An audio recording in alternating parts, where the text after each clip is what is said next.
Well, we're back on pitch side here at Rawalpindi Cricket Stadium, and the action continues as KFC presents Bank Alfala ODI series between Pakistan and Sri Lanka. It's a beautiful day here in Rawalpindi as we discuss Pakistan taking on Sri Lanka. Now, Pakistan coming at the back of a great series win against South Africa, and Sri Lanka as well has had a good run in this particular format. So plenty to look forward to, and we've got a new set of guests here with us as well, all the way from Australia, I'd like to call. Arslan Ash joins us alongside Amir Suhail. Russ, thank you so much for joining us. Plenty to look forward to in this particular series. I mean, what are you personally sort of anticipating? Well, Sri Lanka have lots of boxes to tick off, actually build on their success in this format and try to get their players into certain roles. Because it's a shorter format, you're looking at the T20s as well. But I think it's an exciting time with a lot to achieve in direction for this team. Not much break then for the Pakistan cricket side because they just won that series against South Africa. Great win for them. This is going to really help their confidence. How do you look at this prospect of playing Sri Lanka now? I think it's good to be busy, that's for sure. And, you know, more cricket Pakistani players are going to play, more you see them evolving. So I think it's a good thing for them. The Pakistani Cricket Board has created the opportunities for them to feature in this format, especially because we have struggled in this format over the years. And more they play, the better they're going to get. Absolutely. The more you play, the better you become. Russ, what do you attribute this success of the Sri Lankan team in this particular format to? I mean, what is the one reason? What are the reasons that you kind of can pinpoint? Well, more often than not, it comes down to holding a core set of players together. Sri Lanka have been able to achieve that. And that's why you're able to make your plans around them. They've been dominating in ODI cricket at home, but it really does surprise me when it comes to the other formats where they struggle. It's somewhat the same players. Now, if you look at the names, there's a lot of experience. Kusal Mendis, Pathum Nissanka's been brilliant. Sadira Samaravikrama has also been there for a while. Kamindu Mendis, Janit Liyanage. So if you look at that list, there are players that you have heard of, you've seen before. And it's about them now paying back the Sri Lankans for the investment made in them in those early years. And the major factor for me is Sri Lanka has never been associated with faster bowlers. But now they've got quality fast bowlers and experience is there. And those fast bowlers are really making a difference for them along with those spinners. Absolutely. Well, fast bowlers are also contributing towards a winning cause for Pakistan when you talk about, you know, Shaheen Shah, Afridi and all those. So how do you look at this fast bowling lineup? I think the potential is there. There is no doubt about it. The only problem is they haven't been amongst wickets. And I think time will come. They'll realize that how to pick up wickets for Pakistan with the newish ball. And like I said before, they have the potential. A team that prefers to chase then or bat first, Sri Lanka, because we're very close to the toss? Well, chase, I would think. When they know the target, they're a lot better than visualizing or setting themselves up. They've really struggled in that aspect. All right, then. We're talking about Pakistan taking on Sri Lanka. Plenty to talk about in this team as well. Babar Azam, then, quick thoughts on him. Amir, he's been the man of the series for Pakistan in that last one-day international series. He brings that mystery. And, you know, when you talk about shorter formats where the players are looking to hit big strokes, you have to play the ball early. And with him, he forces them to play the ball late. And that's where he makes the difference. And Manindu Hasaranga in their lineup is a good leg spinner as well. So, you know, like for like players, and it will raise the anticipation. Absolutely. It's going to be a great contest because both these sides have some really brilliant spinners on both sides, the Babar Azam, Hasaranga. But of course, it all depends on the spindy wicket as well because we are ready with the toss now. So let's head over to Roshan Abhisingh, who's out there with the two captains, and that'll be followed by the pitch report to talk about the conditions. It's been 30 long years since these two teams played right here. It's a three-match ODI series and a warm welcome to the first game and the toss happening. We got the two captains in green, Shaheen Shah Afridi, the home captain, of course Charith Asalanka in blue, Sri Lankan captain, and our match referee, who must be having fond memories of your 100 you made here. Right, so Shaheen, you're going to spin the coin. Heads. Heads is the call. And it is a head. And Charit, what are you going to do? We are going to bowl first. Any reason for that? Now we think Dew might come later on, so it looks decent pitch, and we just have decided to bowl first here. You guys have been having a good run in the one-day format, but anything different you've done with your team? Not much different. The good thing is Arslan back in the ODI side again. He didn't play the last ODI series, and just want to keep continuing the good things. Right, and anyone new in the team, or are you going with the same team? Yeah, Kamil Mishar make his debut today. I think he's a left-hand opening batsman, and I think he has a long run. All right, all the Thank best. you so much. Shaheen, first and foremost, what do you think you would have done had you won the toss? We also won bowling first because of Dew. And you guys have had a dream run in the one-day format, beating South Africa. Our confidence must be very high. Yeah, I think we played very good cricket last series, and we hopefully we start well for this series as well. So what kind of score do you think you should have here? I think normally Pindi is a high-scoring game, so we will try to, firstly that new ball managing well, and then look for the big runs. Yeah, quick look at your team. Yeah, the team for the last game only one change because of the two players is not feeling well, Abrar and Wasim, so Naseem Shah is in. All right, all the best. Thank you. Right, the news from the centre is that Sri Lanka, they won the toss and they're bowling first. And now, as we know, with the toss done, it's time to take a look at this surface. 22 yards, it's a beautiful ground, as we know. Well, the outfield, 75 meters, the boundaries that is, right around this, and lovely weather. And I'm not going to talk about the pitch because I got someone who's got tons of wickets here. Run in, pounded this surface. So let's ask him. What do you think, Waka? Roshan, let me just tell you that you look very, very smart, and apologize for my dress because I'm coming from Hong you Kong. look smart as well. So that's the reason. Yeah, this pitch looks a real good one. I don't believe in numbers much, but if I just have to give you the numbers, 336 is the highest run which is being chased quite comfortably with 10 balls to spare. So this is a pitch where you want to chase. Last 5 years, no one-day cricket has been. So mainly this ground has been like a T20 ground, and big score has been scored. So all these grass you're looking at the surface, or maybe a little bit of cracks, I don't think is going to come into play. The first maybe 3 to 4 overs might do a little bit, but then it's going to be a belter. I think it's going to be a run-face pitch. Now, both captains were very concerned about the dew. Is dew going to be a factor here, you think? Yeah, big factor. I mean, T20, we have seen, 220, 230 easily chased down, and I think that's the right move to make because it might play a little slow to begin with, but once the lights come on and a little bit of dew, it becomes, the surface where you can just hit through the line becomes a little slippery. Ball comes onto the bat nicely. Good toss to win, you think? Yeah, I think so. Right, so that's the story. Good toss to win. Dew expected, lots of runs too. That's all from here.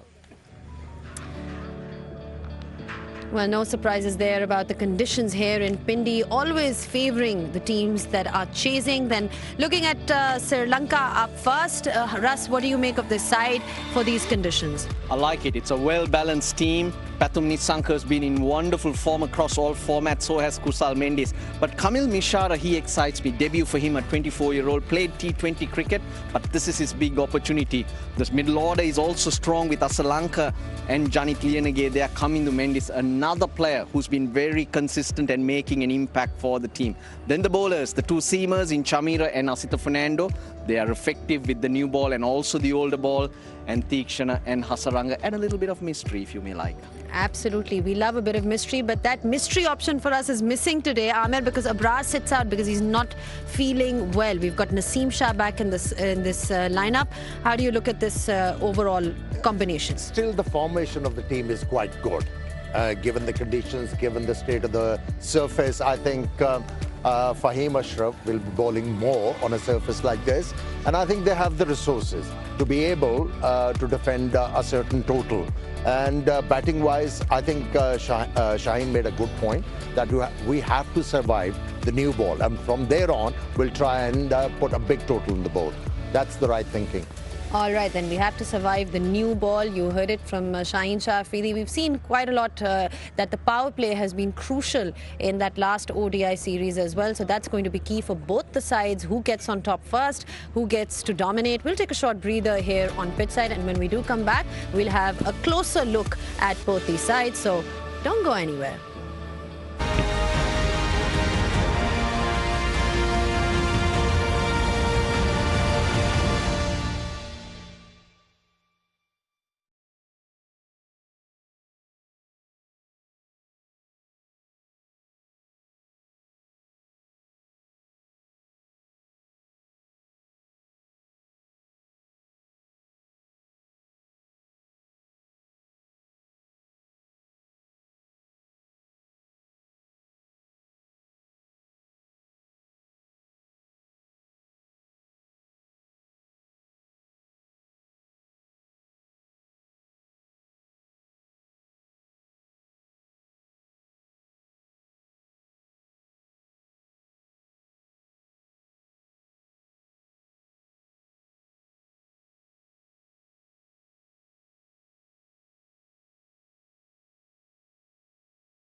Well, we're back on pitch side, and Sri Lanka has won the toss and they have decided to bowl first. We were discussing the teams up front. Pakistan obviously high on confidence after that win against South Africa. Earlier today, we spoke to Mike Hesson. Time to hear his thoughts now.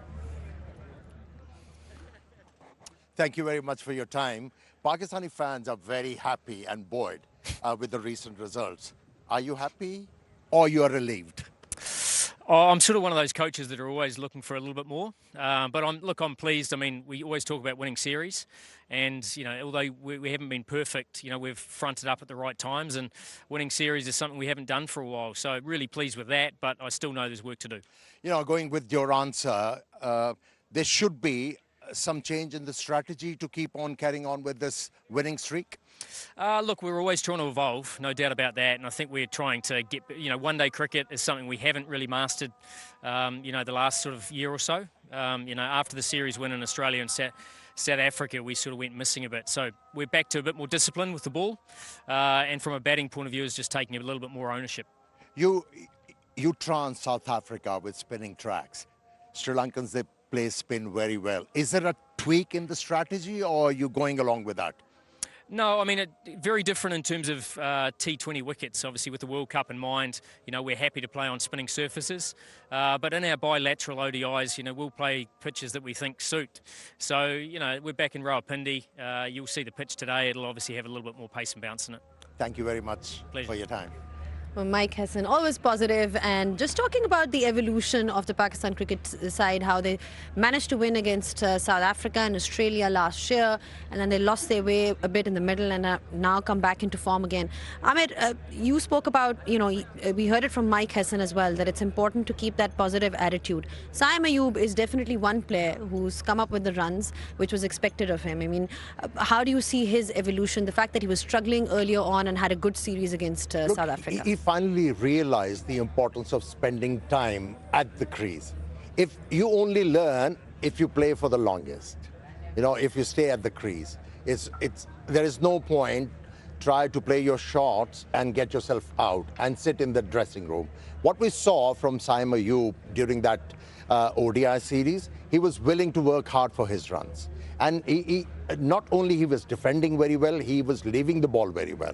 And that's a measure of the opener.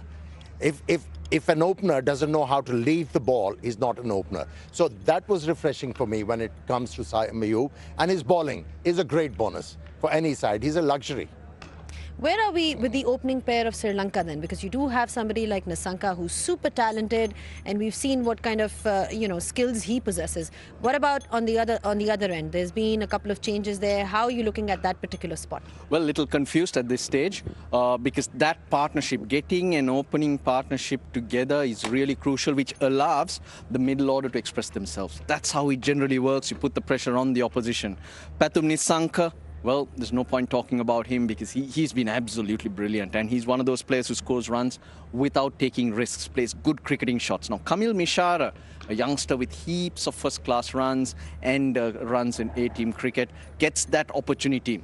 If he gets going, he's really good to watch. Left-handers are always good to watch, Zainab. And he's powerful. It's about getting that start is what's crucial for Kamil Mishara. And if he slots in there, I think the Sri Lankan team will take another step forward because a lot of these other players, they've kind of established themselves. And what Pakistan and Sri Lanka struggle with, for me, is that consistency. There's flair. They'll surprise anyone. They'll entertain you. But then they're not able to do that day in, day out. And that's mindset. That's the area they need to work on. So in these conditions, Amir, that we see in Pindi, of course in Faisalabad, you spoke to Hesson about it as well, that we had these turning tracks. When you talk about these conditions, what are we looking at in terms of your bowling combination? I mean, what is most effective? It's a hard one because you never know how much dew you're going to get.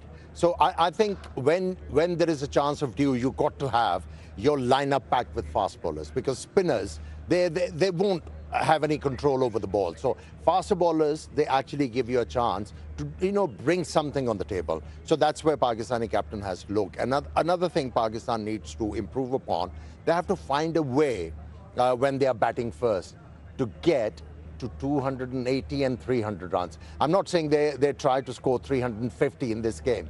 Gradually, first you get to 280, then you back yourself up with another 10 runs, and then you get into a habit of putting a big total. Because initially, Zainab, you need to be in the game. That's why Amir's 280 comes into it. Then your bowlers have a chance. But if you're targeting 350, basically you're taking chances and you most likely will lose your way. Get there, then we go from there. Absolutely. Smaller targets is what we're talking about in terms of approach. Then fast bowling options then for Sri Lanka, because they're going to be bowling up first in these conditions, which Amir just mentioned that, the spinners maybe later on with the dew might struggle, but how do you evaluate them overall? Well, they got two quality spinners who'll bowl under any conditions, and they don't need a lot of turn. That's Hasaranga and Theekshana. Theekshana can also bowl with the new ball.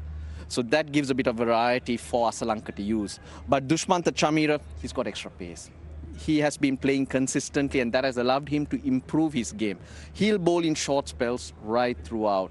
But Asitha Fernando's emergence for Sri Lanka has been the real key, the real game changer, because he's so good with the new ball. I think he's picked up the most number of wickets when it comes to the faster bowlers. His strike rate's pretty good. And when you have a bowler picking up wickets, you're always ahead of the game. You're always controlling the opposition run rate. So they're going with two seamers, but there's variety. Also in the middle, you've got somebody like Mohammad Rizwan and Salman Ali Agha also controlling the run rate, because we've seen in the recent past, or well in the last year or so, that they've managed to add vital runs. How important are they to the two of them to really sort of give them the batting prowess that they're looking at? Both these batsmen, they have the ability to adapt. If the openers, they have involved in a good partnership and laid the foundation, they can take the momentum forward. If Pakistani team is struggling, they can actually hold the fort. And that's why they have become very crucial for the Pakistani team. They got the experience, they got the ability, and they combine it to bring something for the Pakistan.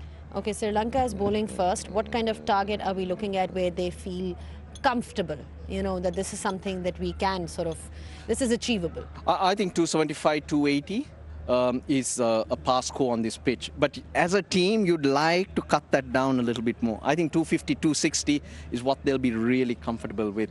Or rather, that's the score they'll be looking to try and contain Pakistan to. Same question. What number is Pakistan looking at to feel that they have an advantage now? I think pass score is 280 here, given the conditions. But for dew, you got to have an insurance of about 15, 20 runs.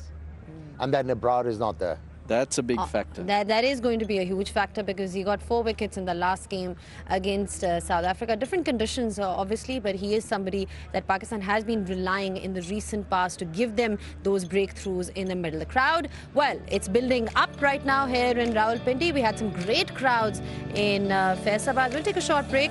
And when we do come back, we'll be down here for all the live pictures and all the action. So don't go anywhere.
Pakistan, a land of breathtaking mountains, rich history and vibrant culture. From the peaks of K2 to the bustle of Karachi, it's a nation passionate about cricket. Hosting Sri Lanka in an ODI series for the first time in 6 years and having last triumphed in Karachi, Pakistan will be hoping to replicate that success. And Pakistan have won it with 10 balls remaining. They get to 299 for 5. Fresh off their first ever one-day international home series win against South Africa, powered by brilliant batting performances from M3V1U and Salman Ali Agha. Goes over the infield for 4. And some spectacular leg spin bowling from Babar. Bowled him! Absolutely brilliant from Babar. He strikes as well. Pakistan will surely fancy themselves to lift the trophy. But Sri Lanka have plans of their own, having won all 3 of their last one-day international series against Australia, Bangladesh and Zimbabwe. They arrive in fine form, full of confidence and rhythm. This 3-match one-day international series is set to be a cracker. Don't miss it.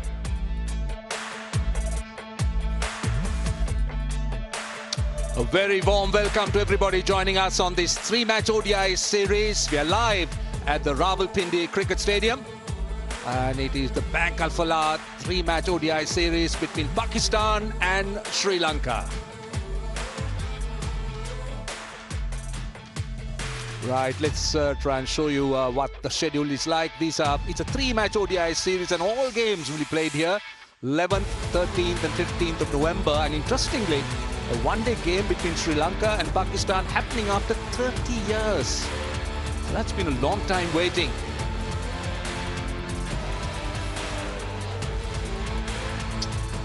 Well, the teams did come a little while earlier.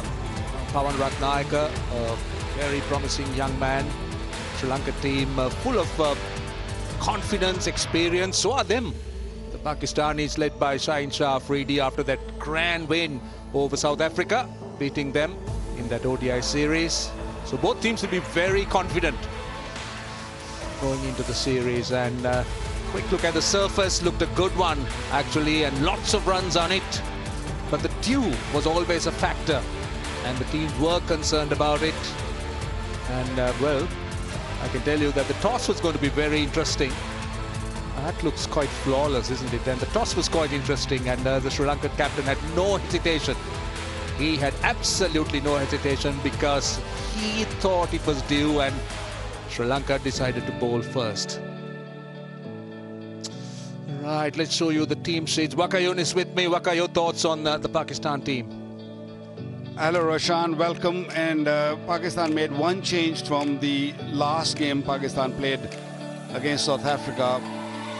Naseem Shah comes in, Rauf still in the team, the 3 fast bowlers. Shaheen, let me start from the bottom. Fahim Ashraf has been pretty good, handful. Mohammad Nawaz was wonderful in that series also. And the top 6 batters, you know, they have good days and bad days, but Pakistan managing to win a series through their bowlers. So it's a very, very good side. They can challenge any side in the world, and they're on high. They have won the series against South Africa. So it should be a good one because Sri Lanka is also in good form. Right, let's take a look at the Sri Lankan side. It's Kamil Mishara making his debut. He's ODI cap number 218 for Sri Lanka. But otherwise, it's a pretty settled lineup. Sadira Samaravikrama coming in at number 4. Asalanka continues at 5. Janith Lielnage all-round has been very good at 6. 2 seam bowlers, that's interesting. Spin from Hasaranga and Theekshana. Kamidu Mendis, ambidextrous, could bowl a bit. The skipper himself. So that's also a pretty settled side as far as Sri Lanka is concerned. And they've had a good record so far in this format of the game.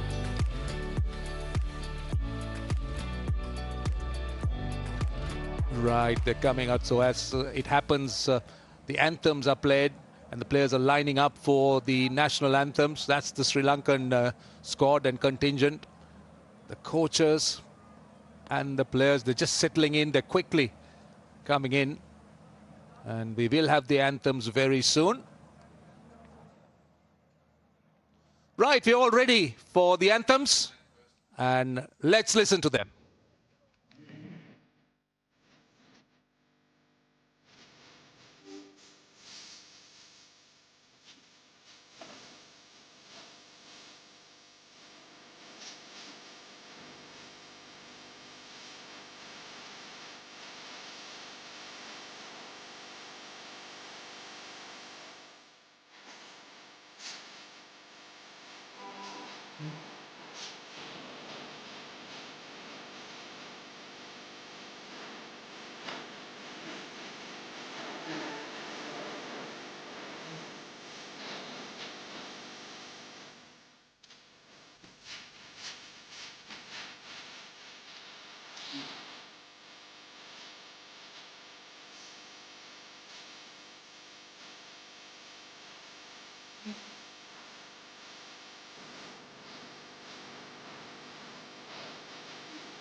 Right, so the anthems are done and we should have play starting very, very quickly. Waka Yunus still with me, and Waka, Pakistan will be buoyant by the fact that they've beaten South Africa and they're in a very good space at the moment in ODI cricket. They indeed are. Played some good cricket against the South Africans. The two umpires coming out, Alex Worf and Asif Yaqub, the two on-field umpires. And we have Rashid Riaz, the fourth umpire, and the third umpire, Sakat Sharafudullah. So all set, and should be a good one-day match. It's a good surface. Sri Lanka won the toss and elected to bowl, and rightly so. This is a chasing ground. It's not big boundaries, not huge boundaries, only 75 meters all around. And Pakistan, they'll be looking to get a good start. They had mixed starts. Fakhar has struggled in the last two ODIs. Good that Saim Ayub got some runs, so the two left-handers will come and have a dip to begin with, and then followed up with Babars and Rizwans and Agha Salman, Pakistan have got a very strong batting lineup. It's just the start. They have to really going. Right, here comes the openers for Pakistan. Promises to be a wonderful series. So evenly matched teams, and this is his record. 90 games, good average. Best of 210. And lots of experience there. And look at that strike rate in ODI cricket. That's marvelous. 93.52 for Karsaman. Such a fine player. Experience for you there in the Pakistan lineup. And then, of course, the young man, Saim Ayub. What about that average? Strike rate is 100 in 16 games. He's been on fire. The best of 113. Yeah, he's been on and off. When he gets going, he's one of those players who will entertain you, who will play some quality shots. But lately, he's just been hit or miss. Same with Fakhar Zaman, also held the average, but it's just the start. They struggled sometime. Sri Lanka with one slip and a normal field. Sitha Fernanda, a right arm medium pacer, 28 years of age, 26 games, 35 wickets. Fakhar Zaman will be facing the first delivery, and the umpire says, let's go. Right, Asita Fernando has been the mainstay, the spearhead in that red ball attack, but he's been more than handy as a fast bowler. Starts off with a little bit of inward movement into the left-hander. He's off the mark. You do need a bowler who is bowled in test match cricket, especially in one-day matches, not in T20. T20, you need more variations, you need more different type of discipline. But in ODIs, I feel that if you have played enough 4-day cricket, if not 5-day cricket, I think you'll suit for one-day cricket also, because disciplines are required. And he's a swing bowler. He looks to swing the ball into the left-hander, and to the right-handers, of course, ball goes away. So he'll be searching for those pads up front. So a bit of swing first ball. Nicely driven. Good fielding. Yeah, Asita Fernando tends to bring it back a little bit into the left hand earlier on. Also decent pace, mid-130s. But interesting look at the two teams. The combinations. Pakistan have gone in with more seamers. 4 seamers. Sri Lanka just 2. Janith Lianage could bowl a bit of seam, but more spin. So that's going to be interesting, because fairly contrasting bowling makeups. Could see him batting outside the crease. Saim. Yeah, it looks a good surface, isn't it? Nice stride out, hitting the middle of the bat straight away. It does give you illusion that, you know, a lot of grass on the surface, the ball will just deviate a lot. But not many occasions I've seen the ball seaming or swinging. So you've got to take a little bit of risk to bowl fuller and allow the ball to swing. The weather's good. It's a lot cooler than what we had maybe a couple of weeks ago. And it's just a perfect weather. Sun's out. Mellow weather.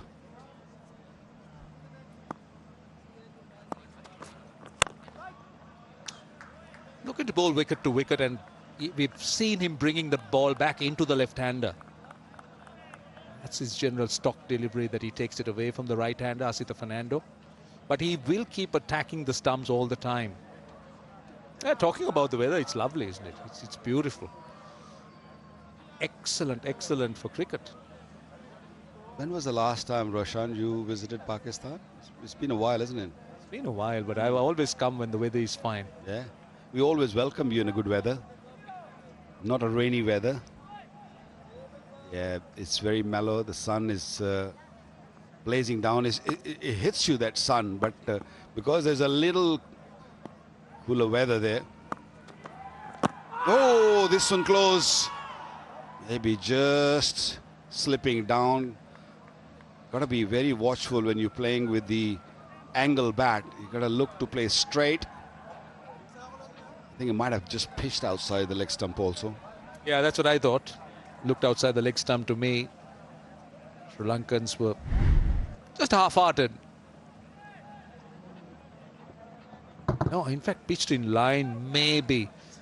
Yeah, either an inside edge or swinging down the leg side. Sita Fernando was excited. Last ball of the over. Well bowled. Just back of a length, a bit of extra pace. Hurried him. One without loss.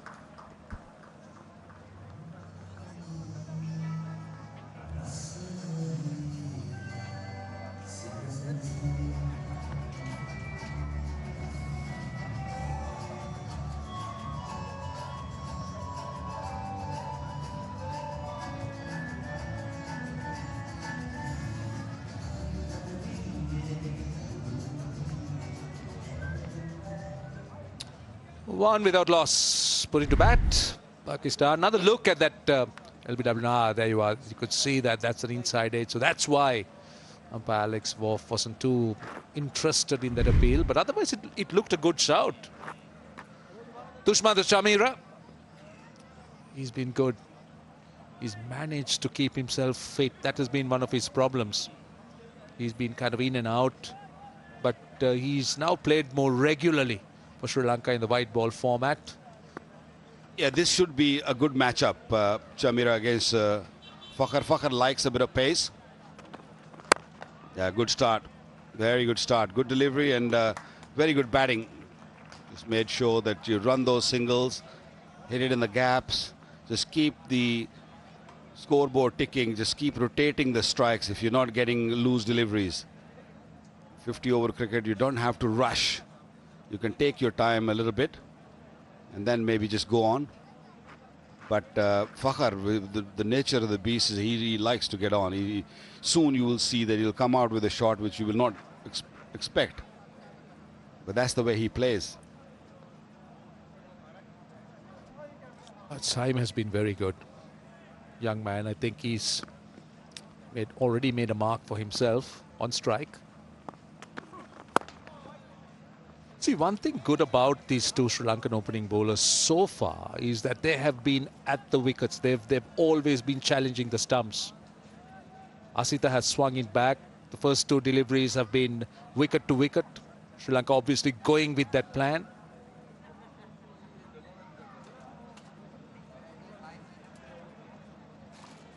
Yeah, early on, it's so important to be disciplined as a bowler, because batters are always searching. They're always nervous, worried, hesitant.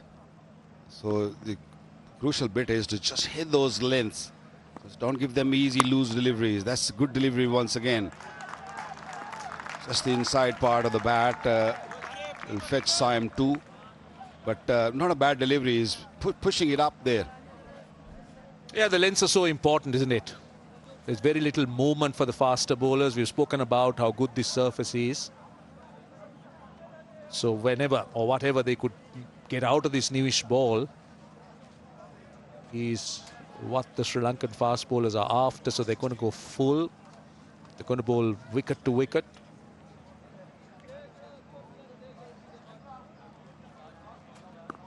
Well, it's been a watchful start.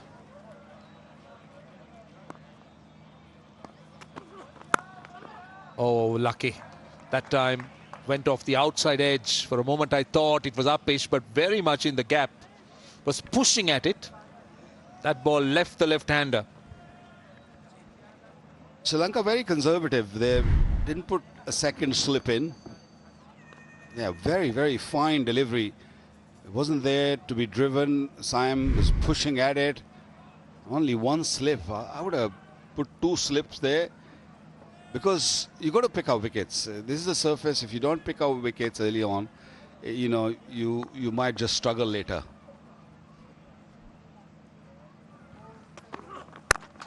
Well bowled. Very well bowled. It's been impressive. Both opening bowlers have been good so far. It's the lines and lengths. Well, you could see that Chamira is not looking for express pace. He's bowling within himself. That one close to 140, but bowling within himself, looking for more control. I have seen throughout his career, his injuries, and as part of the coaching team also when Pakistan toured Sri Lanka, and he was bowling quickly. Yes, he's a bit more wiser, is a bit more controlled, looking to hit the lengths like that. That's another very, very good delivery. 2 gone, 5 without loss.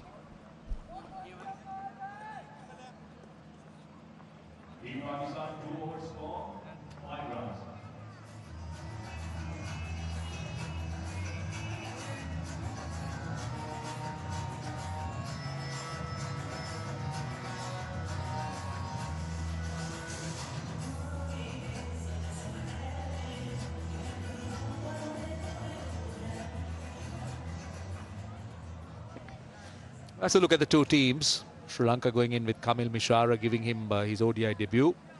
218th cap for Sri Lanka. 2 seam bowlers. 1 seam bowling all-rounder, but 4 fast bowlers for Pakistan. Asita Fernando. Again, a very, very confident appeal that time. Got the feeling it was going down the leg side. They were very excited. Yeah, on a few occasions we've seen Salman Ayub going across and looking to play mid-wicket. Are we going to take it? Just waiting on it? Yes. It'd be interesting to see where that ball was heading. Let's go to the third umpire.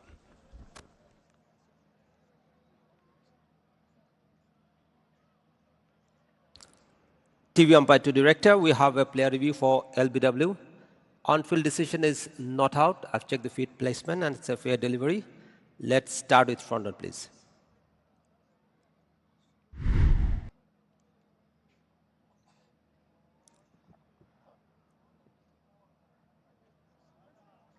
Doesn't appear to be any bat involved. Need to check that with outrage.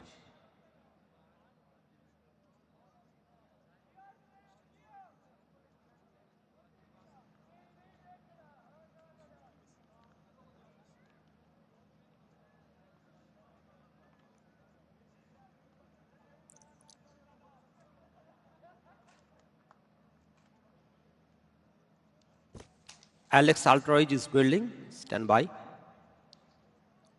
Where it comes. I can see a clear gap as the ball passes the bat. Satisfied. No bat involved. Ball tracking whenever it is ready, please.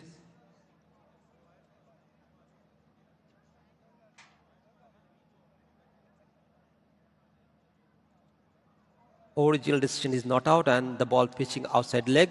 Alex will be staying with your not out decision. Stand by. Your screen signal now. I think that had a lot to do with Asita Fernando being convinced about that hitting the wicket. That was pitching outside the leg stump, and I also thought it was swinging down the leg side. So Sri Lanka has wasted a review quite early in the Pakistan innings. Now, how about that? Again, that time Fuller.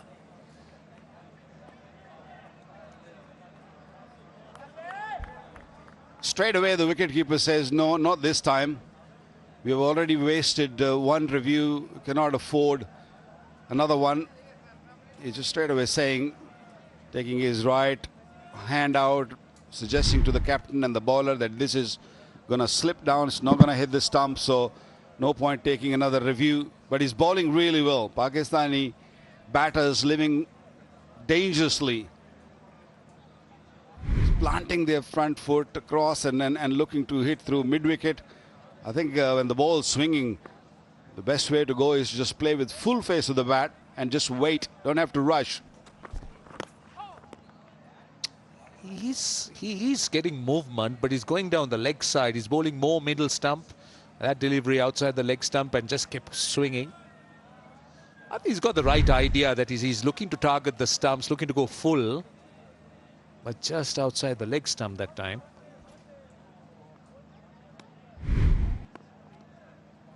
It's always tough for a right-arm fast bowler to just look to swing from outside the off stump of a left-hander batsman, because once you look to push the ball outside the off stump, ball sometimes doesn't swing. And with power play on, it's always a worry that you might get driven for 4.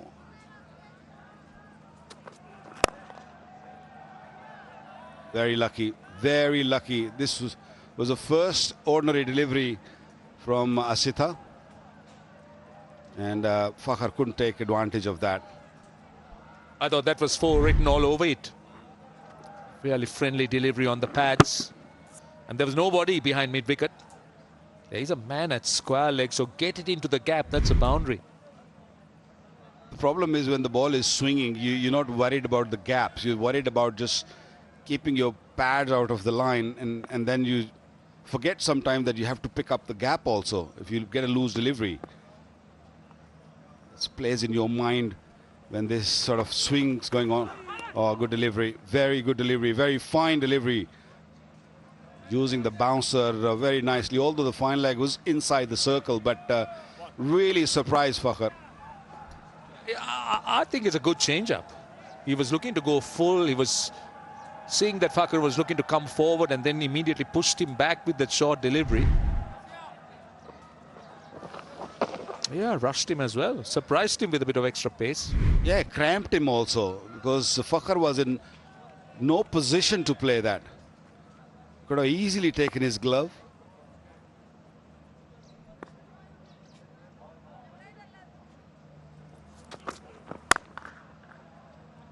Finds the fielder again, short and wide. He's bowled 2 ordinary deliveries in this over, the full toss and this one. Both times he's found the fielder.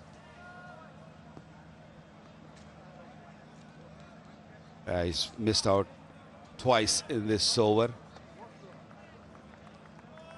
What Fakhar is saying right now is it's a slow surface. It's not really coming onto the bat. There might be a little bit of dampness in there. That's why we're seeing more swing and more seam. But it's not going to be there for too long. So the advantage with Sri Lanka, they have to really stick to the plan, stick to the disciplines. Yeah. Unlucky. Wasn't a bad delivery. 4 runs, the first boundary for Pakistan. And that completes the third. 11 for no loss.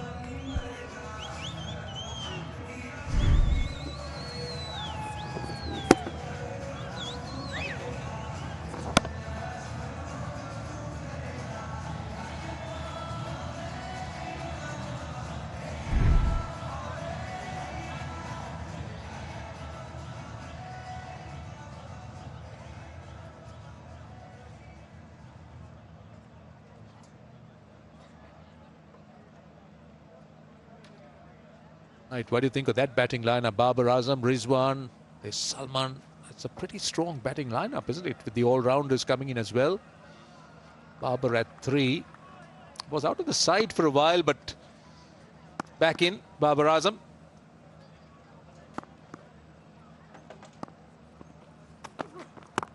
Shamira continues. I mean, I love the control that he's brought into his game now.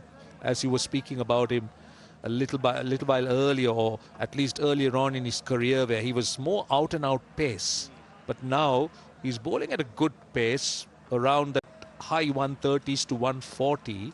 But what's extremely impressive is the control that he brings in, and of course staying fit has been a real bonus for Sri Lanka. Yeah, he's 33 years of age, so whatever experience he had to gain is probably top of his game right now. Still looking to pitch it up and get some movement off the surface. I think Asitha is getting more swing. Shamira is more bounce and seam movement. But the control Shamira has shown so far has been really quality. Good. Let's look at the Sri Lankan dugout. Sanath Jayasuriya. Always a very nervous person, isn't he?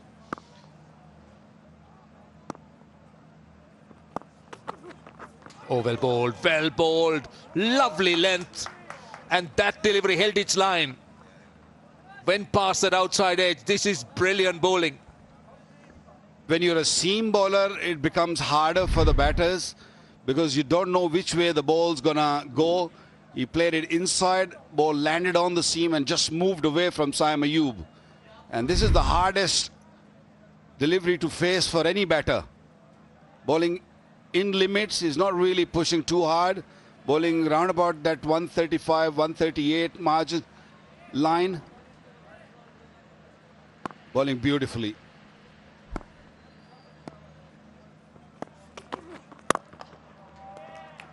This time. Not a bad delivery again, but he's got to get some runs. He needed that. There have been quite a few dots. And in fact, they're coming back for 3. That's good running. Good running. Putting some pressure on the Sri Lankan fielders. Pakistan needs that because there have been so many dots that they've played. 16 dots. They've been tied down by both seamers. Particularly Chamira, who's been very good with his line and length. But I could see that Salman Ali Agha has been looking to drive. He's looking to get that stride out against Chamira. That made him adjust that length, that previous delivery that went past that outside edge.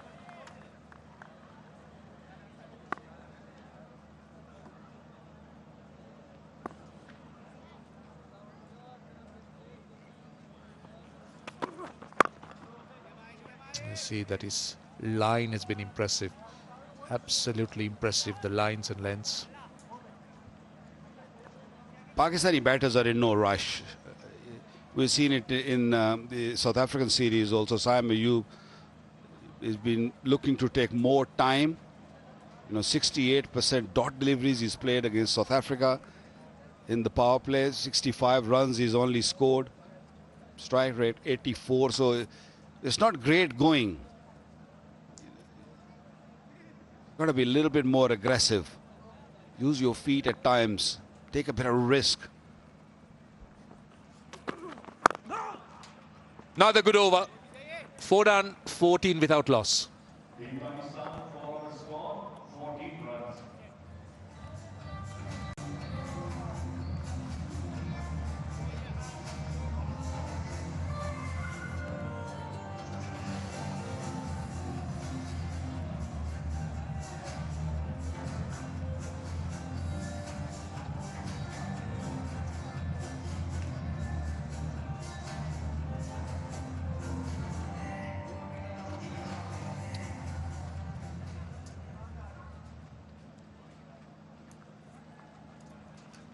It is a pretty picture, isn't it? It's a beautiful picture. It's a lovely venue. This is the Rawalpindi Cricket Stadium. 14 without loss. Pakistan off to a watchful start. Sri Lankan fast bowlers attacking the stumps. Asita Fernando continues. Goes full again. Now that has to be close. That has to be close. He's thinking about it unless there was an edge. That looked very close to me. Well, they have to take a review. The only thing can save Salman Ali Agha is probably the inside edge. Is taken it, is going upstairs once again to look for it. If no bat, I feel this is very, very close. TV umpire to director, we have a player review for LBW. On-field decision is not out. I've checked the feet placement and it's a fair delivery. Let's start with frontal, please.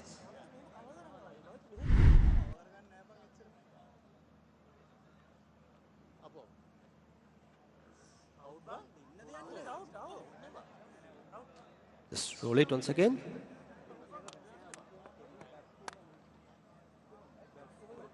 Bat is very close to the ball. Need to check that with ultra edge if there is any bat involved.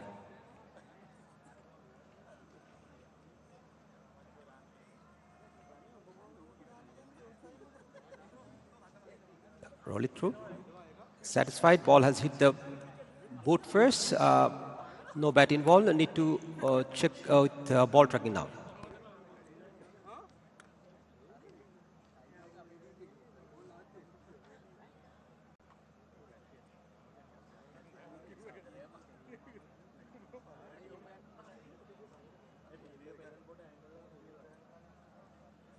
Original decision is not out.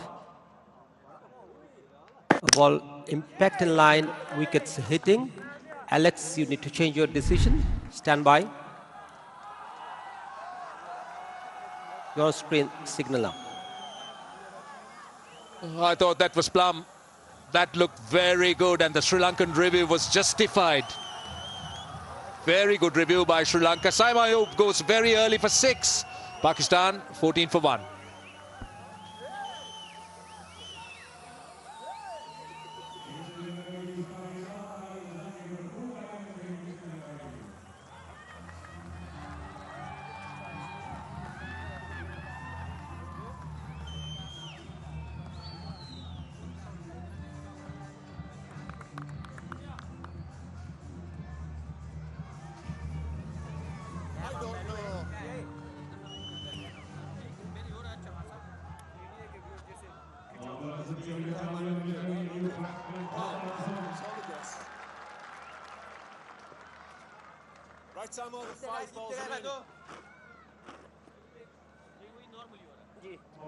Well, Babar Azam, what a player he's been. Look at those numbers.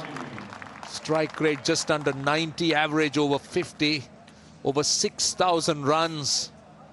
A wonderful player. An absolute great that has come out of Pakistan. A great bat. Babar Azam was slightly off colour in the recent past, but now at number 3 and back in the side. Like the approach from the Sri Lankans, putting 2 slips in, putting Babar Azam under pressure early on. Ball swinging, very well played. But what a bowler, what a spell he's bowling. Couple of appeals, but this one was again full. Saimayu falling all over, looking to play across. No chance. He was late on the ball, and that swing did it. Fantastic bowling. Good swing bowling. He's been very good, both with the white ball in 50-over cricket. Great record in ODIs in 2025. Asita Fernando, 22 wickets in 10 games.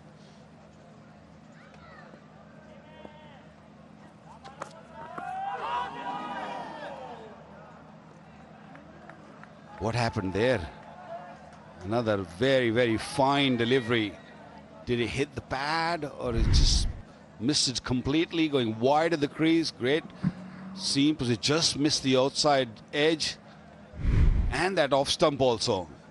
He's in the middle of a really good spell. Asita Fernando looking to bowl from wide of the crease. As a batter, you look to play inside the line, and if the ball leaves you, the ball seems you're in trouble.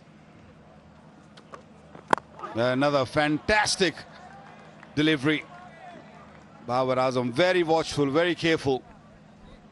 See, this will be a good contest. You spoke about right-arm bowlers to the left-handers, where Asita was swinging the ball back into the left-hander. But this is his stock delivery against the right-handers.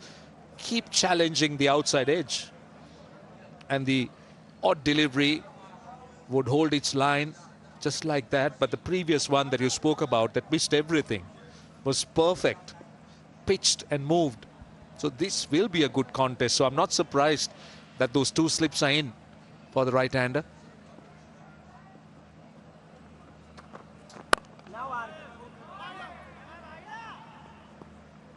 Roshan, that's the reason I was saying earlier that you do need a test bowler playing ODI cricket, because the disciplines he brings in the ODIs, you need that in one-day cricket, especially early on with the new ball, the 2 new balls. So you do need a bowler who can bowl good, bowl well, and challenge that batters outside edge and inside edge both with a good line and length. And I think it's a good move giving Asintha a new ball.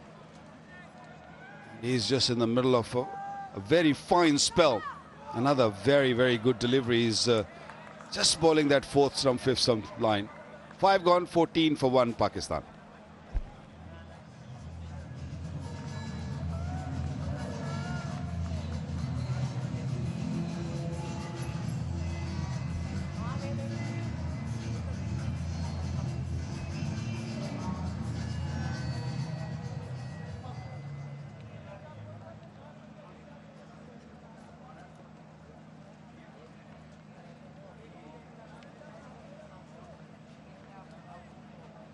Right, watchful start.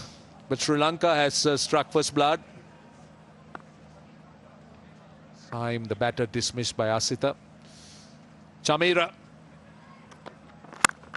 Lovely shot and straight to the fielder. For the first time, you saw a Pakistan batter looking to play an aggressive shot and came off the middle of the bat, but found that man at extra cover. And that's because Chamira has bowled a little bit outside the off stump. When he bowls straighter, it is hard. You have to take risk as a batter. He's one of those batters, Fakhar Zaman, who likes to play that, cover drive and likes to play behind point. That's his area.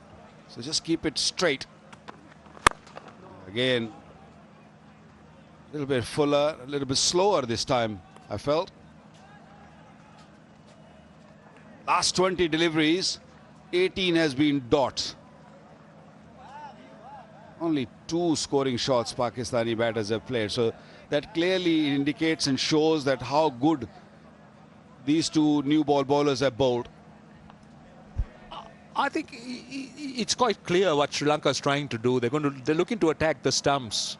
They've mixed up the lengths of deliveries, but by and large they look to bowl full.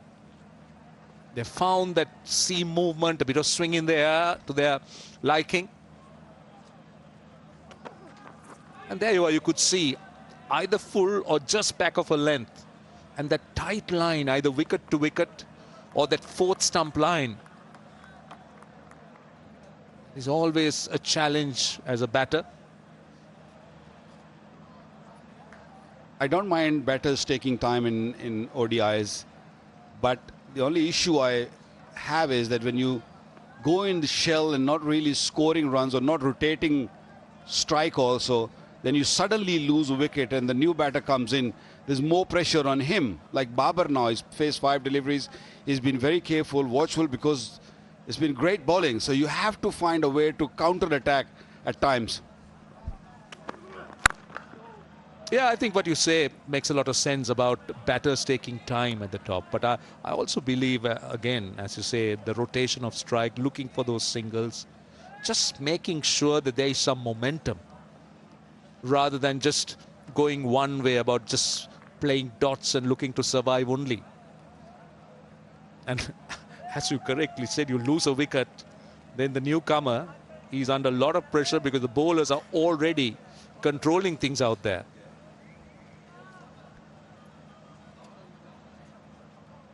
Kabira going around the wicket, trying to change the angle. He normally, when he goes around the wicket, he look to take the ball away from the left-hander. Likes to hit the seam hard, get that extra bounce because of his height. This will be interesting. Yeah, again, nicely timed, finds the fielder. One thing about the Pakistan batters is they've looked to get on the front foot. They're looking for those drives. Both batters, both Ayub and also Fakhar, they have looked to try and get that stride out. Just trying to counter the length that the Sri Lankan fast bowlers have been bowling at. But again, as you said, the line has been the key. Anything outside the off stump, they've gone after it. Wicket to wicket has been the area of challenge. Last delivery of the 6th over, change of field, fine leg comes in, square leg goes back on the boundary, just making Fakhar think that there might be a short delivery coming on his way.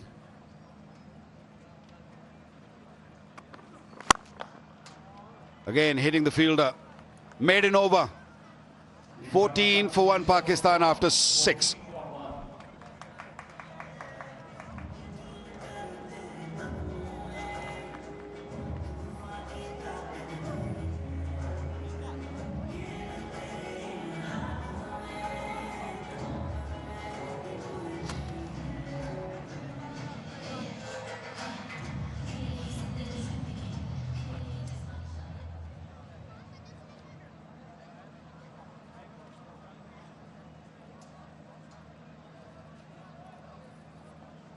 14 for 1. It's a slow start for Pakistan. Already 30 dots in the Pakistan innings, which tells you how compounded the problems have been for Pakistan at the moment, especially with the seam bowlers. Oh, well bowled, well bowled. Perfect line. Had movement, had bounce. Well, this time around, Asita coming a little closer to the stumps and hitting the seam. Watch that seam. If you can present the seam around about that fourth stump, back of the length. Yeah, beauty. The seaming away, bit of bounce. Babar can only smile that he didn't nick. Tough times for Pakistan.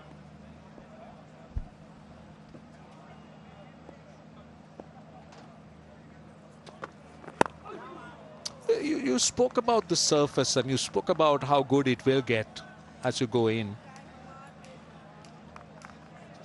Take a look at this. This is the surface that we're playing on. Baka Yunus thought it was a good flat pitch. You were talking about 300 plus scores. So you're looking at a Pakistan approach which is taking their time and looking to survive maybe. And then changing gears, you think that's the way forward? Look, you're allowing the bowlers to settle. You know, fast bowlers, what they need is a batsman getting in a defensive mode. That's what all the fast bowlers search for. And if you just keep playing dot deliveries, not really coming in bowler's zone and trying to do something different, he'd be happy to just stick to that line and length and keep bowling those maidens or maybe dot deliveries, maximum more deliveries. More pressure will be created on Pakistani batters. The more dot balls they will play. So they have to break the shackles, and they have to really come out and do something different. Because new ball, you need to put bat on ball. If you don't play those big drives or don't play those big shots, this ball is going to stay hard. And it's going to carry on swinging for a longer period. I think Sri Lanka might be just thinking that, why didn't we play the third seamer? They have pacers and spinners in their side, more spinners. I know they are match winners, both the spinners. But pacers are doing a fantastic job at this stage. And it's all about discipline. I think Asitha, what we've seen, he brought the discipline in the bowling. And from the other end, Chamira is really supporting him well. He's not really getting much seam movement, but what he's doing is just making sure that he doesn't leak runs. And that's how, or that's what you call bowling in tandem. Just looking at that Sri Lankan side, in hindsight, what you say is right. I mean, they would have loved to have had the third seamer. They've gone with this bowling combination. They've gone with two seamers and the two spinners. And then they searched for the fifth bowler. And they got the options. They got a seam bowling all-rounder in Janit Lianage who could bowl. Well, the captain could bowl a few overs. There is the ambidextrous in Kamidu Mendy. So that has generally been Sri Lanka's bowling makeup. But having said that, watching the fast bowlers bowl here, a third seamer would be handy. Can bowl and a bowler is a little bit of difference in that. So I feel if you're getting a seam movement like this, you need a third seamer. Another excellent over, third consecutive maiden, 7 gone, 14 for 1.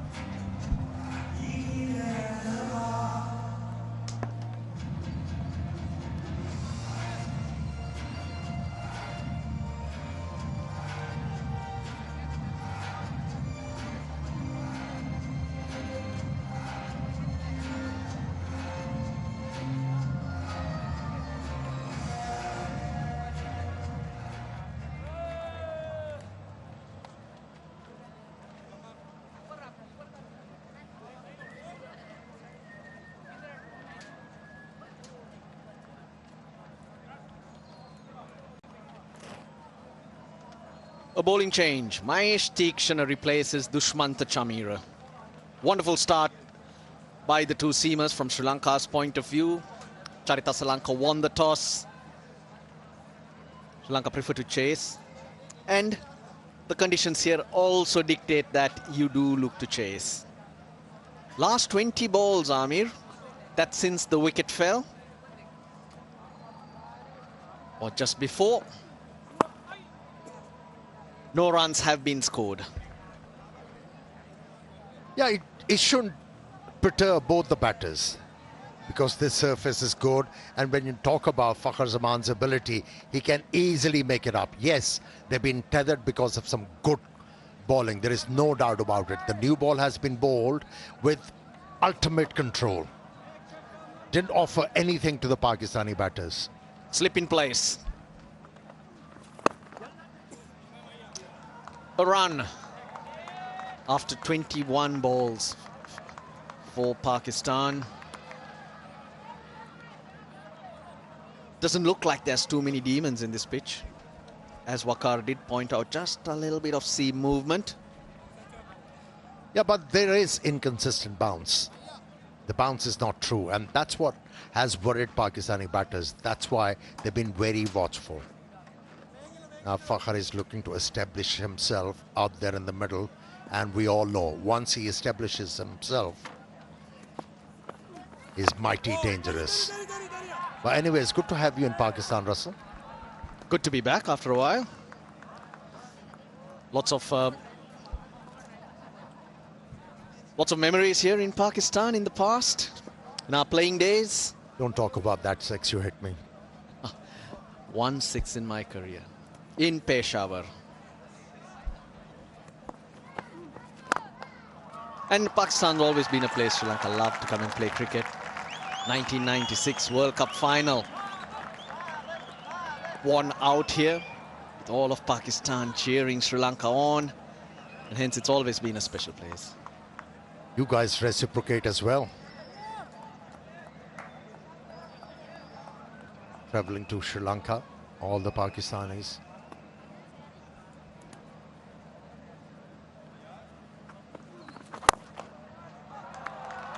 Suddenly able to find the gaps and pick up a few runs. Looking at the pitch, Amir, you wouldn't feel that the spinners will have much of a say. Of course, Tikshana, Hasaranga, talk about them because Sri Lanka are bowling first. With their quality, with their mystery, they might have an impact, but it's not a pitch that's going to really threaten the batters. 3 runs, 4 runs off the Tikshana over, 18 for 1.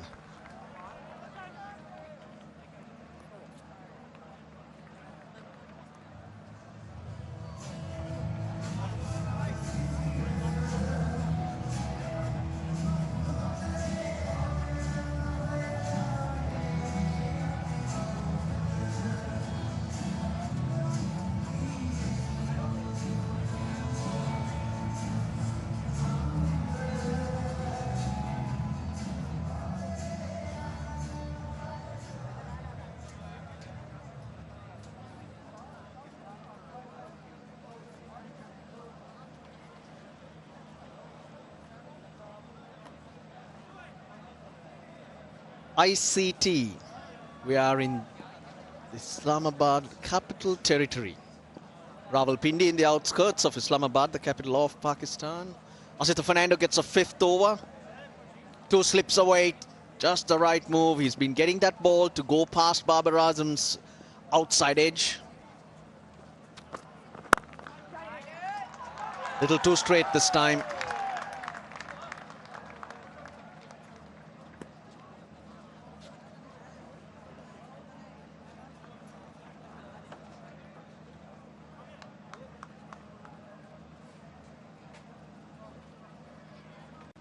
It's the era of electronic vehicles. And if you're looking for one, Inverex, Zaya's the car to go for. Charge fast, drive smart.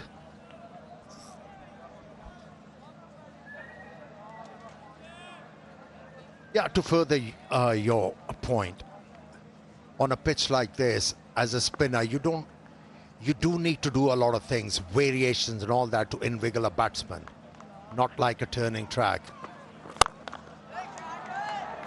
That has been the problem. He has middled quite a few deliveries, Babar Azam, but he hasn't been able to farm the gap. It's a popular game in Pakistan, the most revered cricket.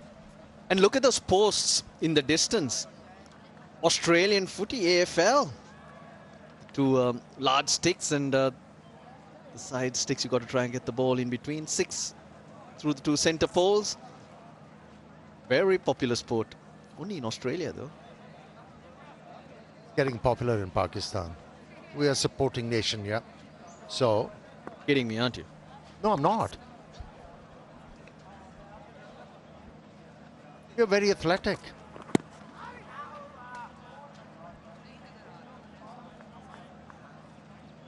Yeah, as a spinner on a turner track, all you need to do is land the ball in the right area and pitch will do something for you. But here, you have to variate like the faster bowler did. Exploited the conditions very well. Not predictable. Use different lines and lengths to be able to get hold of the batsman in a proper way. And that fuller one, that's what got the wicket. It swings late for Asita Fernando. And when you're getting that ball to come in to left-handers, which is Fakhar Zaman and Saim Ayub, facing most of those deliveries. He's hit that well in front of square. It's been a while since the crowd had a boundary to cheer for. You know, as a batter, you have to keep on thinking how to outsmart a bowler. You know, Fakhar Zaman has been batting from leg stump guard, but this time around decided he's going to change the guard to be able to work that angle in a proper way. He was batting from the middle stump, made it easier for him to work the ball on the onside and picked up a boundary, which was elusive. No, I mean, the other factor that Asita Fernando has to realize here is the swings disappeared. This is the 5th over with this ball, and generally, get the ball to swing the first 2-3 overs. He made it count. But now, if he goes for that length, it becomes a free hit. Tries again. This time running the fingers over. So he's got to adjust his length. Now we saw in that pitch map that they were bowling very much fuller.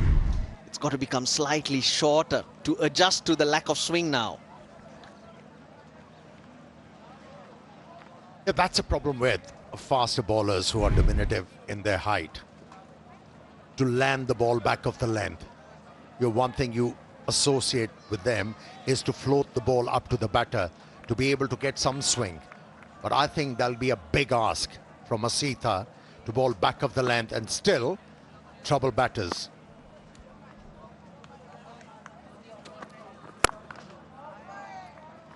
Slightly closed face, not working in Fakhar Zaman's favour. He tries to practice the fact that you to keep that face open and try to hit through the line. He's played quite a few shots for nothing because he's not got that timing right. Yeah, he's not a player who plays the ball close to his body. He reaches for the deliveries, and that's why at times he misses out on placing the ball into the gap. To hit the ball hard.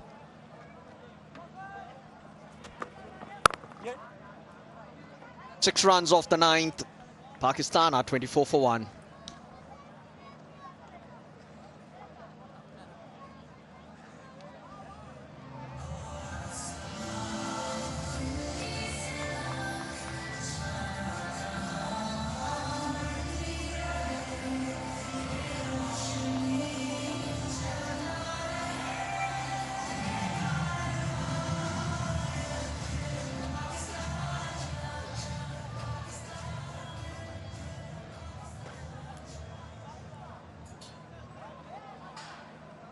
Two big overs are the overs where the boundaries were scored. Only 2 of them, both off the bat of Fakhar Zaman. Last over of the power play.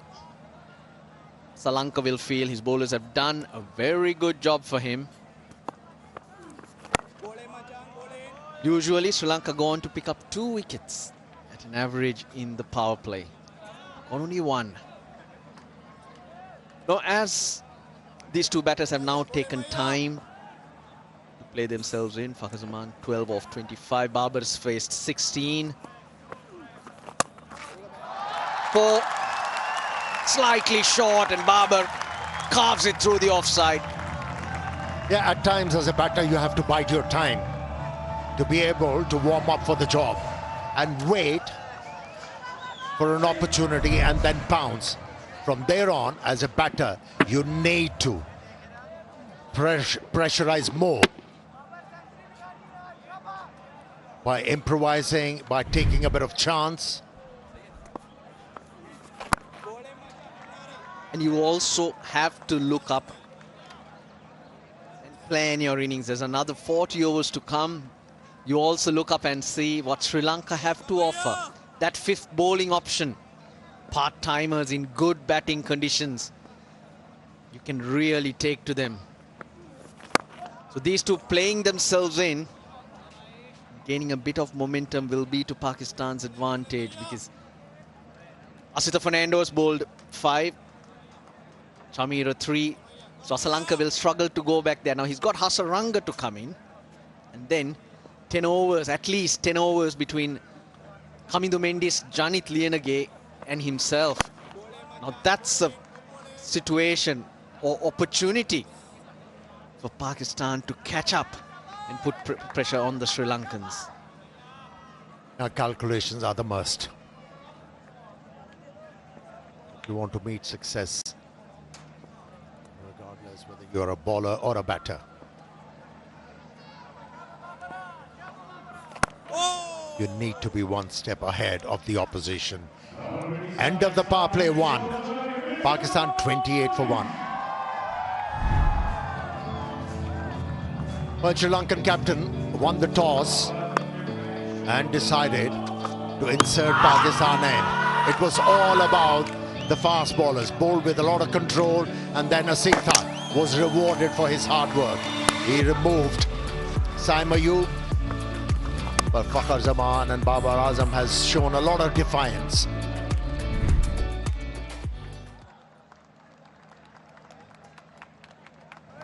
Yep, the signal for the start of the second power play. Overs number 11 to 40. Sri Lanka a little bit more cushion in terms of how the field is set. A maximum of 4 allowed outside the circle. And here's the chance for the Pakistani batters you were referring to and alluding to. Now, as a batter, you have to pick out a bowler to go after. Here's the option. Janith Lienage doesn't bounce. He's not express. He'll bowl a few slower balls, and it's more a mix and match situation for Sri Lanka. He's gone to Lienage early rather than to Hasaranga, because he's got to pace or space those bowlers out, have an attacking option available, not overly use them. If Lienage can get through 2-3 cheap overs.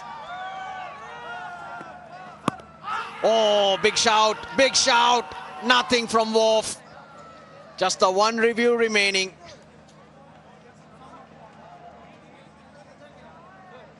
Sri Lanka thinks he takes it, he takes it. They feel that's pretty straight.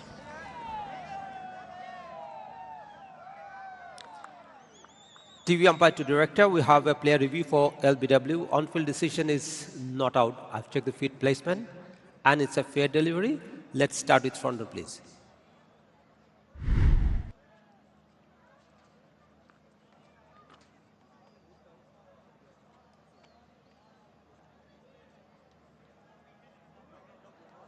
Doesn't appear to be any bat involved. Need to check that with the outrage.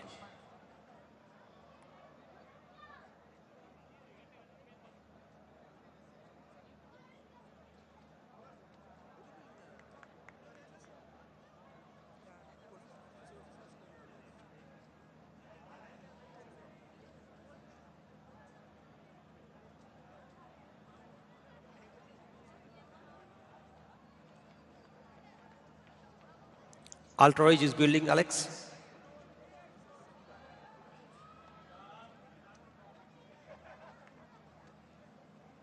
Roll it through to the bat.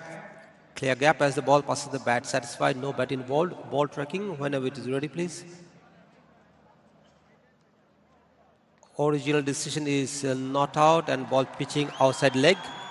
Alex, you will be staying with your not out decision. Stand by. Both reviews lost. Your screen signal. So unlucky, Janit Lienage. A bit more of that ball to pitch in line with the stumps, but that looked awfully close. Babar Azam had no idea how it hit that back pad. Neither do we, how he missed it. Yeah, I was surprised when that review was taken. As a bowler, you know that there is a chance of ball pitching outside. That's nicely done. The timing was there for Babar Azam. Picks up 2. So if you're not bringing the ball back into the left-hander, it's going to be futile. So that surprised me. Why did he go for that? So close. If you roll it on, it's crashing into the stumps with the bat nowhere near. That's what prompted the Sri Lankans to go for it, and it's only the 11th over. 2 reviews blown out. So far, it's good for Lianage. The pace he bowls with, as a bowler, you need to be clever. You need to be wily. And so far, what we have seen from him with first 4 deliveries, he's not predictable with his line and lengths. He's bowled a couple of deliveries outside the off stump. The last delivery back of the length with bit of pace behind it. So he has to keep on thinking how to go about the job.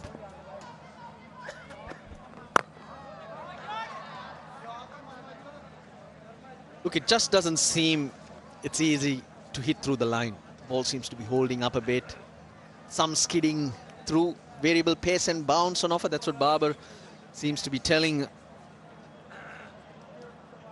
Azam. It also happens when the bowlers are bowling with control and you see an opportunity where you could actually hit the ball hard into the gap. You try.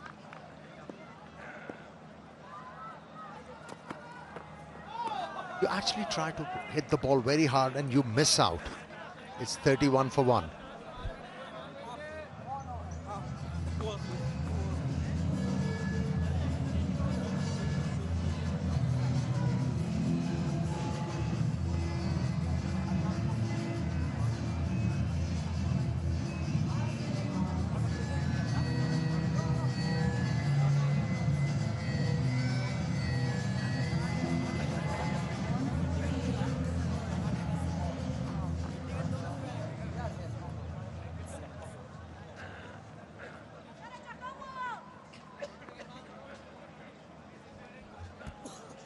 .31 for 1. Pakistan looking to break free. Looking at the pitch, Amir, and how it's playing for the moment. We thought 280 is par. You still stick by that?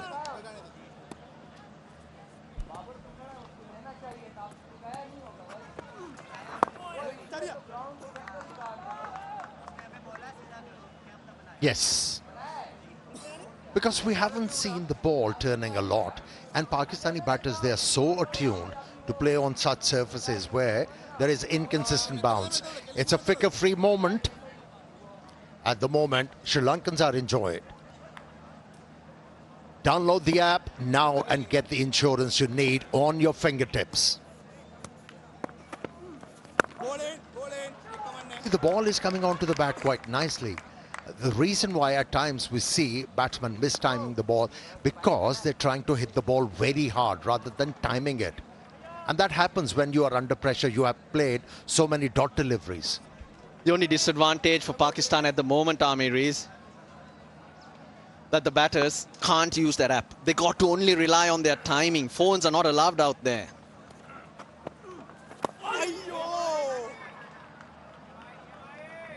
What should be the approach though? With Lianage, the 5th bowler, Arslan looking to get through some of those overs.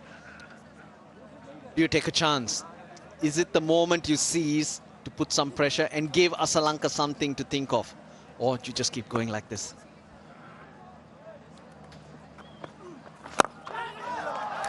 Dipped in the air safely. Bounces and spins towards the sweeper, so hence just the one.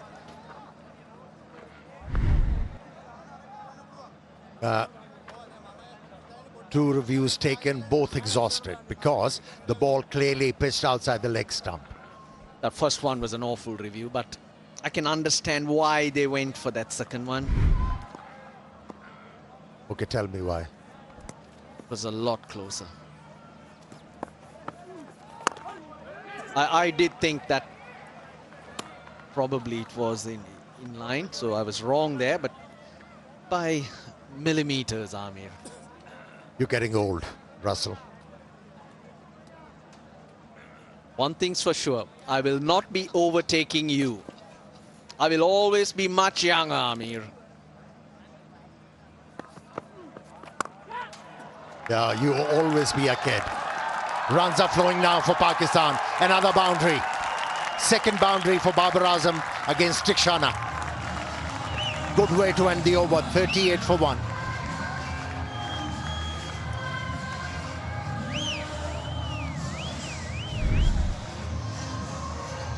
Now he's been giving them width. And each time width has been on offer, Babar hasn't missed out. Tikshana, well, we know you're not going to get much off this pitch, and hence your line of attack, your mode of attack needs to change. Biggest over of the innings, 7 runs off it.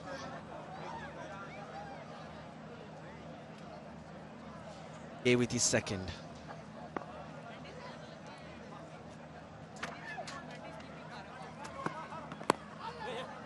Runs, more runs. This time it'll be leg byes. Strange how when you hit a boundary or two and get the ball into gaps, suddenly you feel a lot better and you find more gaps. It's all about finding rhythm, isn't it? Well, he's struggling to find one. Fakhar Zaman, he's been there for 33 deliveries. And Russell, it won't be a bad idea because the wicket keeper is not by the stumps. And with the pace Lianage is bowling, he shouldn't mind jumping out of the crease and create some pressure on the bowler, who is an auxiliary bowler. That's where Pakistani batters, they need to cash in. You have to do something different on a pitch like this to be able to create fear in the mind of a bowler. High 120s is Janit Lianage's speeds. You've got to give the fielding captain something to think of. You can't let him go through his bowling changes and be comfortable. I think it's time to bring Hasaranga on and give Tikshana a little break.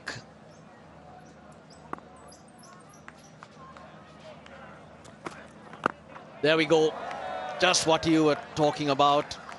Try and do something different. Try and get Lianage off that length. Or the other factor is these two batters have decided 230 is enough, and hence at this stage we don't need to do anything silly or try too hard.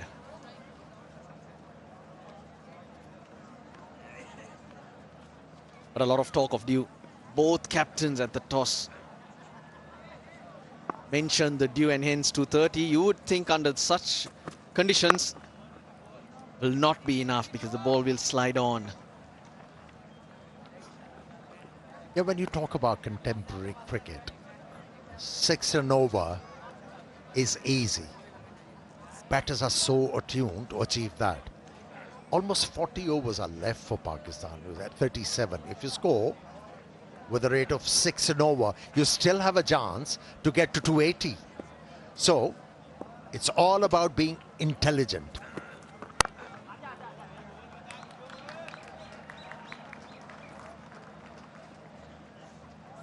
Four off that, 42 for 1.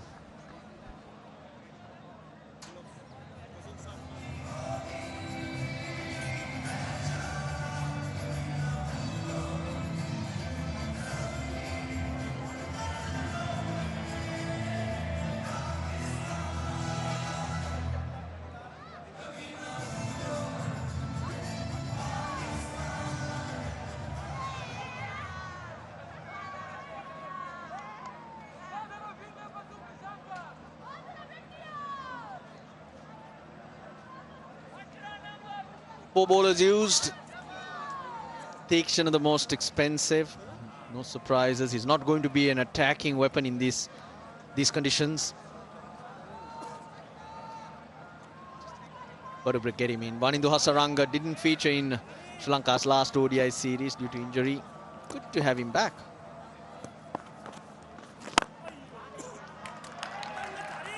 Petita and two spinners in tandem, that's when they're at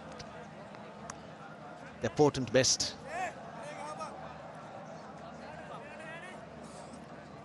And Sri Lanka has a lot of faith in Hasaranga and his abilities. That's why there is a slip in place on a pitch which is not offering much to the spinners as yet. That is a different story when you talk about wrist spinners. They do get some purchase from all kind of surfaces.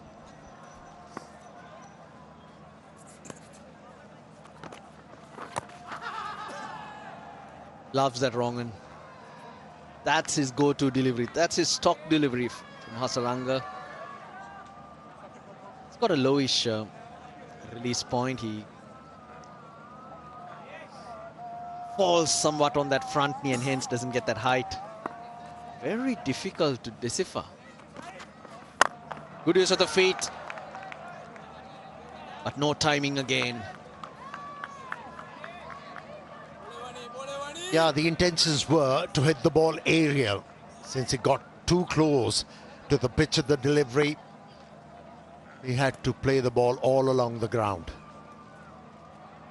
It-off is in the circle.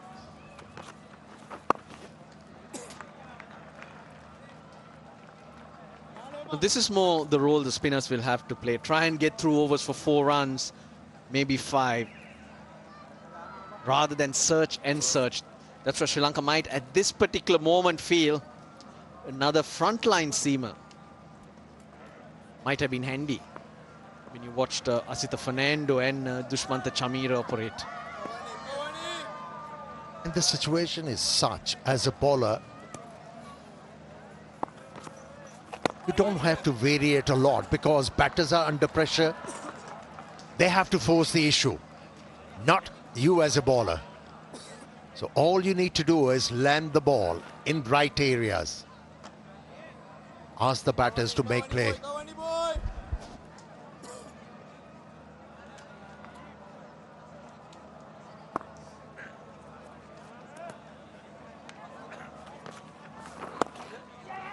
Four singles. Off the 14th, Pakistan quietly getting themselves up to 46 for 1. At the end of the 14th over, the players will have drinks.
Welcome back to the Pindi Cricket Stadium. 46 for 1 in the first 14.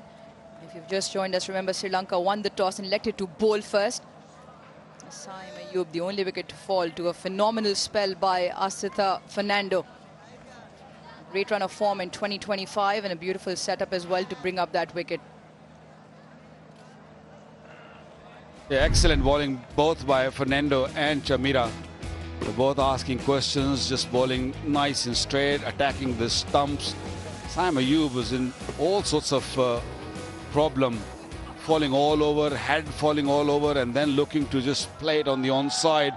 Watch that head. When you have your head outside the line of the ball, you're always in problem, always in trouble. Not the first time it happened 3 or 4 times. Lucky that a couple of times he got away with things, and then suddenly the full length delivery hitting the boot, and it was straightforward decision.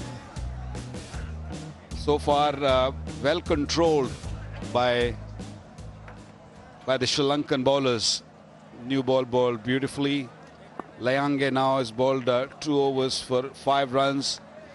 He's an opener who can bowl a bit, and there's so much in the surface, Aruj, that you know, you're not playing the third seamer. Even the non-regular bowler who's really getting a little movement off the surface.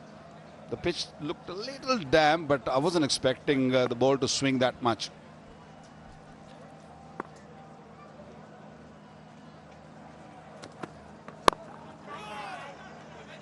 And just on that, Vakar, interesting choices of the first 11 the both teams have played.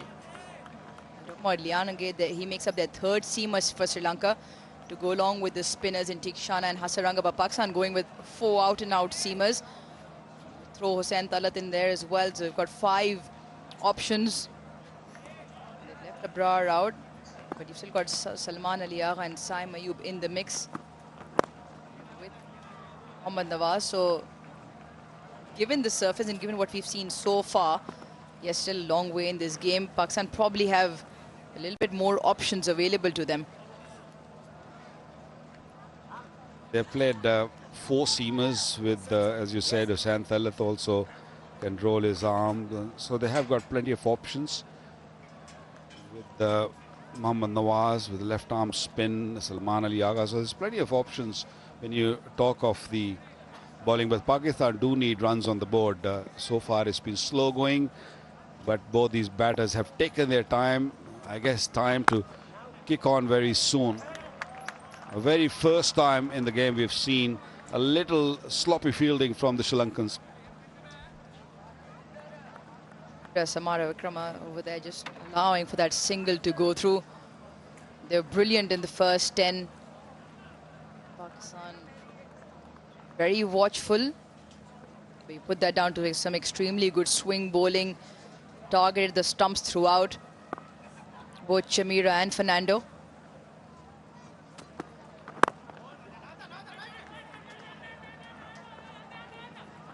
The moment Pakistan looking comfortable in the partnership building, that of 35 of 64. It's taken its time, as at the entire 14.4 overs. It's taken its time, but Pakistan need to keep rolling the strike over. You mentioned on comms a little while earlier the number of dot deliveries in the recent past. Pakistan have played in the power play so far already 10 overs. 60 deliveries so far, but what they now need to do is convert.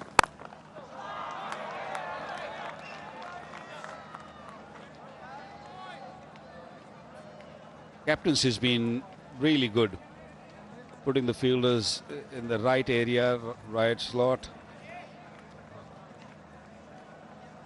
Anything loose has been played well, but straight to the fielder, and I think that's where they missed out.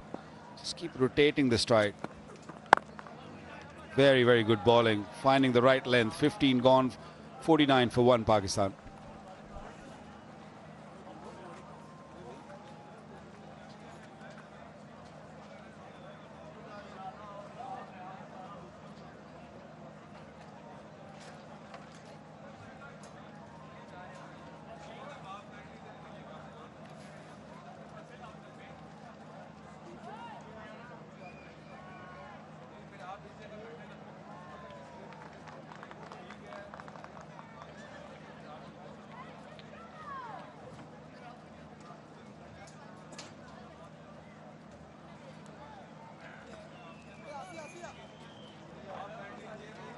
The dot counter just ticking over.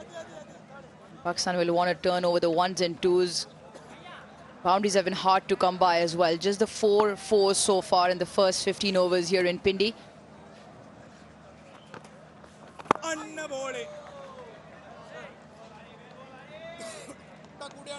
Seems to be an area of the batting again. You were talking a little while earlier where Pakistan have found themselves stuck on the crease.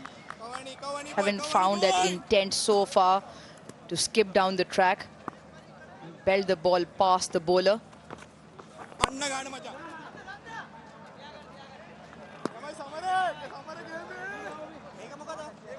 Very smart bowling by Hasaranga. Hasaranga knows that Pakistani batters, both these left and right hander batter, they are under pressure. So they are looking to take a risk. So it's bowling a little slowly. Again, dot delivery. Don't think they're going to give much away unless you're willing to take a bit of risk. They're going to keep hitting that length. Last delivery, 84 kilometers an hour. One little short. Again, straight to the man. Yeah, not easy, and you just feel something's got to give. Either Fakhar Zaman picks up a certain length that he can jump down to. Because at the moment, Hasaranga,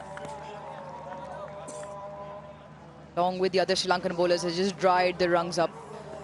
50 up for Pakistan. It's also the variations in pace. There's a good 20-kilometer difference between how slow he can drop it. Hasaranga started the over at 76 kilometers per hour and all the way up to 95 as well.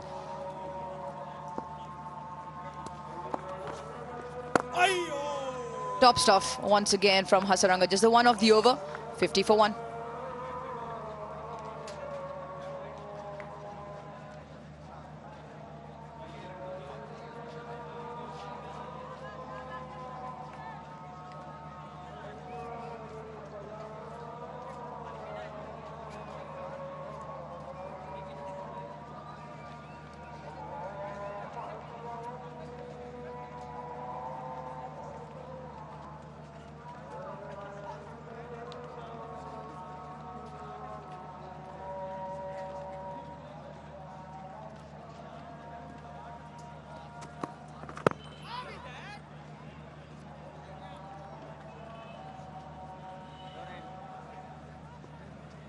Still a long way to go in this game. We're still only in the 16th over. There hasn't been any extravagant turn as you'd expect in Pindi. One of the better tracks, one of the more faster scoring venues across the cricketing venues available. Second on the list in terms of the average runs scored here. So also the outfield very quick. Full face of the bat on that occasion. Timing also top-notch from Babar Azam. First boundary in 25 deliveries. Got a little greedy. The young guys just look to bowl a little fuller. And Babar Azam not going to miss out on those. Pure timing right on top of the ball, making sure he hits it straight. That will make him feel good. 5th boundary of the inning. Pakistan have not lost too many wickets. That's the plus for them. They need a big partnership here. Again, a very good length delivery. Swinging away from Babar Azam.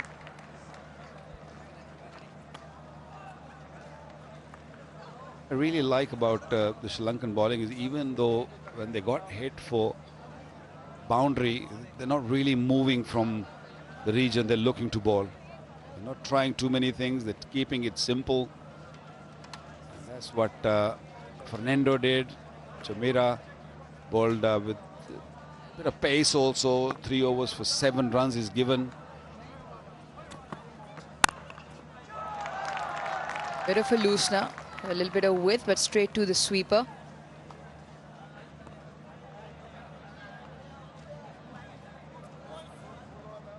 Our favorite moment, isn't it? The Vigotel selfie moment, the official handset partner.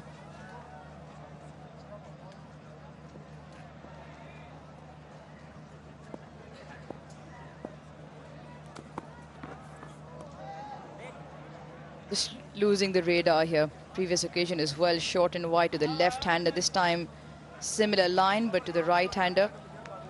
It's one thing you and Wasim Akram talk about repeatedly in terms of getting your fundamentals right and not shying away from the plan that is working. If your stock delivery is working, and there's an example that you've just mentioned about what Sri Lankan quicks have done, that they've just kept on hammering at that length, a hint of shape with the ball throughout, and they haven't moved away from it.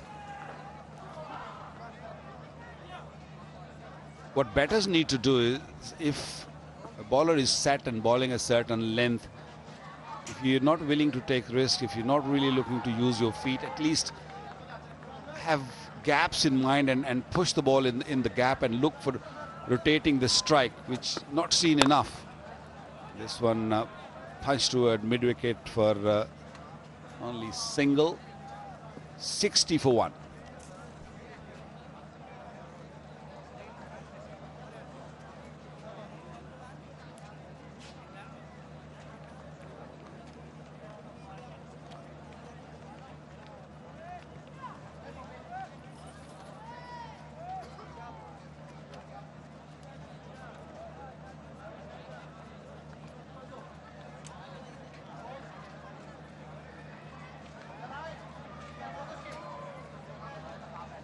Ten runs off that last over, by far the highest and the only one so far, and Pakistan will want a few more of those. 46 now between the two, Babar and Fakhr, and just seems like the momentum's picking up. The last 5 overs, 22 runs, with the 1 boundary in it as well. That's the intent, that's the shot, and those are the 6 runs. 50 partnership as well, and Fakhr just cutting loose. Good early pressure in the over from Fakhr. I was expecting this straight after the drinks break. It came little late, but came very, very nicely. 50 partnership between these two.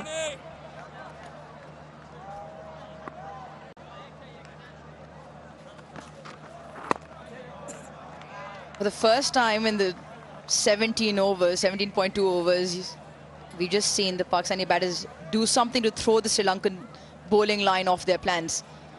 And the best thing about that was charge on the very first delivery. Pressure onto the bowler and follows the 6 up with a single. Getting Hasaranga to think about the next delivery now. That's the discussion, Vakar. The bowlers don't need to change anything if their plan A is working, because the batsmen so far did not try and do anything to throw them off their plans. That was the first sign of something just coming, and now it just puts the pressure back onto the bowlers, making them think of a different plan.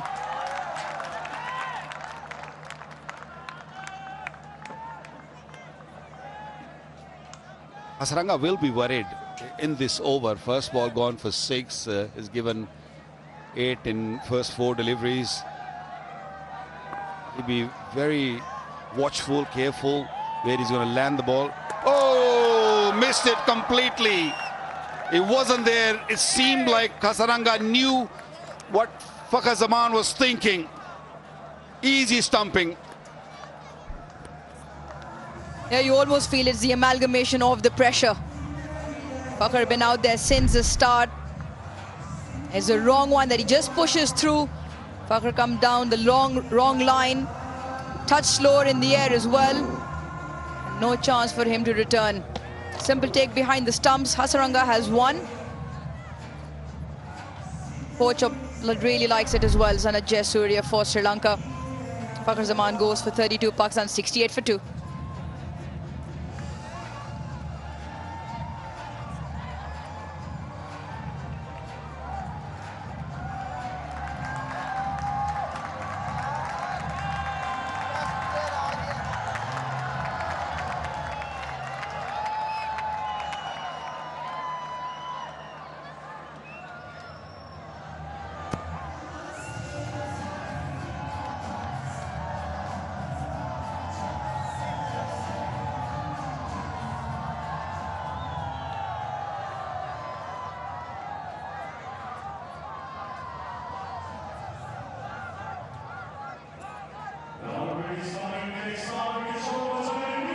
In at 4 for Pakistan, Mohammad Rizwan.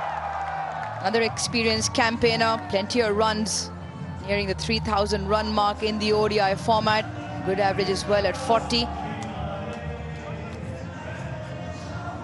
Now what Pakistan need is for the two most experienced campaigners, the two that have the most amount of runs, to get stuck in. But from the onset, not allow Sri Lanka to mount pressure again. Pulling the length nicely, Hasaranga has got so much experience, and he was keeping a very close eye on Fakhar's feet. Because he got hit for 6 first delivery, he knew Fakhar is on the charge, he's going to look for another one, and fantastic bowling, pulling the length back and foxed him in the air.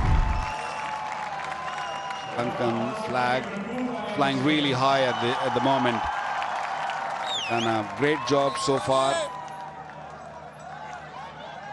Final delivery of the 18th over, still on the attack, has got slipped there. Oh! Well, really slowly, Hasaranga. 18 gone, Pakistan 68 for 2.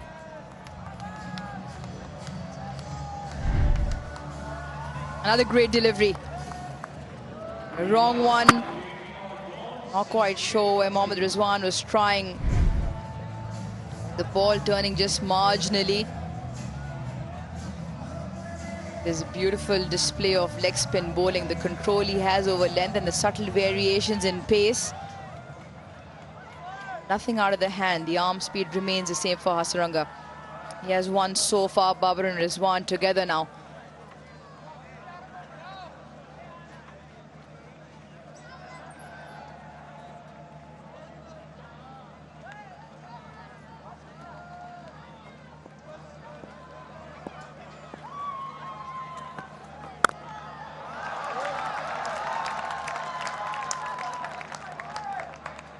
Babar moves to 24 with that single. With Bank Alphala and over 1,100 of their branches, you can open your account, go to the nearest branch, enjoy various free services, earn your orbit points and maintain or grow your balance. Fantastic stuff.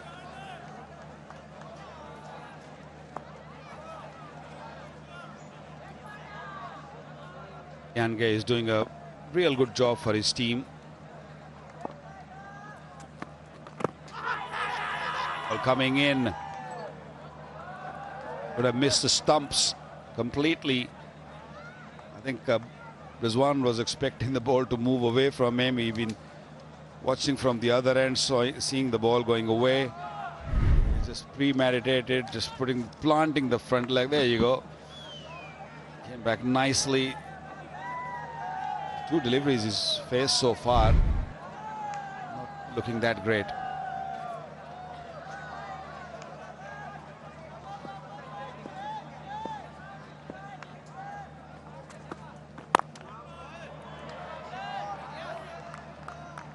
Just getting a hint of shape. Still through, seam position very good. That previous delivery to Rizwan, maybe just starting too far straight.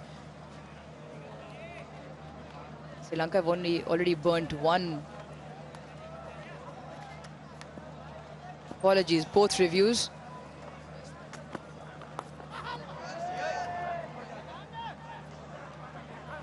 Lost both reviews to balls pitching outside the leg stump. So very early in the piece, Sri Lanka will now hope they don't get a close call which doesn't go their way.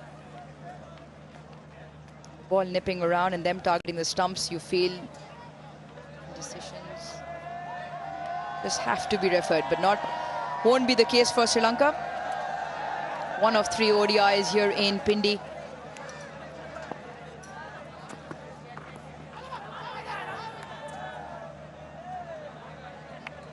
I think it's one of those where you just want to throw the umpire off. Down the leg side, brushes the pads and you go up. He got something on that ball, maybe just clipping the... there was sound. I know what you're saying, what you mean, but not on that occasion.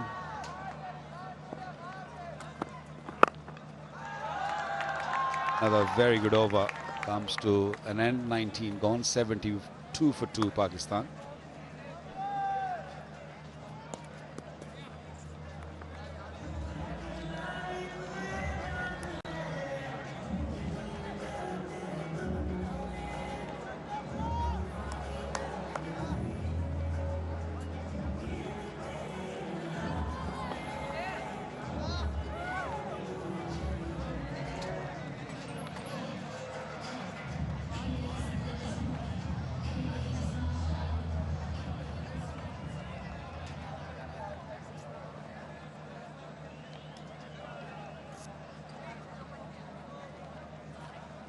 $72 for 2 in 19. Wicket apiece to Fernando and Hasaranga. And he will continue into his 4th now.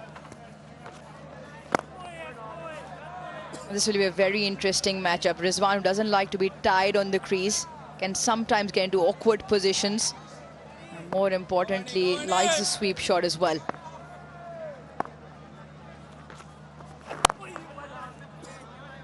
Hasaranga's been bowling a wonderful spell. Subtle variations in pace. And a very good googly up his sleeve also.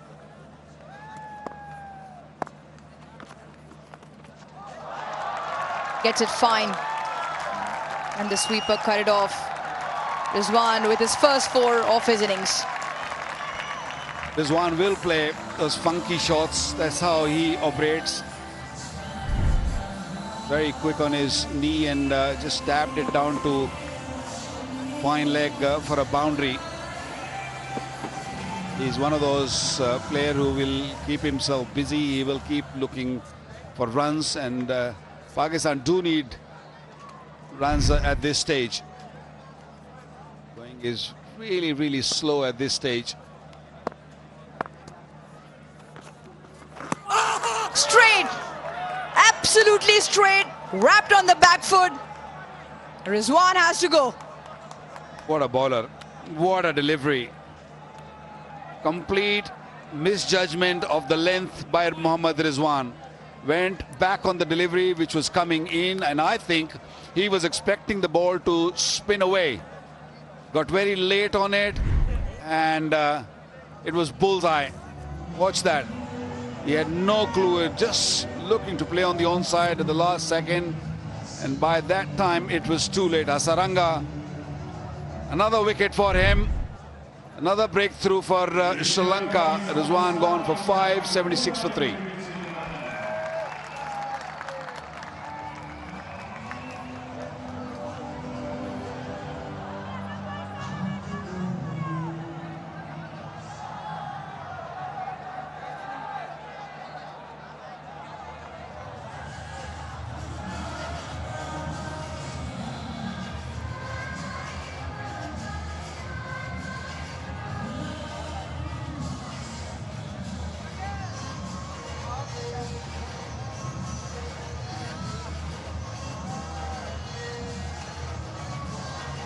Salman Ali Agha walks out into the middle.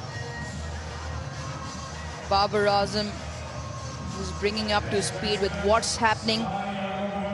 That's because Pakistan have lost 3 wickets. Good start to his ODI career. 41 the average. Big 100 to his name, 134 his highest score. But at the moment he has to cater to the spin from Hasaranga. So far Pakistan have found it extremely difficult to pick him and then have any scoring opportunities available against him. Slip still in. Over the years, Hasaranga has really performed well against Pakistan. Something about Hasaranga Pakistani batters don't like, and that's the reason, because he bowls straight. He's always asking questions. Another very, very fine over comes to an end. Only 5 runs and a wicket. 77 for 3.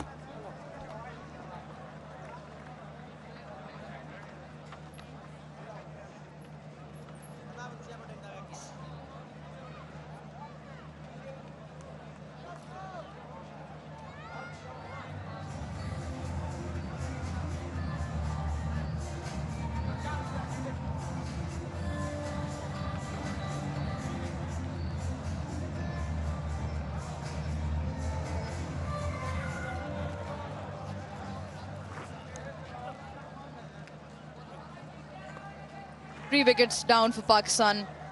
First, Salman Ali Agha fell at 14, and then the other two came in quick succession. 68 for 2 and 76 for 3. Last wicket, that of Mohammad Rizwan, trapped in front. Lanka will continue a long spell here, 6 into his 6th. Such an advantage when your non-regular bowler comes in and bowls 5 or 6 overs and keep things tight. When you have Hasaranga on the other end, we saw in the first spell also, when Fernando was swinging the ball, it was Jaminda's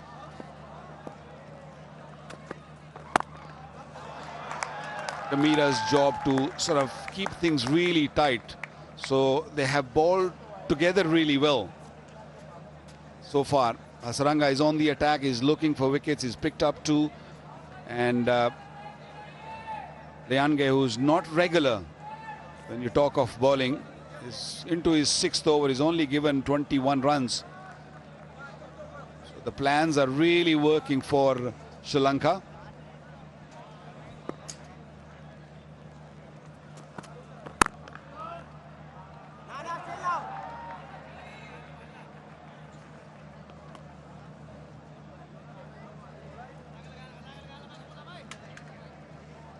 KFC, the official food partner throughout the series.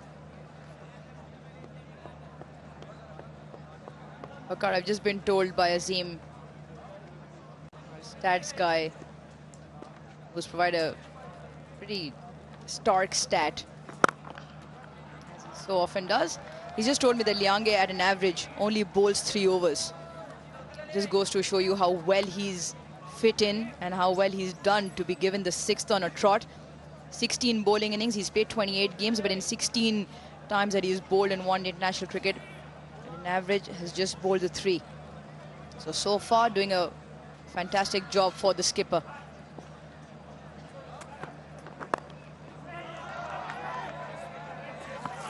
Justin needed a direct hit. I think the plan was to bowl him 3 overs. But from the other end, Hasaranga kept on taking wickets. The new batsman come in. He probably requested him to just come and bowl maybe 1 every time. Or this would have been out if that ball would have hit the stumps. So Mira was the fielder at short fine leg. So when your other bowler is picking up wickets from the other end, so your captain would like to just carry on with you. This one a little loose, maybe too many overs for him. 8 off the over, and 85 for 3 Pakistan. Yeah, twice in a row, touch 2 straight now. Rolls his fingers over down the leg side, and is an easy picking shot for Salman Ali Agha. Outfield extremely quick. Another good over for Pakistan. 21 done, 85 for 3.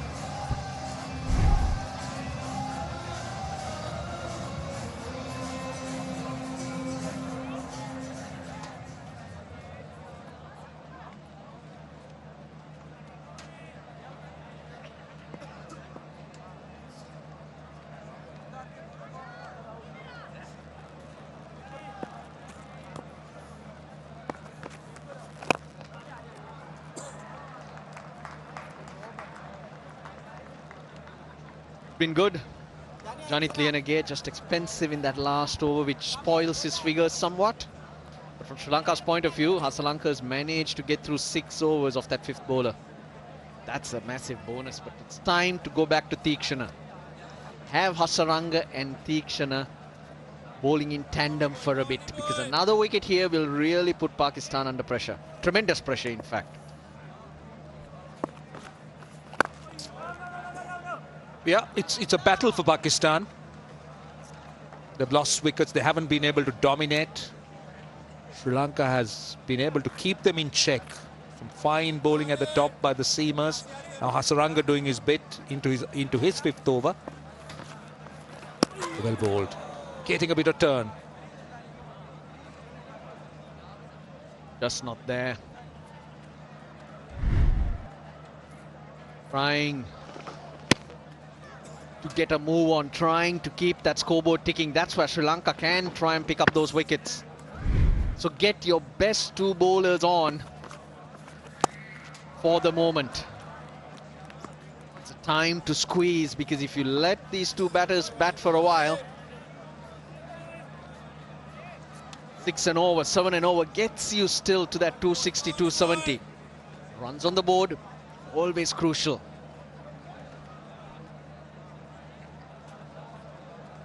Asrang, interestingly, just into his third game against Pakistan in ODI cricket. Ah, that's a poor delivery. That is a really poor delivery. In the gap, and that's gone for 4. That is a rank full toss. And well, Pakistan couldn't have expected anything better at this stage. Yeah, the pressure was building. A few dot balls. Salman Ali Agha, the captain, playing at deliveries that were just not there. But now, boundary with getting himself a few runs, he'll feel a lot better. The T20 captain Salman Ali Agha. Towards the call. Suddenly, the runs begin to flow. 15 off the last 2 overs, 92 for 3.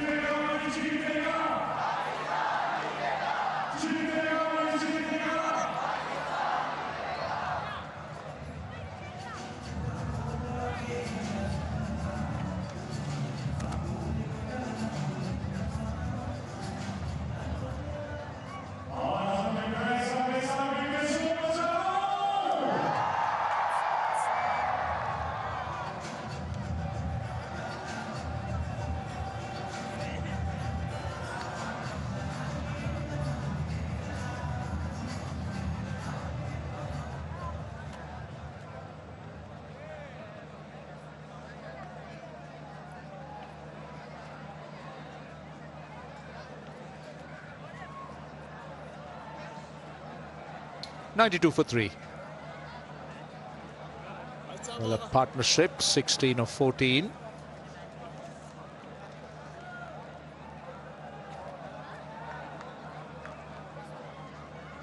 Yeah, Lenage, 6 overs. I thought it'll be Teekshana, but he's gone to Chamira, one of your frontline bowlers. Right, now he's got 6 overs from Janit Lienage, so basically he needs to find 4 more overs. So Chamira has 7 left, Asita has 5. So he's got those options available.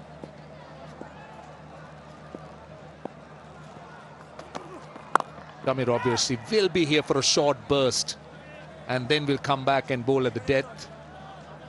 Got to space them out very carefully and cleverly. Chamira is the bowler that he can rely on at any stage.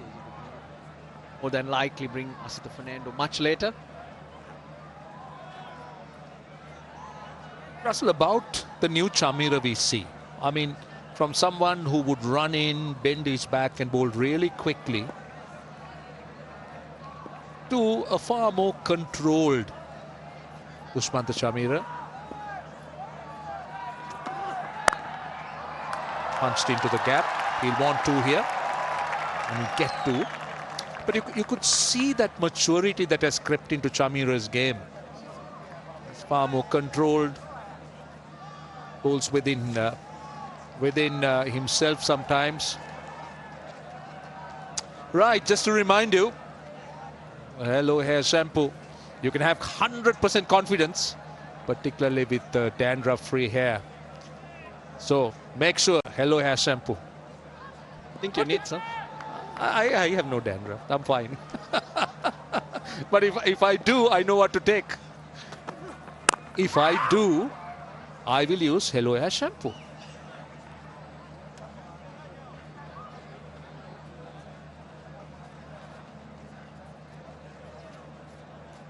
Well, hello hair. Hello there.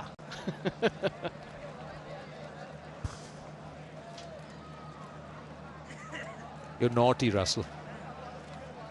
We always knew that, but you're getting naughtier. You mentioned Chamira's pace. He's got the ability to get it through. He knows when to let loose as well. And sometimes that extra pace is really important. What the point I'm trying to make here is that he mixes it up so well. You talk about the extra pace. Yes, he's gone at 145, but he's generally in that zone where he controls it, but bowls at a quick enough pace. And even the first spell today, which we saw, you did see good pace, but also control.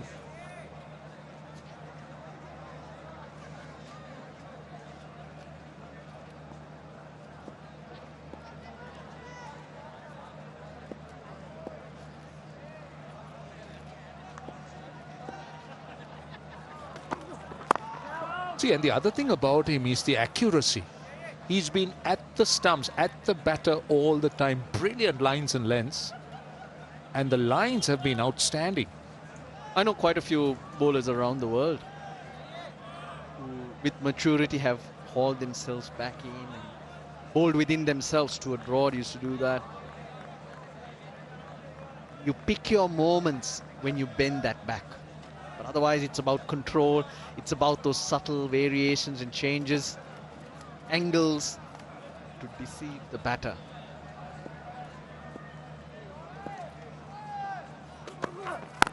Well bowled again.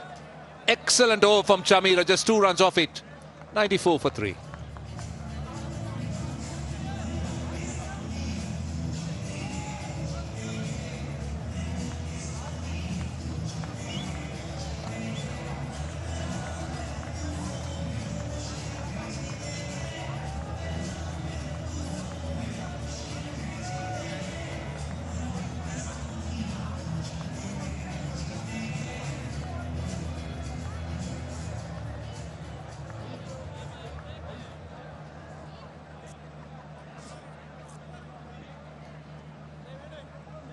Well, that's a look at the Sri Lankan bowling. Very impressive. Look at the 2 fast bowlers at the top. Excellent spells. Chamira bowled just 3. He's come back for a second spell. Dixon is slightly disappointing. I thought Lianage's 6 overs was useful. They're continuing with Hasaranga.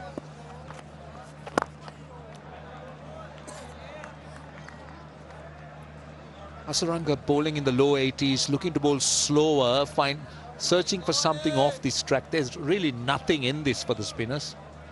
Yeah, we haven't seen it turn, but he's bowled those angles, change of pace. He's also used flight. Bowled! Through the gate she goes. 3rd wicket for 1 into Hasaranga. And what's disappointing, Roshani, is all 3 dismissals.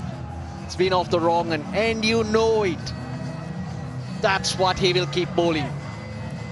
You talk about the days of matchups and so much of information that the batters have, and you still fall for it. Another wrong one, and that has been his wicket-taking delivery, and completely. Look at the gap between bat and pad of Babar. Deceived and bowled him. Massive scalp. It was the pace. It was the pace. He threw the shot early, and it just slides through. Babar Azam, 29 of 51. Pakistan are 95 for 4.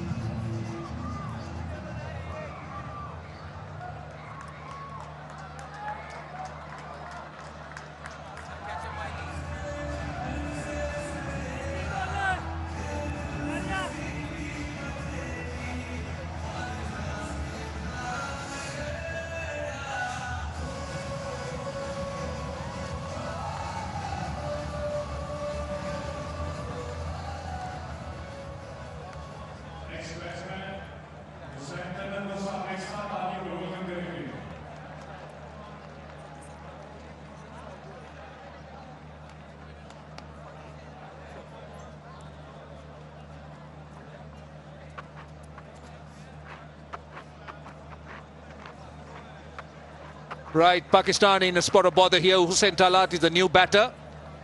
Doesn't really carry too much of experience, just 8 matches. Not much to show in terms of runs, but Pakistan needs a massive effort here, if I'm stating the obvious.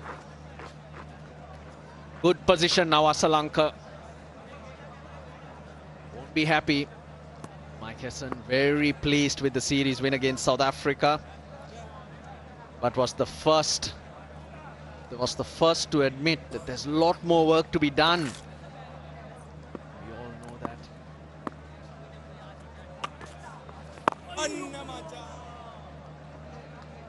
Around here, South Africa, a strong team.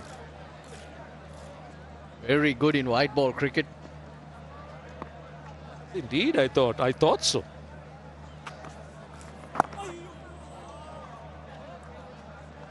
You'll be doing injustice if you don't call them a strong team. They had so much of potential. That should give them confidence. Well, the middle order has to dig deep for Pakistan.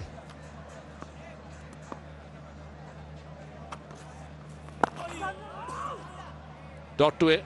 One ball to go, in fact. He's just conceded a run and a wicket. This is Babar Azam. Yes, Russell, what you said was bowled slower. No turn, it's the angle. He's pushing it in as the wrong, and he tends to do that, Hasaranga. But you can see Babar Azam reaching in front. Oh, in front, not given. Not given. No reviews available for Hasaranga or Sri Lanka.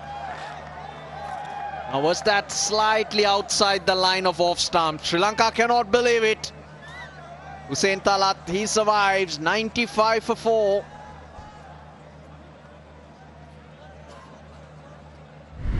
Well, that's what I'm very interested to see. Why it wasn't given? Was it doing too much? Now, how was that not hitting the stumps? Well, that one. That looked plumb to me.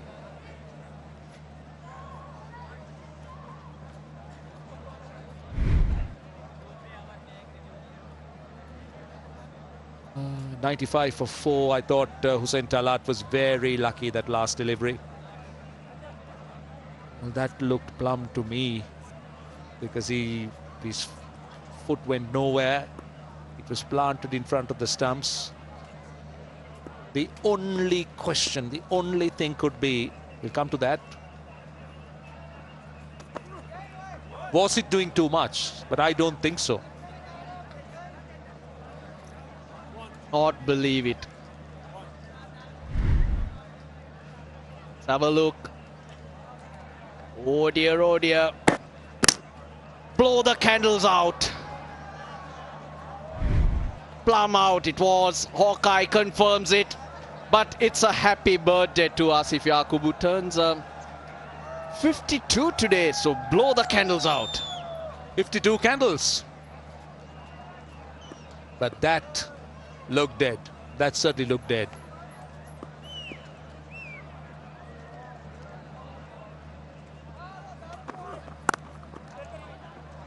Can you believe it, Roshan? Asif Yaqub, he's a Malli to me. Yeah, Malli, for everyone who's watching, who doesn't understand Sinhalese, is the younger brother. Hey, Russell, we know you're old, man. Don't pretend. That would have been massive. Well, they blew the 2 reviews by the 11th over. It was the first one they took in the 3rd over. Pitching way outside leg stump, missing leg stump. That was the one that's now coming back to haunt the Sri Lankans at 95 for 5. Pakistan would have been in big, big trouble.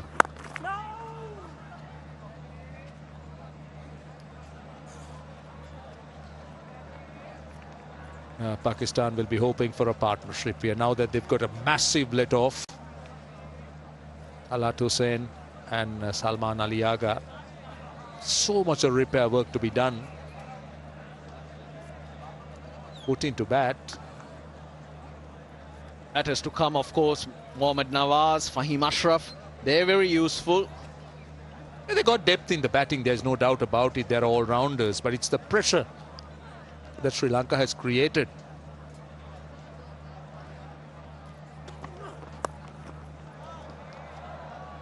Well, that's been Shamira's strength. He's been at the batter. He's hardly conceded a run.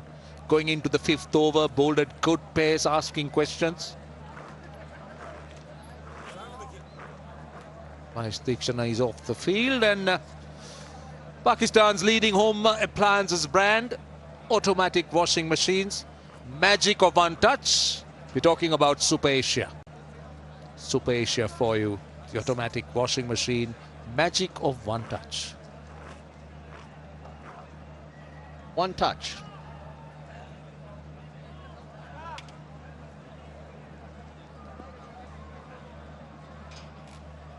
Amir into his 5th over. He's peppered that back of a length area. Different length to what Asita Fernando used. And he's mixed it well. Now look at that delivery. Went full. As you said, back of a length, but that time going full. But now after the wicket, he's got his tail up. He's cranking his pace up, and now just under the 140 mark. This is what Chamira can do. All well disguised.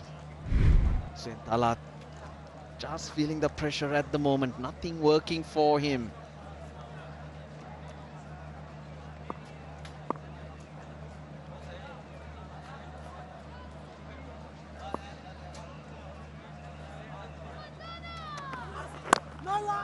Another dot. Shamira's bowled 5 overs for 10. Pakistan at the halfway stage, 96 for 4.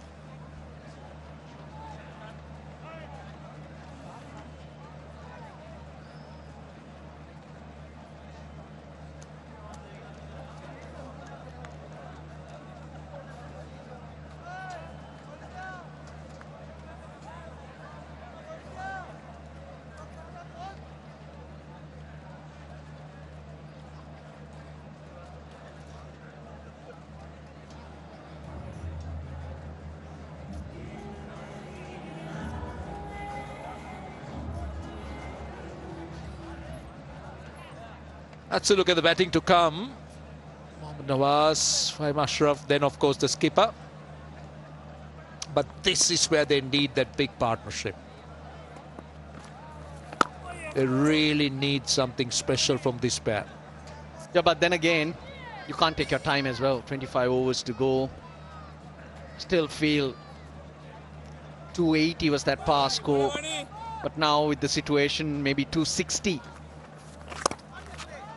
That's 4, nicely played. Played it very, very late to get it past Tikshana. Hundreds on the board. Well, useful. Salman Ali Agha will be the batter. They'll be looking to try and get him out of this mess. Waiting for it, using the pace. That was over 85 Ks, pushed through a little bit quicker. Boundary after 20 balls. Earns a cheer from the coach. Boundaries have been hard coming for Pakistan. Just 9 4s and 1 6 so far in the innings. Into the 26th over. Regular wickets have also stemmed the flow of runs. Sri Lankan bowlers have been pretty good. The areas bowled. Hardly any loose balls, and hence Pakistan were forced to search. I think the key was the way the Sri Lankan fast bowlers started. The aggressive nature, the lines, the aggressive lengths, and the dots they built with the openers. There's so much of pressure at the top which Pakistan just couldn't get out of. 2 left-handers. Saim Ayub. Zaman really did struggle to find their timing against that new ball, and I just feel Zaman is not himself. I think he's struggling for form and confidence, and that played into the hands of the Sri Lankans. First run for Hussain Talat off the 8th ball he faces.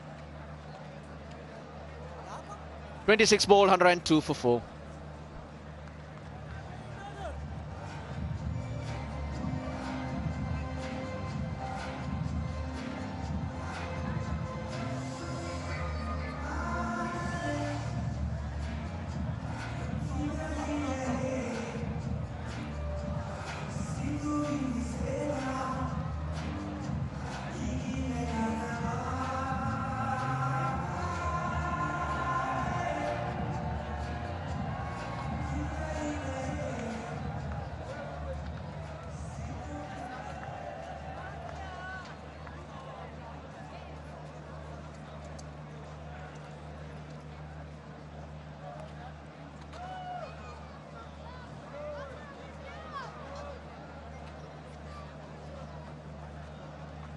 Now, the current rate, way below that pass score you were talking about, Russell. But Pakistan is in a very difficult situation. Why I say that is, okay, all right, you are looking at a score, a pitch that demands a score of 250, 260. We'll come to that. So 250, 260, but then Pakistan is in a delicate place. 102 for 4, you lose another wicket, and then you face the danger of being dismissed. So what route, what's the balance?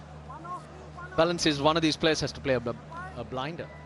They've got to start looking for those singles, maybe make those calculated risks to get the bowlers off that length. Now Sri Lanka, on the other hand, know the delicate situation. Asalanka's bowling Hasaranga an extended spell. He usually wouldn't have Chamira bowling at this stage. That wicket is the key. Because you can bat the 50 overs and getting 220, 230, I feel that's not going to be enough, because come the night session, it gets cooler. The dew will play a factor. That's the feedback. So you're going to need a bit of cushion to save those runs. Hasaranga might have picked up 3 wickets, but it's not a turner. It's not a dirty turn, and there's nothing to suggest that this pitch will crumble. Pakistan don't have a Brar either.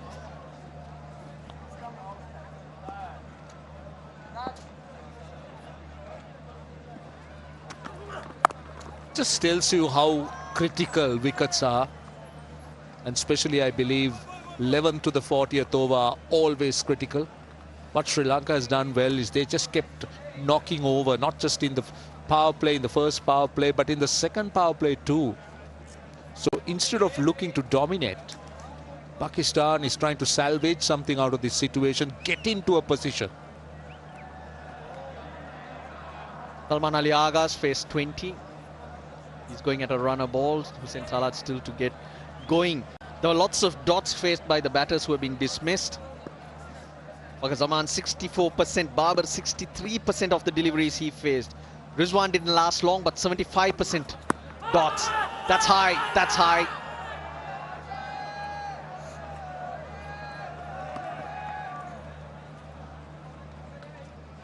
Time Ayub, 79% of the balls that he faced were dots. So dots have been the key.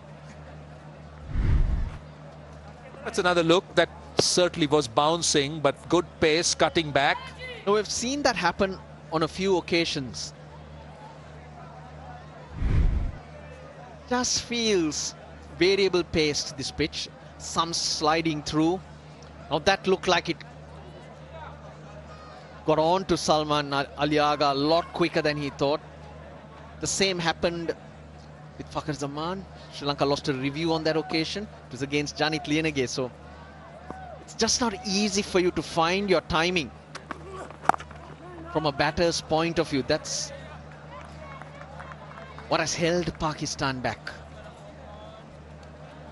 And also full credit to the way the Sri Lankan bowls, and I know we spoke about the dots, to try and understand about the dots. I think it had a lot to do with the way Sri Lanka bowled. Yes, Pakistan batters didn't look to take them on, but I think they were restricted, especially with that opening burst, and that they haven't recovered from. Last ball of the over.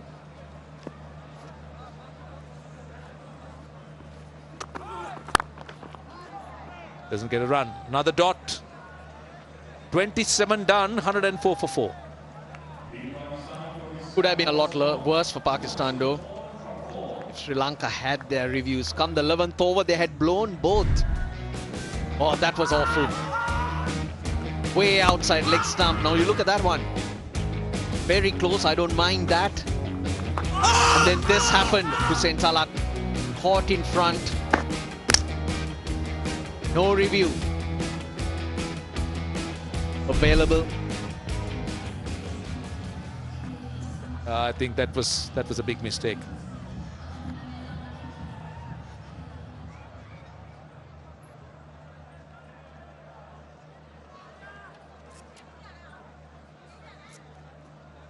Tikshana's back.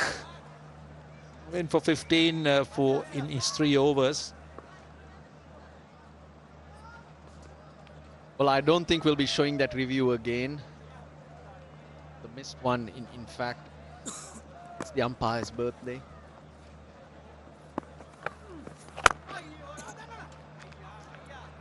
Russell, he's only human, Russell. He's only human. These mistakes can happen. Yes, of course. Tikshana's back into the attack. Now he has a role to play. Hasaranga's bowled beautifully. Tamira from the other end. He's been a bit wayward. He's not got anything out of the pitch and he's gone searching. It's an important phase for both teams. Pakistan looking to break free. Sri Lanka for that wicket.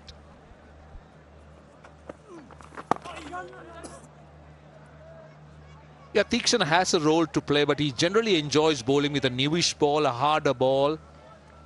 Bowls in the power plays. So good in the T20 format.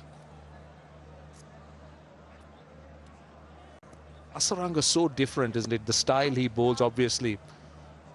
In terms of Tikshana and Hasaranga, no comparison, different bowlers. Bounced a bit. That's the variation there is in this on offer on this pitch. I mentioned the variable pace. That's where batters are never in. They're never able to line up the bowler because there's that slight bit of variation off the pitch. Initially, I thought it was the International Bird Day. Bird's Day. But it ended up being a birthday. Surely you should know the difference. Birthday and a birthday.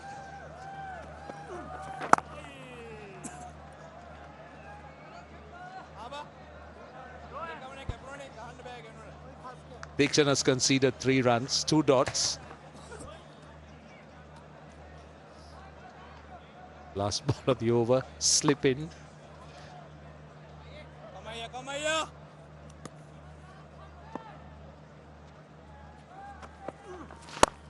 Goes over the top. Now that's what they've been searching for.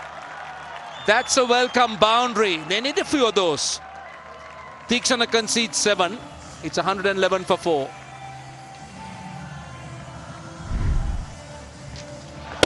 Just opened himself up a little bit inside out. Looked for that spot and did it well. Great execution. A boundary to end the over.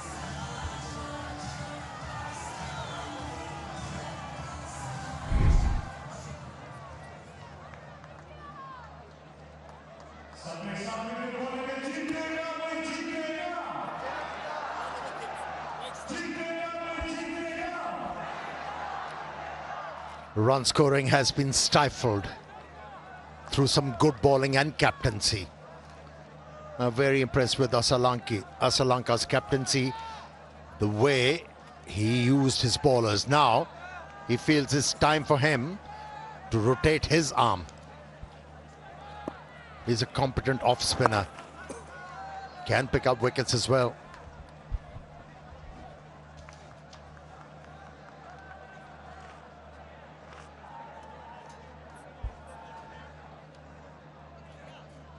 I like to continue the job done by the rest of the 5 bowlers so far.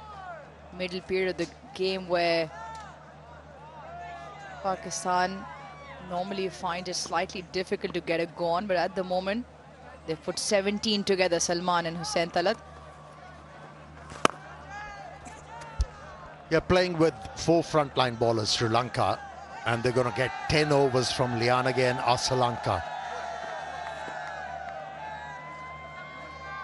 He started off well.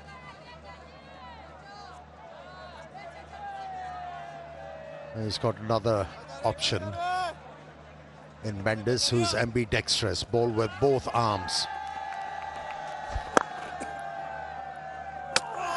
Careful, careful. They've asked for this. Now, if Salman Ali Agha hasn't got back, or bat or foot is not grounded, a direct hit a lot of the times can be in trouble. Let's have a look.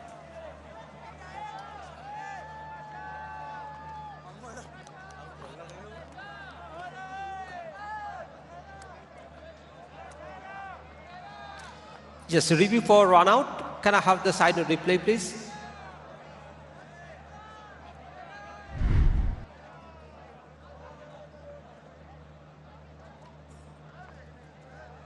I can see the batter has made his ground. Satisfied. My decision for the big screen is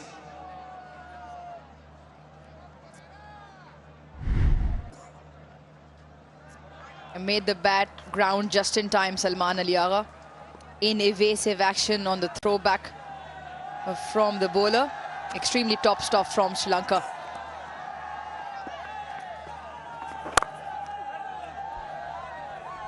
Yeah, from the moment Pakistan was inserted to bat first in this game, from the word go, Sri Lankan team looked dialed in.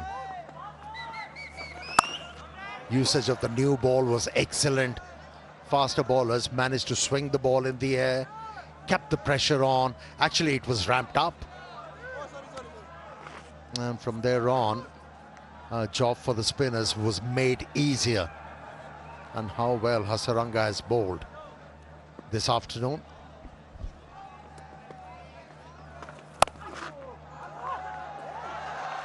Fielder inside the ring doesn't get a hand. Hussain Talat will pick up 2. 29 done, 116 for 4.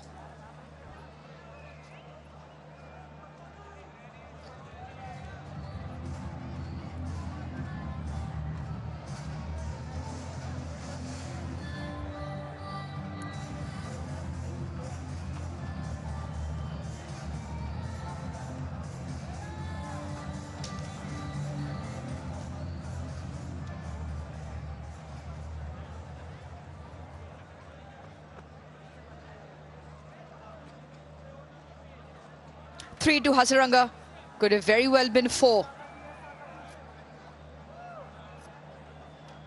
Chantalat wrapped right in front of the stumps, not given. It's been an extremely well put bowling effort so far. Into his 5th now. Tikshana brought back into the attack.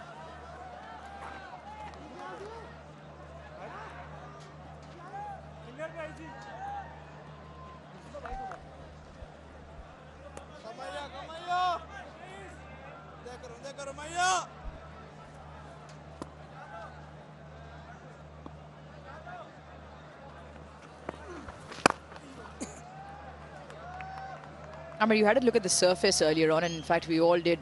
There's no real demons in the surface. It's not any lateral movement. It was more swing through the air for the seamers. Even the turn, it's the regular amount of turn, especially with Hasaranga. You expect his wrong ones to turn.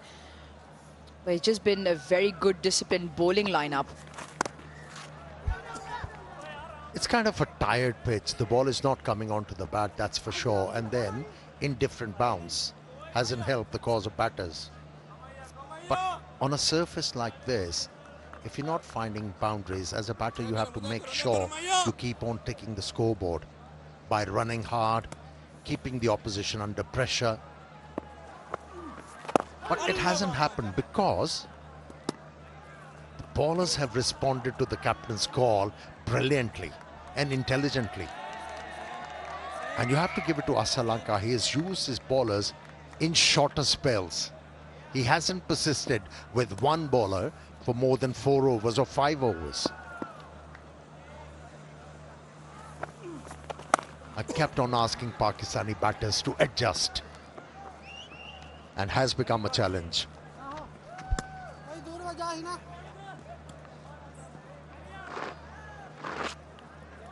Oh, the crowd have definitely everything to enjoy. They come out in numbers and they enjoy a Vigotel mobile selfie moment. Big smiles, great teeth as well.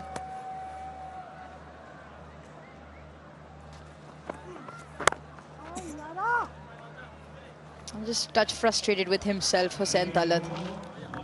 30 done, 119 for 4.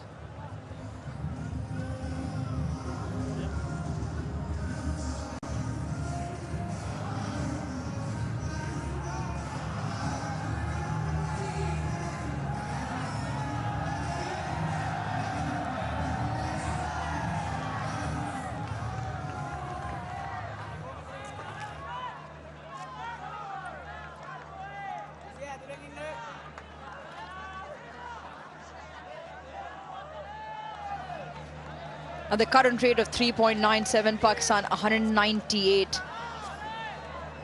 Given the surface and the quality of batters that Sri Lanka have, that might not be enough. That's why this partnership crucial now for Pakistan. Gets it over. That is a very good shot over mid-off from Salman Ali Agha. This is the moment for Pakistan to make a comeback. Not a regular bowler in action, and as a batter you have to back yourself into finding boundaries consistently. That was number one after a while. Calls for two very quickly. And extremely well run. That's the kind of intent Pakistan are looking for, to be proactive. We spoke about this, Sri Lanka playing with 4 frontline bowlers, so 6 have come from Lianage. And now looking for a few more. Kamindu Mendes can roll his arm over, in fact both of them. Sri Lanka now into a second, so they realize that this is the opportunity. Partnership now 30 or 42, just picking momentum up as well.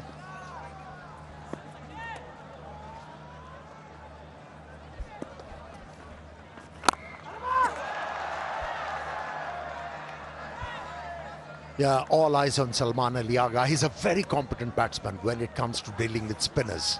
He's got the ability to take the attack to the spinners, and Pakistan wants him to go big.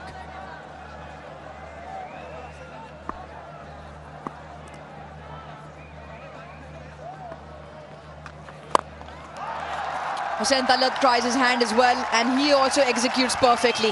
This is good counter-attack from Pakistan. Couple of boundaries in this over means there'll be a bowling change. The most expensive over of the match so far. 11 to be precise.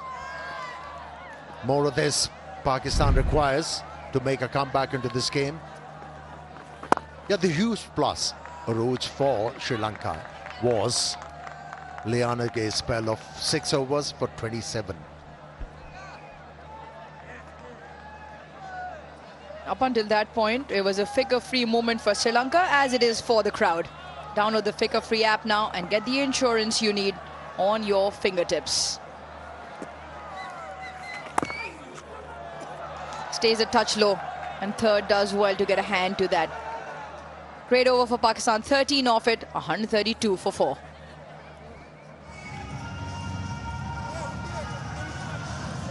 And with that, we'll also take a drinks break.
a high riser prior to the drinks break.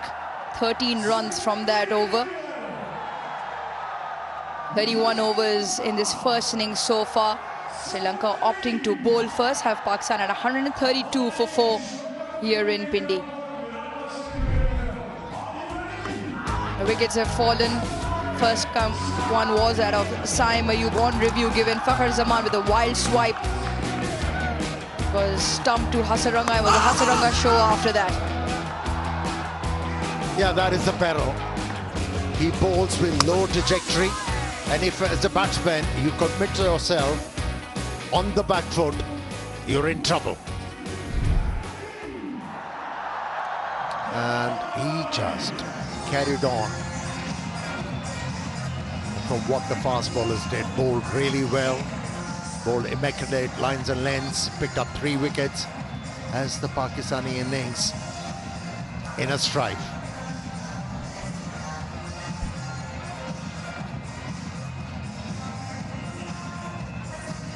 Current rate that of 4.26 gets Pakistan to 212. Once again, they will need one of these batters to bat through, if not both. Get a partnership going, which is at the moment 37. They've had few throughout, but no real partnership of substance.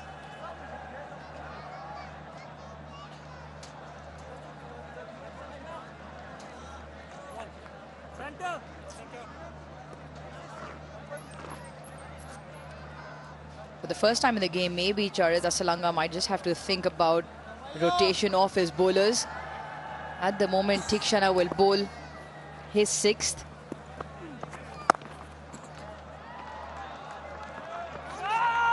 And I say that because Asalanka himself brought himself onto bowl in his previous over. You just felt Pakistan penned him down as someone to attack, knowing that they need 10 overs from their part-timers. So that over went for 13. Vasita Fernando still has 5. Chamira still has 4. And Hasaranga has 3. Whether he brings Fernando back into for a couple.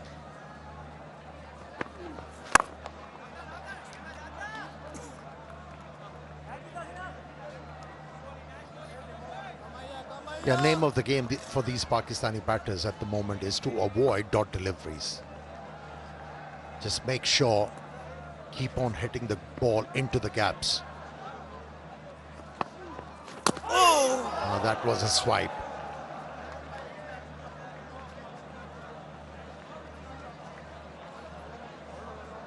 The frustration is creeping in, and that's for sure. That's why the left-hander had to take a huge risk. He missed out completely.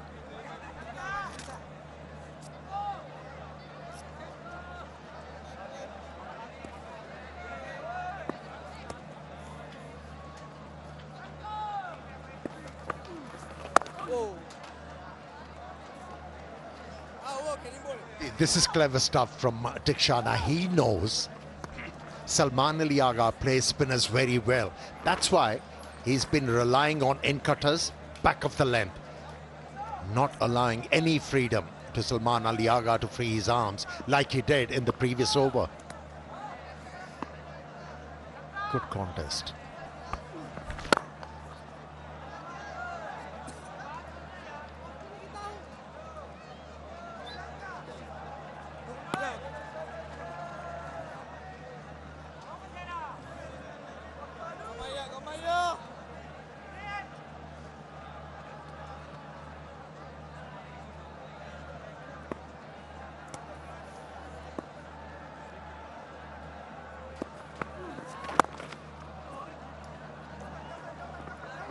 With that single, 4 of the over come along. 32 done, and it's 137 for 4.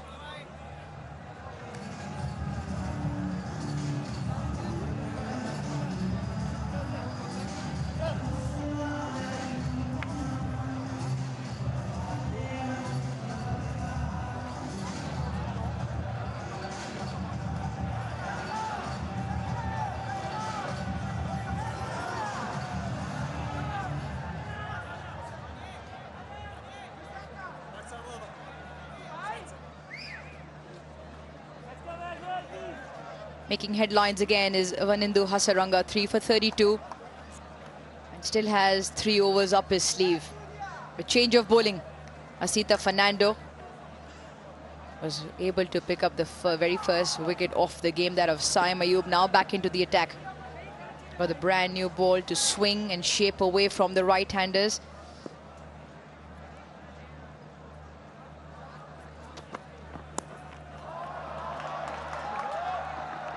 Nicely guided down third for 1.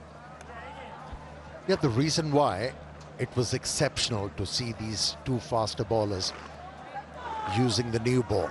On a pitch like this, when you come out as an opener, after playing few deliveries, you say, if my chance is to go big in this innings, it has to be with the new ball, with pace on. And they denied it.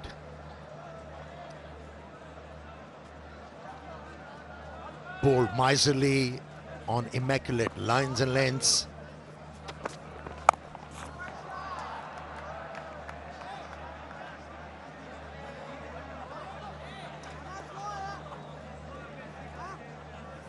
Once again, we get the crowd involved. Flip the KFC bucket, land it on your head, and you win finger-licking good prizes from KFC.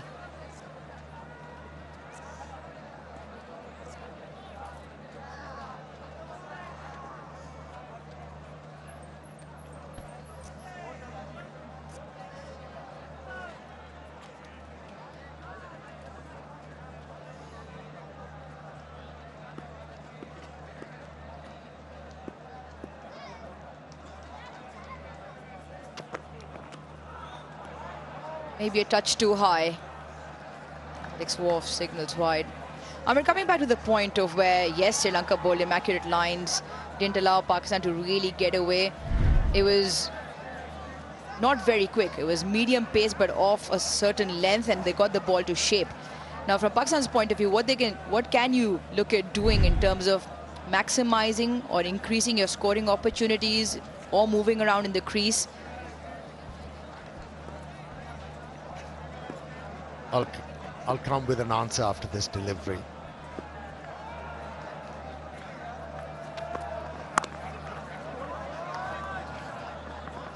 See, the example was when Fakhar Zaman was batting. The bowlers were looking to bend ball back into him. And he kept on batting from leg stump and finally realized, let's move towards the middle stump. And he picked up a boundary or two. So as a batter, you don't have to do something extravagant, just smaller things. Small adjustments can help you in a big way. So once the ball is swinging, yeah, there are different ways to upset a bowler. For a batter, the main thing is to destroy or disrupt the plans of any bowler. Once you're able to do that, then you write the game. Unfortunately, the innings stalled at the very beginning, but I think Pakistani batters, they're going to learn. And that is the reason why I kept on saying when Shaheen Shah Afridi was criticized during the second ODI, why did he choose to bat first? You know, over the years, what we have seen with the Pakistani team, they find it difficult to put runs on the board. So you have to do it again and again to get well versed into putting a total on the board. And I won't mind if Shaheen Shah Afridi decides to bat in the next one day, even though there is a chance of a lot of dew. It's a learning curve for this Pakistani side. They need a bit of experience to be able to do it day in and day out. That's what Mike Hesson also said at his presser, that it is an evolving side, it is a growing side under new leadership as well in terms of coaching, as well as captaincy in Shaheen Shah Afridi, his first outing as ODI captain. There's plenty in terms of learning opportunities. Which airline you flew in? Were you getting live cricket? Please share the details, the route. Yep, got in touch late for the game.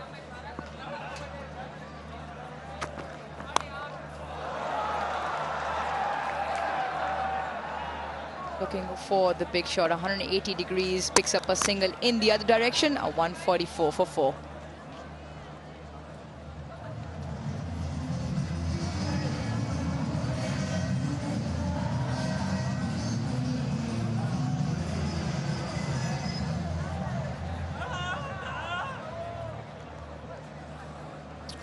Hundred scored by each team since the last ODI World Cup. Maybe sometimes when Pakistan have found themselves in a bit of a trouble is because batters haven't gone big. 33 innings, only 9 centuries since the last ODI World Cup back in 2023. Pakistan sitting significantly bottom of that chart, right up there with 15 centuries as well. So the conversion from Pakistan. Half centuries are there. We've seen it throughout the South African innings, South African ODI series, West Indies as well. Even earlier on, as the 50 partnership also comes on, there have been scores of 50s, 60s. It's just that where Pakistan have found it maybe slightly difficult, and coming back to your point of setting scores is because, or even chasing those bigger scores to 70, 280 and beyond is where some of the batsmen who've gotten the starts haven't been able to convert.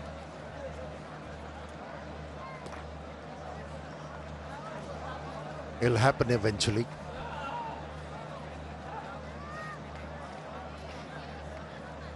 Going back to that 2023 World Cup, I think it was Abdullah Shafiq and Fakhar Zaman who scored hundreds for Pakistan. Mohammad Rizwan as well.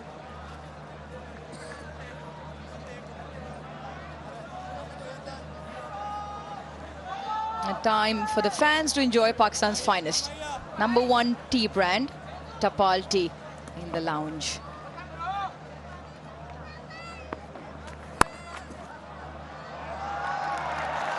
That's picked the gap nicely. Dive in Wayne will break Hussain Talat 4. Well played, played the ball late. And also off the back foot. He's been committing himself on the front foot. And this time around, waiting on the delivery. And managed to hit the ball in the right area for a boundary. Much needed boundary. Pressure releaser for sure for Hussain Talat.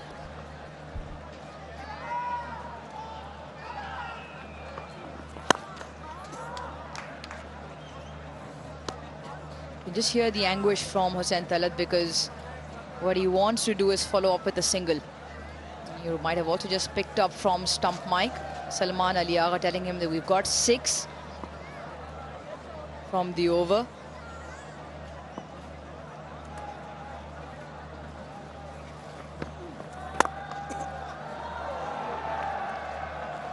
That will be the 7th of the over. 151 for 4.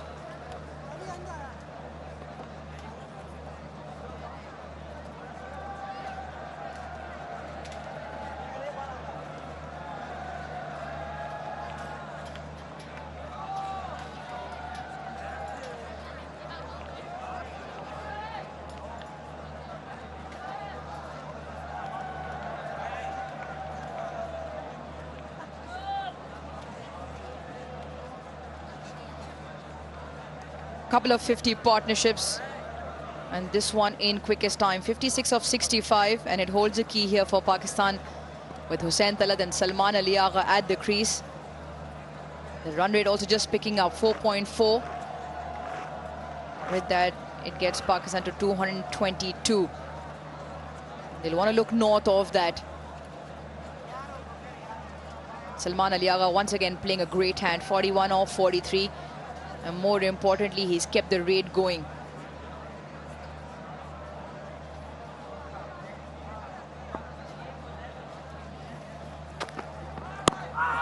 Is that wrapped in front? Is that straight enough? Maybe just with the around angle sliding down leg side.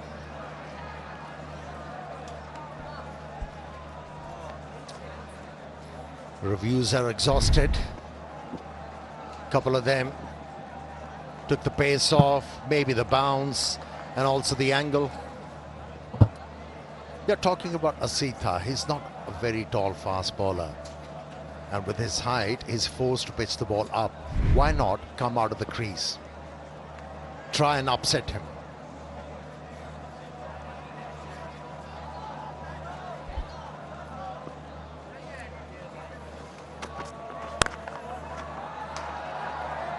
Great hand at short mid-wicket.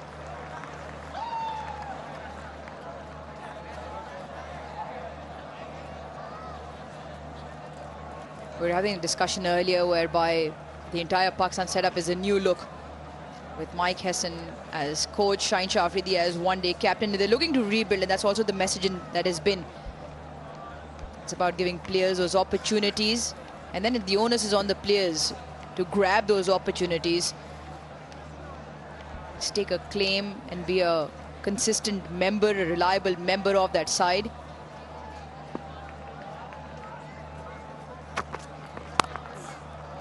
This is nicely played.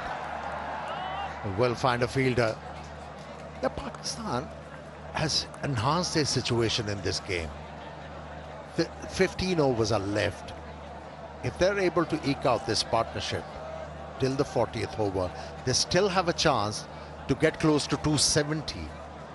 It's all about batting intelligently. The par score here is 280 anyways. So not everything lost in this game for Pakistan. Still a lot of hope. 2 overs need to be bowled by an auxiliary bowler. Finds the fielder. Unlucky for Salman. Happened twice in this over. And this is hard, really hard, and the reaction times absolutely brilliant. Pavan there, very close. Appreciated by the entire Sri Lankan contingent. Couple of field changes now. A long on falls to the boundary. Fine comes up in the ring. The ramp is on. If it is marginally short, Salman Ali Agha can look at that option.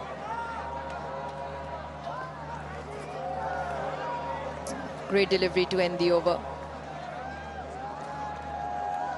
Apologies. Just the one so far. Yeah, throughout this over, Asitha hasn't been predictable for the batters to set him up for a big one. Couple of short pitch deliveries, couple of slow deliveries. He has managed this over quite well. Only a single been conceded so far. And he'll want to look to close the over out.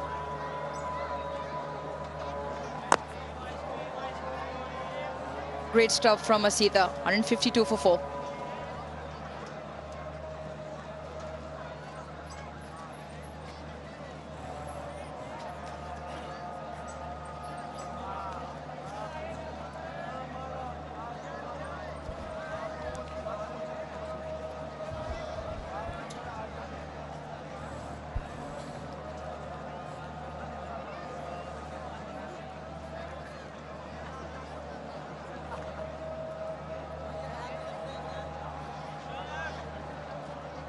He's been one of the best in the middle order. Batting positions between number 4 and number 7, Salman Ali Agha. 42.5, that average. Now even Sri Lanka, they have a couple of players doing wonderfully well in those positions and both playing here. Charita Salanka and Janit Lianage. Tremendous averages. No, if you're supposed to do well at number 6 and 7, that means the top order is failing, isn't it? Getting opportunity in those middle orders, and as a coach or team, you don't want to be in those situations. Hasaranga back for his second spell. 3 for 33, should have been 4 really. Wakarunis, what's the approach? What's the target?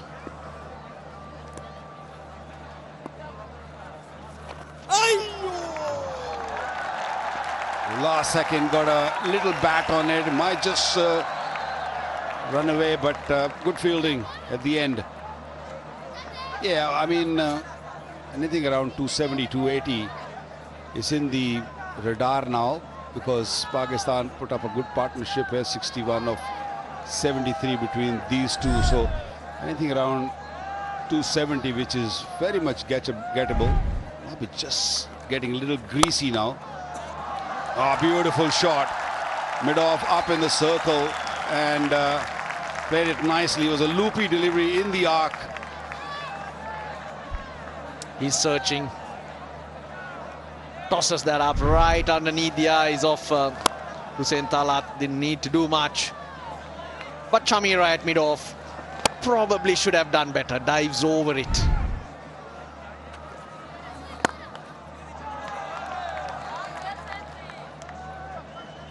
Bit of variable pace and bounce on off, and I think that's where Pakistan top order has struggled to find their timing. But knowing how the conditions change come the second session, just feel with the coolness, the dew, it'll become easier for batting.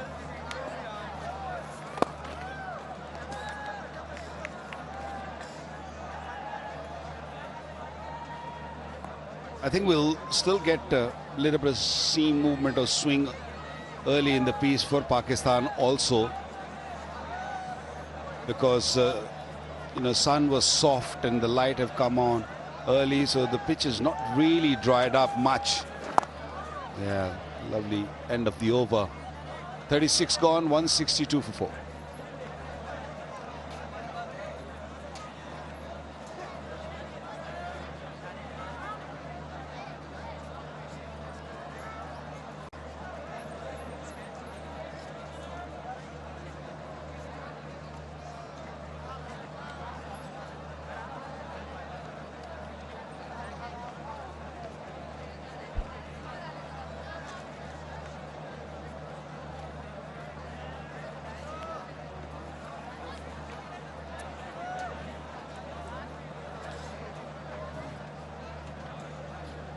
Lights taking effect.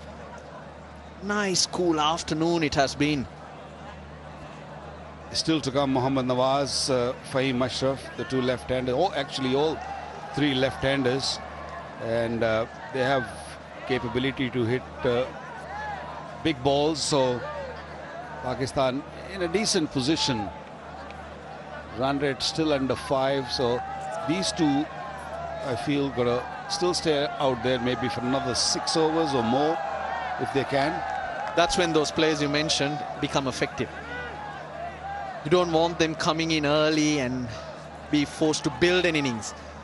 They are the type of players who can come in and finish an innings, and that's where the next 6 overs is crucial. Janit Lianage. His first 6 overs were pretty good. Sri Lanka's 5th bowler so far of 8 overs has gone for 45. 2 more overs. Needed a partnership. They've got it. It's 69 of 78. Salman Ali Agha is being the aggressor though. But quietly, Hussain Talat finding the boundary and now looking very confident.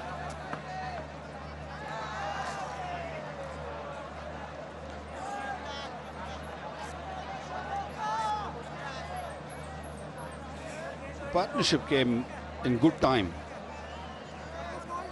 70 of 79, so they've been busy looking for singles and the odd boundary, and that's the way I think the top order batters should have also batted. Just stay busy, just look for runs all the time. It's closer to another half century, Salman Ali Agha. I think the top order batters got a little anxious when they saw, you know, all that swing and seam, and they just went in the shell and didn't really know which way to go. But these two are finding good rhythm now. 275 is definitely gettable. Lianage batted beautifully, bowled beautifully with the new ball. 8 and over 275. That'll be a good score because Pakistan fighting back to get that score would mean they'll be up and about. And when your confidence is there, that belief creeps in, and then anything can happen. A tea moment. Tapal tea. #1 tea in Pakistan, no doubt about that. We've been spoilt up here with the hospitality, and Tapal tea tops that list. With on offer, he's hit it hard. Beats the fielder in the deep. His outfield is getting quicker. Once the lights come on, the ball starts skidding through nicely. There was a room there for Hossain Thalat to just play it late. Pick the gap nicely.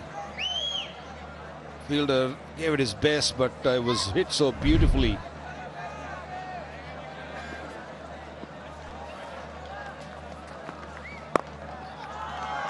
I like the way they're looking to rotate strike, not only looking to hit boundaries but also just pushing for runs, the singles and twos.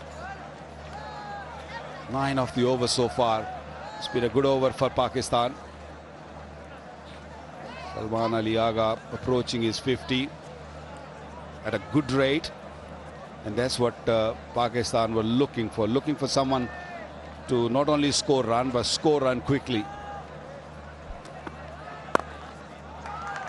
This is good. Hit the gaps, run hard.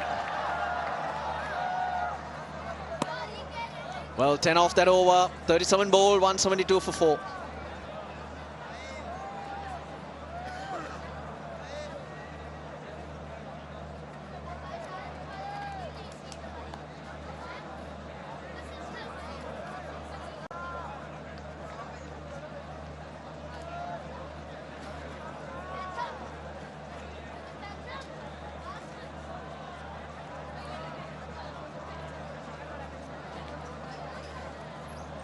We thought it was a struggle earlier on. Well, it was. The run rate rarely getting above 3. Somehow it crept up to 4. But in the last 7 overs, 53 runs. Salman Ali Agha and Hossain Thalat. And it's been risk-free. It's a lot to do with hitting the gaps and running hard. Just that intent. Turning things around. Sri Lanka's over rate also pretty slow.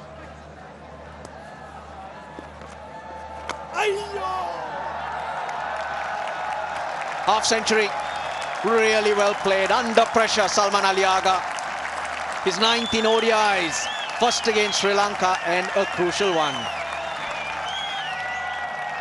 Not the first time he's done this job. Batting down the order and plays the spinners really well. And got a 50 of 52 deliveries.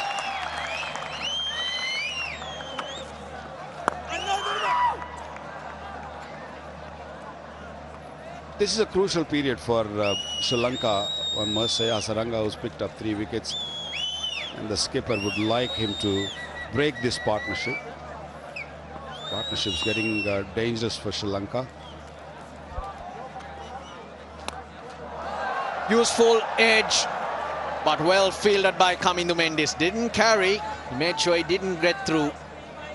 I don't think Hossain Thalat picked the length. He just saw a flight on it, and from the crease he was looking to hoik it away. Very, very fortunate that it just didn't go to the hands of a fielder. Gets it, skips away for 4. Nicely played. That boundary he was looking for. They're looking to attack Hasaranga also. They struggled against Hasaranga in the early part of the game, but now they're feeling good. This was leg side-ish. Nicely picked up by Hassan. Highest score in ODIs for Hussain Talat. 83 of 89. This partnership is growing and it's getting into that situation where the batters to come also become very dangerous. At the end of the 40th, an extra fielder will be allowed outside that circle, so a bit more cushion for the Sri Lankans. And I believe that's why Pakistan in these last 3-4 overs are looking for that boundary, an extra area to hit. Fielder comes round, but long throw in and hence a couple more. Another expensive over, 180 for 4.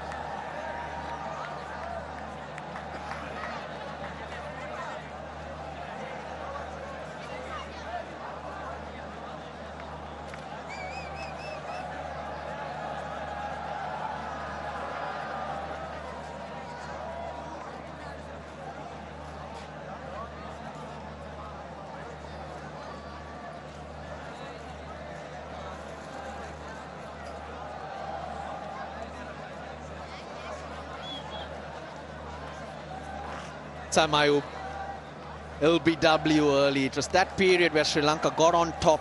You mentioned the new ball bowling which put the brakes on Pakistan. Brilliant bowling from Chamira, who's now back into the attack for his third spell. Ball was swinging around early, Waqar. And a little bit of a technique issue, do you reckon? Sam Ayub, the way he set himself up, I would think would have been a walking wicket for a bowler like you. Yeah, when the ball is swinging and a batter is going across early like that, that means the swing bowler is always in the game. Is always searching for the ball to hit the pad, and that's what happened. The few occasions he got hit on the back pad, this time it was a lot fuller. And look where the head is, and look how the bat come down. Back came down at the angle. They had no chance of surviving. And that's because that front leg goes across. As a batter, you got to open up the angle for the bowler bowling over the wicket and let that swing come into you. But the left-hander was going offside.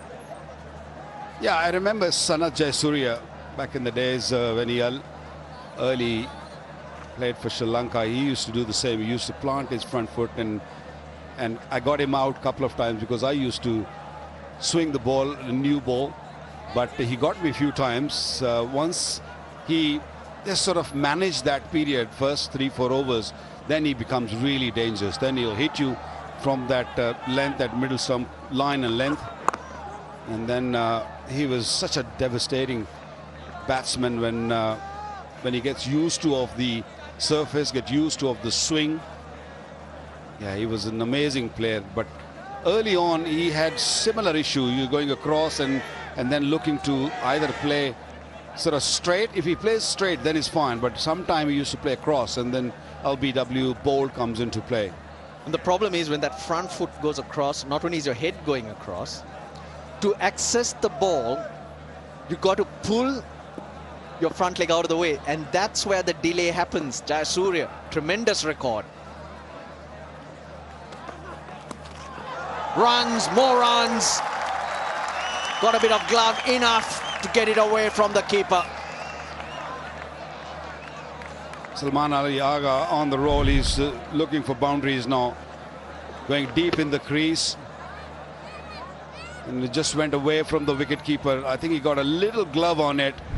But runs are coming nicely for Pakistan. And suddenly they're thinking 280. This partnership has been brilliant. The only chance that the Sri Lankans had was that LBW before Hussain Talat got off the mark. It was plumb in front. Sri Lanka didn't have a review. But other than that, can't think of even a single chance that these two batters have given. And it gets even better. This is really, really good. They're mixing it up with some wonderful running between the wicket. It's sensible cricket, one must say that. You know, they ran really hard between the wicket, and If there was loose delivery presented, they made sure that they put it away. I like the knock from Hussain Talat also. Yes, you're right. He was lucky. LBW was not given. But since then, since the first maybe 10-15 deliveries, he looked really good. 94 of 95 deliveries. And they're not done yet. And if you ask me, it looks like they're just starting. 39 bowled. Pakistan are now 190 for 4. They've got there on the back of a 9th ODI 50 for Salman Ali Agha. He's been brilliant in those middle overs, in the lower middle order for Pakistan, and under pressure. Well, easily the best player Pakistan have got, especially against the spinners. He picks the gap nicely and he rotates the strike beautifully, cuts the ball nicely, and that was a beauty. Mid-off up in the circle, used the feet nicely, and this was the last boundary he hit. The inning was required from a senior guy, Salman Ali Agha, and he managed to get 50 for his team and his skipper. Run rate almost 5 now, so things have settled down for Pakistan. This partnership have really put them back in a driving seat. Can they just play well? Can they just drag this partnership for another 3-4 overs? So the later order batsmen in the likes of Fahim, Nawaz can just cut loose and play those big shots. And Pakistan, you never know, if they keep going the way they are, might get to close to 300. Yeah, back on track, very much. Hasaranga is last over. But he adjusted that. He misread it, but had the presence of mind to make sure he didn't let it through. 2 spells for Hasaranga today. First one, outstanding. That's when he picked up those 3 wickets. Came back for a second spell, but he hasn't been that good. He hasn't bowled with the control he would have liked. That's straight. No review. He got across the stumps. That's why I thought that looked straight. Sri Lankans believe. The reactions say it all. Might be just slipping down the leg side. Yeah, he planted his front foot way too early. Hasaranga, so much experience, knows exactly what needs to be done.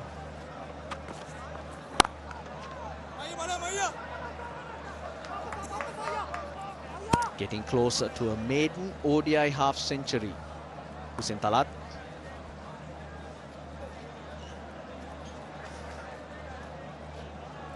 I think the pressure created by the pace bowler allowed Hasaranga to come in and put more pressure on the top order. Once ball gone old, a little softer, not easy to control.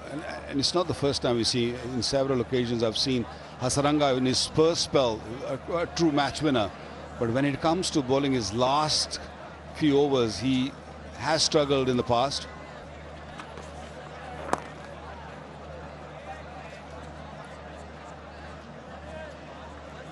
It feels like it's been a long time that Sri Lanka's over rate looks low, but they're just 2 minutes behind. If they're 2 minutes behind, it will be very unlikely that they'll get penalized if they can maintain that.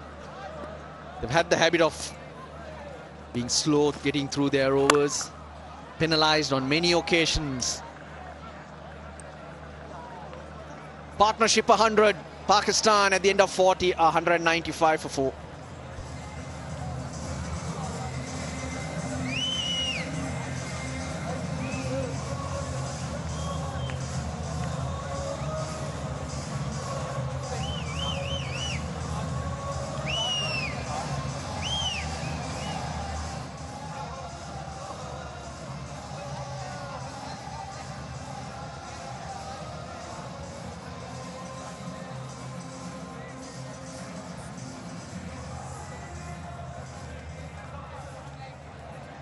Wonderful partnership. Salman Ali Agha leading the way.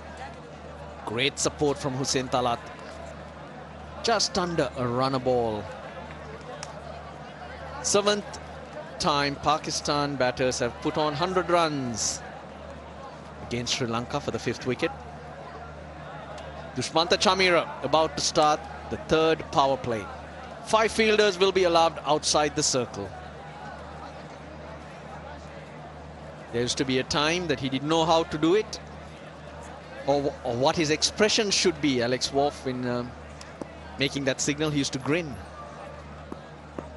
Could see all 32.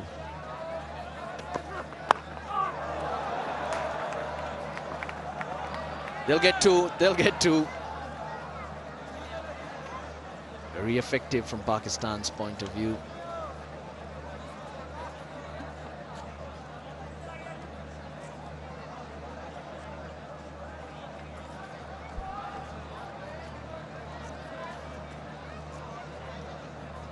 Mid-offs in the circle, 3 in the deep on the leg side, fine leg in the circle, 3rd man, and the sweeper covered. 10 overs to go. You're easily thinking 280 at least from here. Really well bowled. Slower ball, back of the hand from Chamira. Yeah, you got to be smart in the last 10 overs as a bowler, because with this partnership, you know, now Pakistan thinking runs every ball. So you got to be very clever, very smart to just use the depth of the crease and also bowl wide. Don't bowl in the arc. Use those variations, bowl slow deliveries, the odd bouncer. All these variations got to be used now.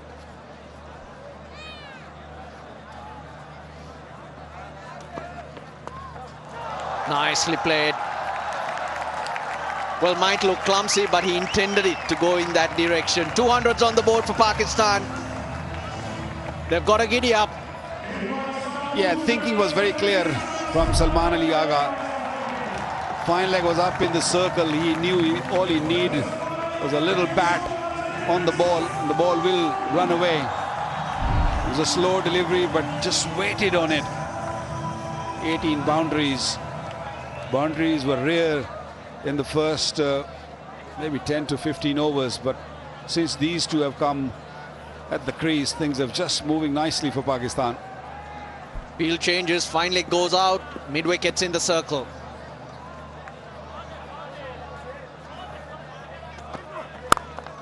Nicely bowled.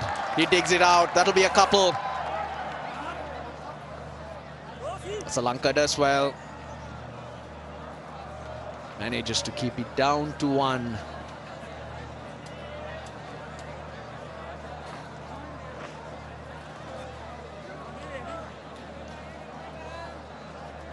Batters to come: Fahim Ashraf, Mohammad Nawaz. Very regular in the team, batting at number 7 and 8, and they're both a big hitter. And this is a tailor-made situation if they will be required.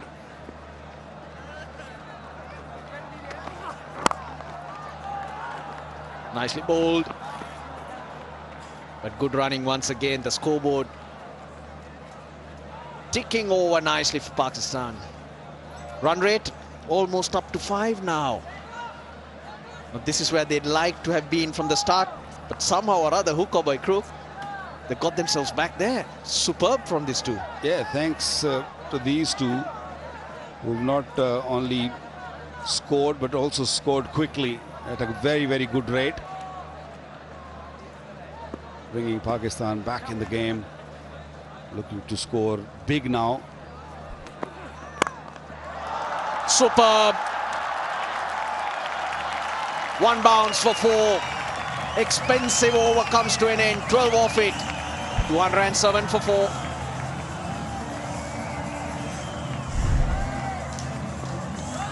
Scored quite nicely in this over, but this last delivery, he got the length wrong. He was bowling those block holes, just a little length on that last delivery, and Salman Ali Agha making room for himself, playing a match-winning knock. for Pakistan.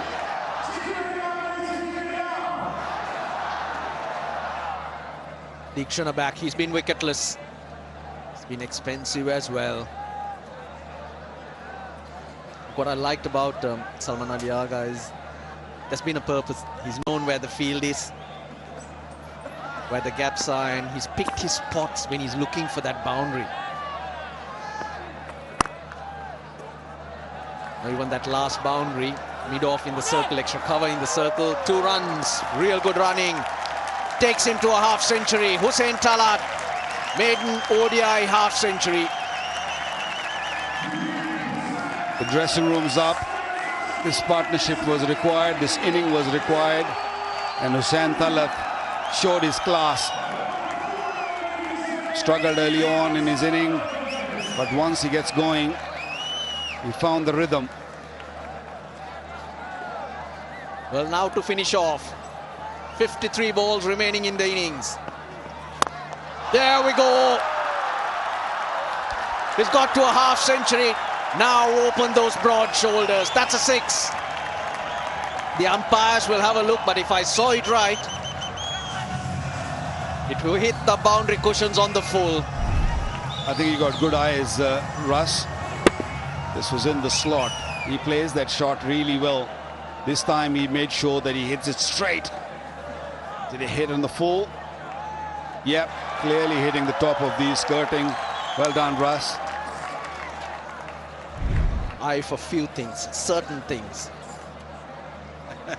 What do you mean by that? Second 6 of the innings now. Charita Salanka. Oh, he's gone down. He's gone down. And he's clutching to his hamstring. Now the score, it's building.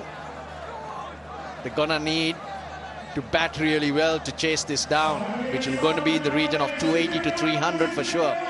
They're gonna need a fit Asalanka. Suddenly you see a different energy in the dugout, in the dressing room. They're all back on their feet. They're feeling good about themselves now. They'll be thinking, we can win this game. We're in a situation where we can post maybe 300. When there's a winner, there's always a loser, and contrasting body language from the Sri Lankans. Looking at each other, the captain's on the ground. Just wondering, where did it go wrong? What could we have done better? But right now, you're at the mercy of the Pakistan batters. That's Hussain Talat. But he's enjoyed himself. He's a fine player. Favors the offside mainly, likes to cut. And this was a beauty to Hasaranga, picking up length very early and made himself a 50, a real proud man. Plays all around the ground really well. 96 runs since the 30th over. That's a run rate of 8.5. And that too without taking any risk. It was a good cricketing shots these two have played. And they're ready to take risk now. And if they get it right, Pakistan will be getting very close to 300, if not 300.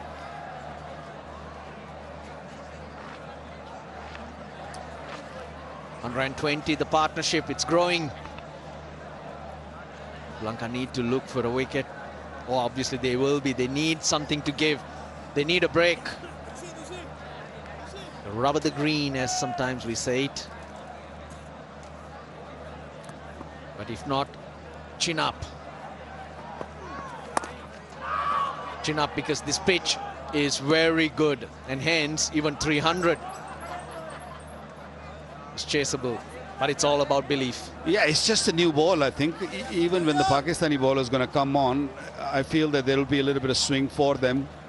And if Sri Lanka up front early on manage that swing, they'd be happy to chase down any score. Because the history suggests the pitch has played really well over the years. At PSL, we have many games here, and second time around chasing, this pitch becomes a belter.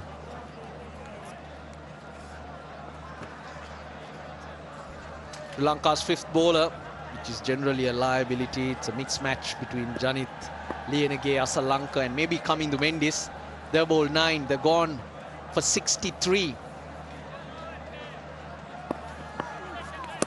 Correction, they've gone for 55. So Sri Lanka needs to find one more over from there as well.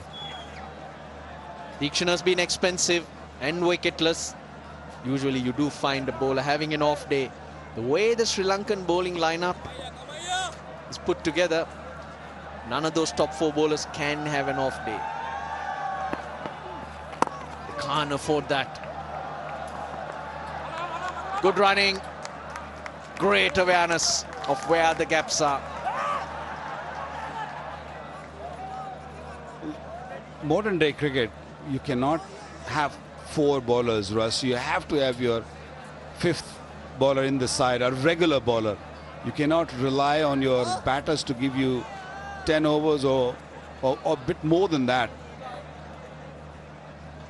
In slower, sluggish, turning conditions, yes.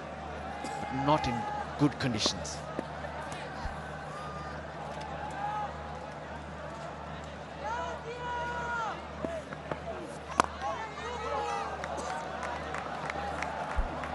.42 ball, 220, 221 for Pakistan.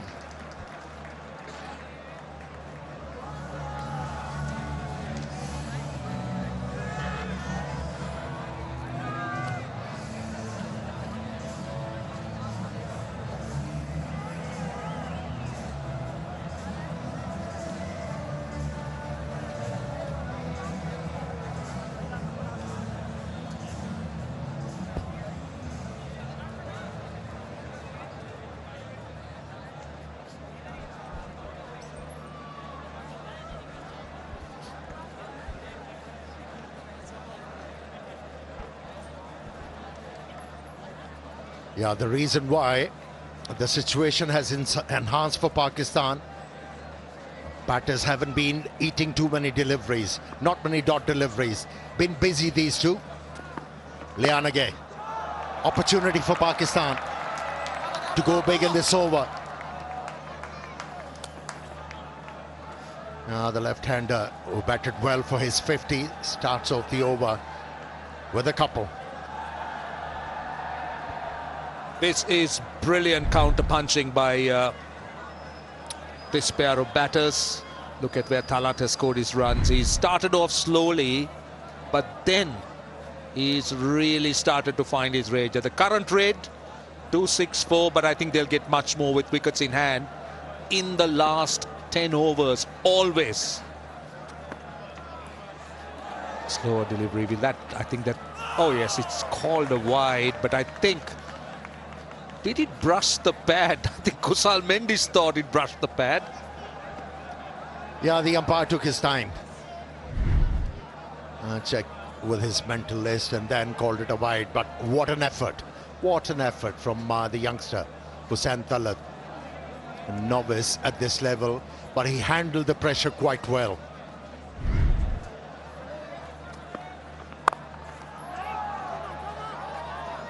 Yeah, tried to hit the ball very hard. See, this is unusual territory for Janith Lienage. He doesn't generally bowl at international level at this stage. So Sri Lanka is looking to him to try and get the maximum, because Asalanka bowled 2 overs and went for 18. So Lienage needs to get this over in to complete the 10. But I mean, the value of going into the last 10 overs with set batters and with good momentum. And you got 2 big striker of the ball available in the dressing room who can really do serious damage. So all these Pakistani batters need to do is ramp up a pressure on the opposition. Find a couple of boundaries in this one. Another slow delivery. Clever stuff. Well-directed slow delivery. No room for the left-hander to free his arms. Yeah, it's precious, isn't it? Precious dots for Sri Lanka at this stage. Just look at the way he rolls his fingers on top of it, not giving him any pace at all.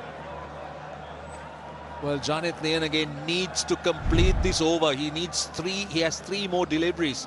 Conceded just 3 runs so far. Needs to finish strong from a Sri Lankan point of view. Down the ground, hit with a lot of power. Just a single, but there is so much of power that Hussain Talat packs when he gets it off the middle of the bat. He's a power hitter. And again, clever bowling for Lianage. Bowled a couple of slow deliveries, managed to bowl dot deliveries, and then bowled it fuller. And never allowed the left-hander to get underneath and be able to hit the ball aerial.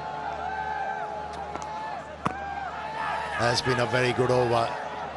There was a scratch on the bat, but still good enough for a couple of runs for Pakistan. This has been clever cricket by Pakistan. As you said at the beginning, the number of dots have reduced so much. So what they've done well is not just hitting boundaries, they've knocked it into gaps. Just look at this confirms what we're talking about. At the bottom of the screen, look at the way they've been very active. Singles, twos, mixed with those boundaries. That's a wide. That's a wide, and that Kosal Mendes couldn't collect it, but these are all vital runs at this stage for Pakistan. Yeah, if as a batsman you aren't able to express yourself and bat with freedom, what you need to do is get busy. Hit the holes. Rotate strike. At least you're keeping the opposition under pressure. Another wide, feeling the pressure. He's looking to take pace off, so he's missing his line, Lianage. He understands he needs to finish high, ideally a dot ball. Sri Lanka has conceded 52 runs in the last 30 deliveries. That's a lot of runs, considering that Pakistan are 4 down for not many. They're looking for 2 here, and they'll come back for 2. This is good running, good aggressive running. They've got 11 in the over, 232 for 4.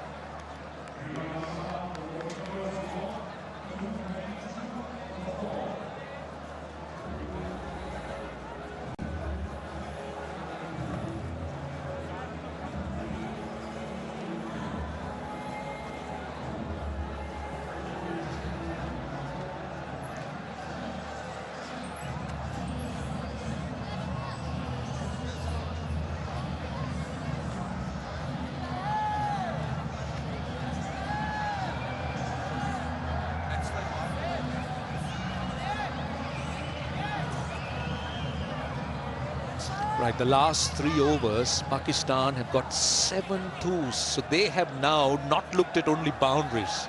They're looking at every option. That's a look at Sri Lanka's bowling resources. Asitha Fernando has 3 overs left. Chamira has 2. And Tikshana has 2. Hasaranga's completed. So at least Sri Lanka will have frontline bowlers now to try and finish off the 50 overs. Tikshana has gone for 50 of 8 overs. So it's been really tough going for Tikshana, particularly this pair of batters have looked to take him on. It's been... What impresses me is that it's been a calculated effort. It's a calculated onslaught because they started slowly. They had difficult moments, yes. We'll talk about that Hussain Talat's LBW that was not given. But just take that out of the way. These two have batted outstandingly well. Yeah, given the situation they were faced with, brilliant, no doubt about it. And Salman Ali Agha has been guiding his young partner how to go about the job. And so far, so good for Pakistan. Now they are threatening the opposition to concede 290.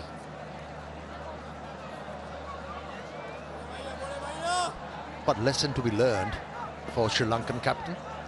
You know, if you don't have 5 frontline bowlers, there's always a difficulty for you. Oh, that's close, that is close. Given. There were two sounds for sure, but it was the case of bat hitting the pad. He has referred it. TV umpire to director, we have a player review for LBW. On-field decision is out. I've checked the feet placement and it's a fair delivery. Let's start with front row.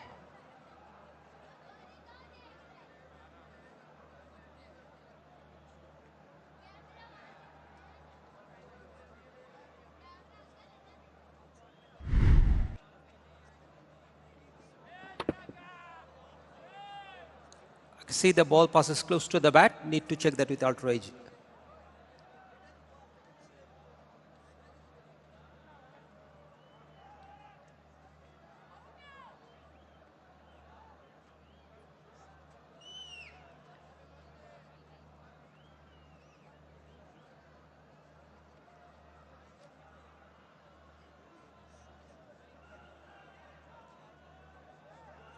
Asif ultra edge is building. Stand by.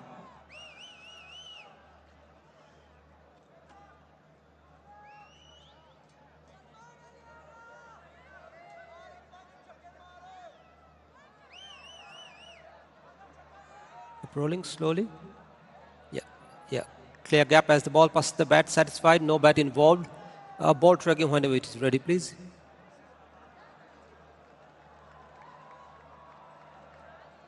Original decision is out. Pitching outside of impact in line and wickets hitting. Asif, you will be staying with your out decision. Stand by. You're on screen. Signal now. Sri Lanka finally breaks through. After a 138-run partnership of 127 balls, Hussain Talat goes for 62. Pakistan 233 for 5.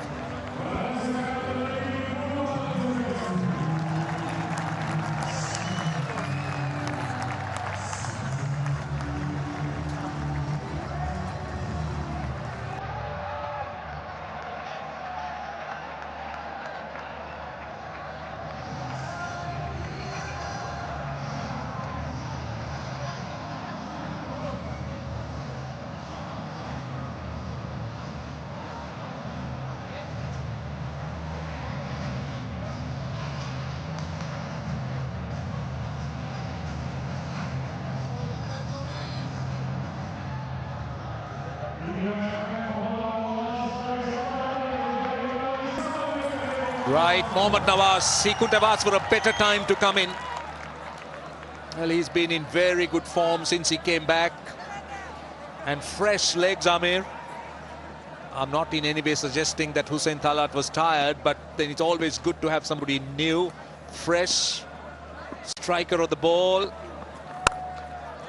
Short and wide, and he gets a boundary. And he gets off the mark. That was a rather loose delivery from Tikshana. He's enjoying a purple patch, Mohammad Nawaz. Didn't need much time to get off the mark. In fact, with a boundary. Yes, wasn't a great delivery, but got the opportunity, pounced on it. Starts off with a boundary, Nawaz. Yeah, it was begging. It was begging to be put away. And Nawaz obliged. It was short and wide. Tikshana now round the wicket.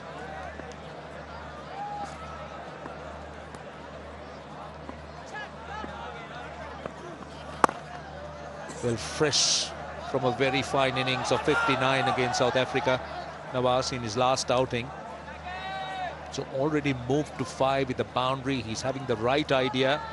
He's not looking to hit boundaries. He's also looking to rotate the strike. Yeah, it was too close. And moved outside the line of that delivery. That's why there was no contact with the bat. But a timely breakthrough for Sri Lanka. They've been trying hard for this. But a good hand from the youngster, Hussain Talat. Runs. Two of them to finish the over. It's 240 for 5.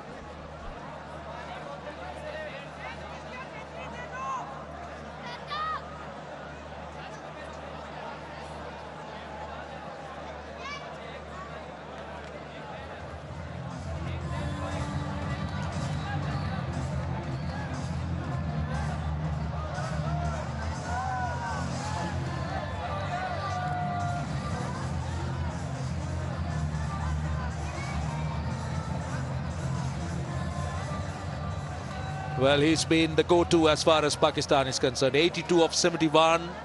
Batted brilliant. He loved the way he paced the innings. Salman Ali Agha. 7 fours only. Hasn't hit sixers, but he's shown a lot of aggression. The running has been good. The leadership in that partnership. Everything going his way, and I thought it's very well constructed. It's given Pakistan a real opportunity with 36 legal deliveries left. Fernando's back.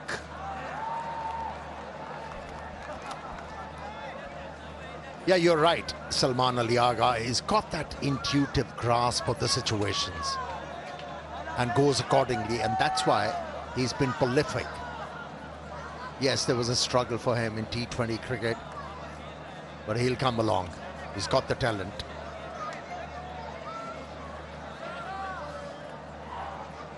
He got Pakistani team to such a wonderful situation.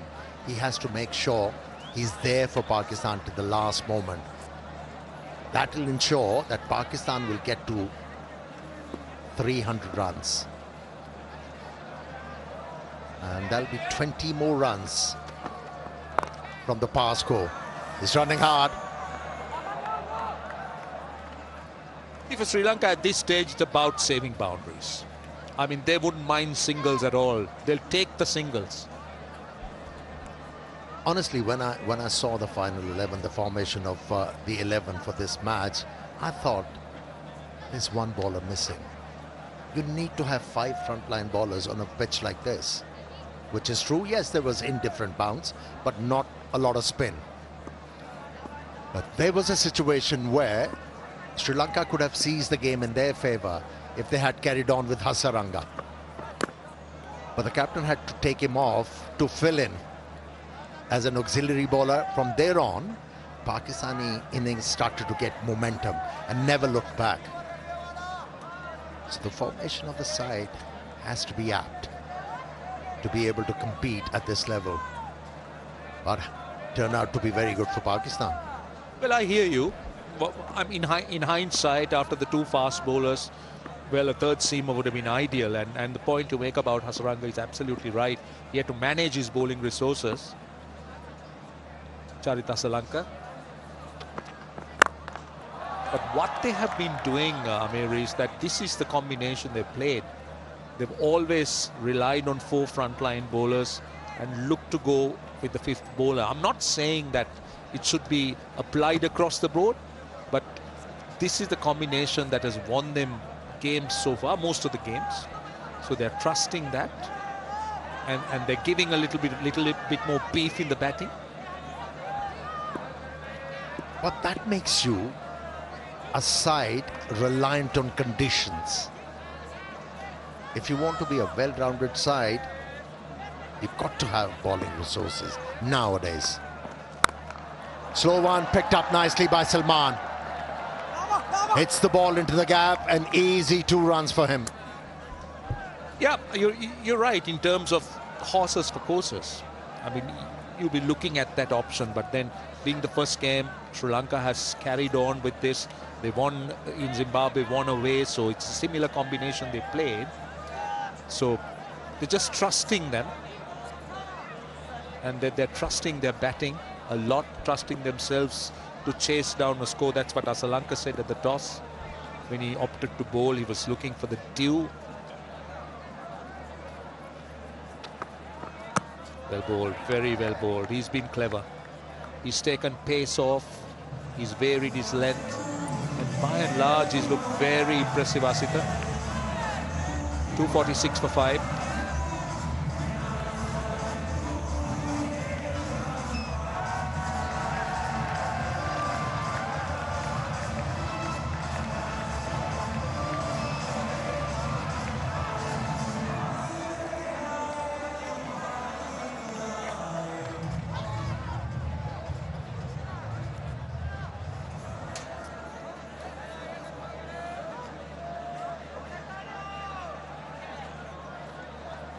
Well, just look at this.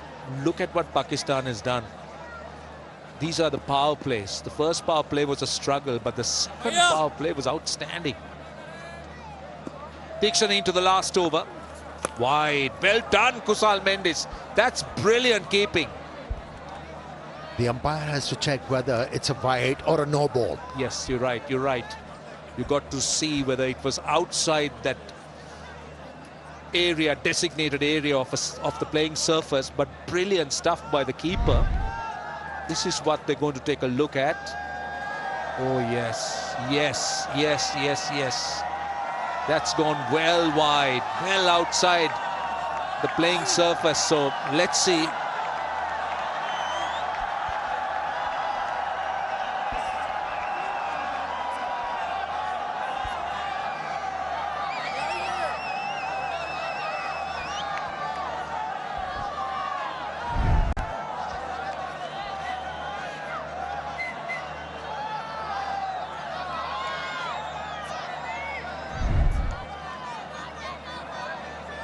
So just keep an eye on where the ball is pitching.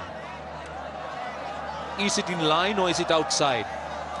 Is it a third umpire's decision? I think it's the third umpire's decision.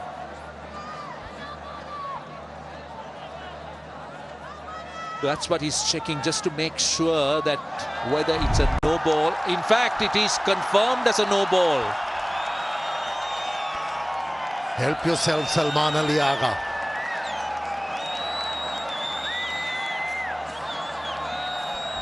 Well, he's just, I suppose he's just asking for a clarification, but that's a third umpire's decision. He's just giving the explanation, saying it was just outside. So outside that line, outside that pitch area, he's considered a no ball. It was out of bounds. And as a bowler, you have to accept it. It's a third umpire's call here. Right, it's the free hit and a wide again. I thought it was a good delivery. He went full and wide, but too wide. Oh, pressure has been reverted. Pakistan was on the receiving end when they lost quick wickets, absorbed pressure by Salman Ali Agha and Hussain Talat, and that partnership of 138 has reverted the pressure. The Sri Lankans faltering under pressure. In the air, but will find a fielder. Running hard. Excellent running from these two. The 250 is up for Pakistan, and they still got 5 overs left, including this one. This is a great recovery. I must say that the momentum, without any doubt, is with Pakistan. Look at that last 50 of just 28 deliveries. The acceleration has been on. Over the top, finds the fielder. Well, Sri Lanka, I'll tell you, wouldn't mind it. At this stage, just prevent the boundaries. If they can do that, singles and twos, they'll take it instead of boundaries. Yeah, the Pakistani batters at the moment aiming for 10 and over at least. And to get to the target they set initially, which was the power score, 280. Now they have created a situation where they could actually breach 300 runs.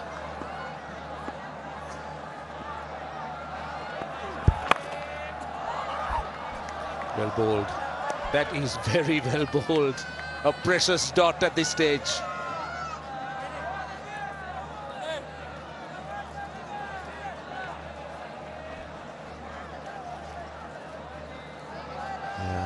After bowling wayward deliveries,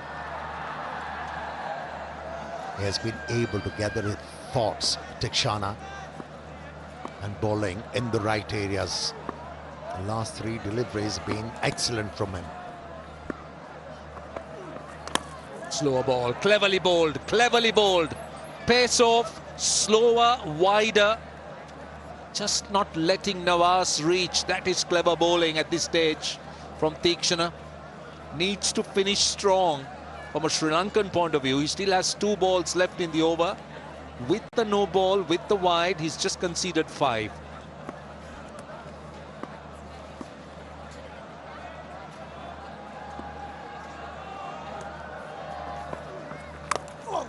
Again pace off, again pace off.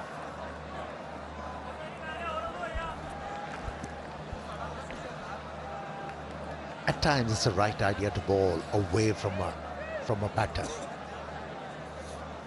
They are waiting for the deliveries pitched within the stumps. And if you bowl wider as a bowler, you can surprise them. That's what we have seen so far from Dikshana, looking ball outside the off stump without any pace. Full toss. It's fielded in the deep. That's good work. And only a single. Pakistan will be kicking themselves. That was a gift. 6 runs off the over, 252 for 5.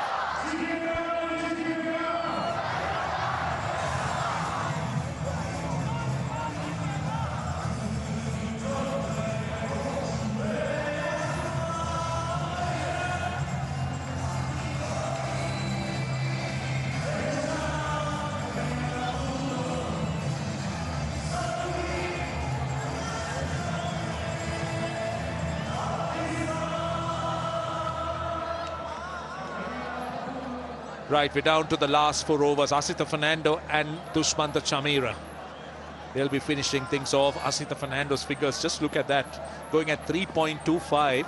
Chameera little over 4. Tikshana finished his 10 overs, went for 64. Starts off with a slow full toss. Just couldn't time it. Again, only a single.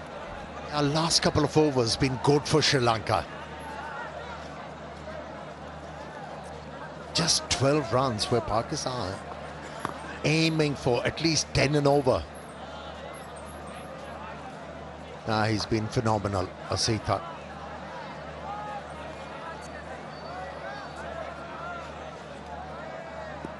He has bowled immaculate lines and lengths. Very meticulous with those slow deliveries as well. Again, pace off. Should be cut off in the deep. They want to. Could be trouble here. Has to be trouble. Has to be. In fact, no. Salman Ali Agha hadn't gone past the no-return point. But Sri Lanka keeps it down to a single. Yeah, looks annoyed. Salman Ali Agha. Urging his partner. Needed a much committed effort, but no damage done as far as Pakistan is concerned. Salman Ali Agha still there. See, at this stage, Sri Lanka hasn't given a boundary of the last 17 balls, so that is what they're after. How long can they extend this? Go square to the wicket, another single. So 18 balls at this stage without a boundary. That's a good effort on the part of the Sri Lankan bowlers. They pulled that run rate under 5.5. There was a time that it was closing in on 6 runs and over. But still, this pair of batters, they can take it to the end. They can really accelerate. Salman Ali Agha, 90 of 78 balls only. Just 7 fours. But it speaks of the way he's constructed the innings.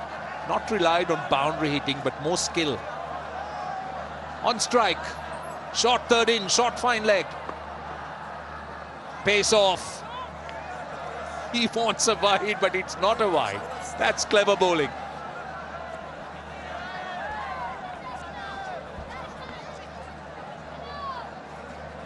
Yeah, as a fast bowler in this situation, you've got to be mentally strong and technically strong, tactically strong to be able to deliver. And Asita is delivering in this crucial juncture of the game. He's been on the money, and those subtle variations are posing a lot of problems for these two batters. That will be a wide. Went a little bit too far again. Pace off, going for that wide Yorker. He's got a man at deep backward point. He's got a man at deep point. So no surprises that he's aiming that length. Just getting it slightly wrong. He's got to re-bowl it.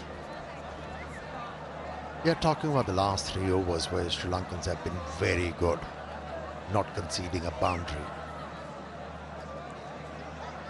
Now, Pakistan was very well poised to score 300 runs, but it's been hampered due to some very good bowling once again from this fast bowler who's been very impressive. See, he's not been able to time the ball because he's taking pace off. Salman Ali Agha looking to hit it with all the power, but no timing at all. So only a single. So he's got one ball left in the over. He's bowled a wide and conceded just 5. So Sri Lanka will be pleased. They pulled it back a little bit.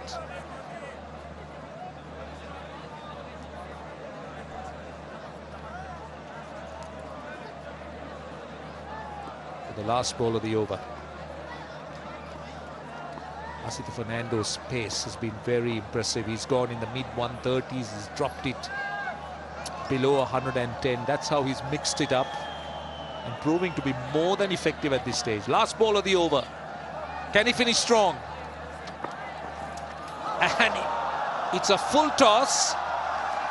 They are asking for a no ball. They think it's over the waistline. I don't think so. The umpire doesn't think that. So that is a dot. 257 for 5.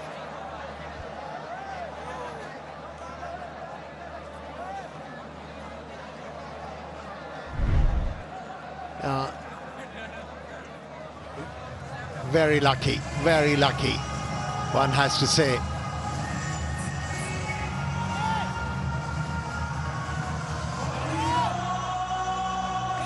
It was too high.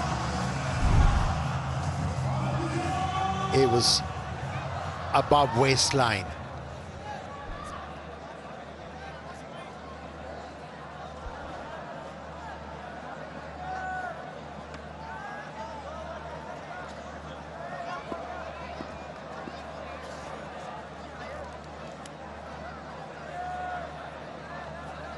Right, we're down to the last 18 legal deliveries. Dushmantha Chamira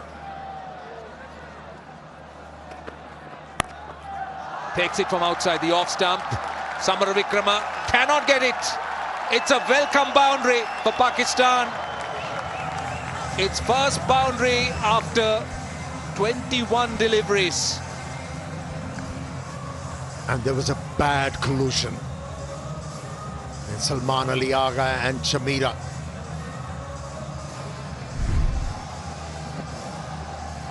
And that was well picked up. Was anticipating a slow delivery and knew where the gap was. Never tried to overhit the ball. That was nobody's fault. He was watching the ball. Wasn't aware where the bowler was. Hence a collusion. Let's hope nothing serious there. Yeah, both were ball watching. Chamira looking in the direction where the shot was played, and so was this man. And eventually they crashed into each other, as you say. I think let's hope nothing is wrong. Well, Chamira seemed to be all right, but it's him that's getting all the attention.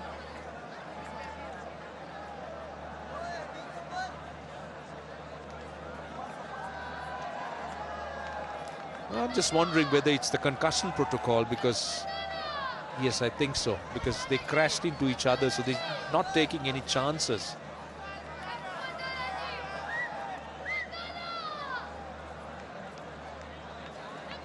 Just making sure that everything's well with Salman Ali Agha.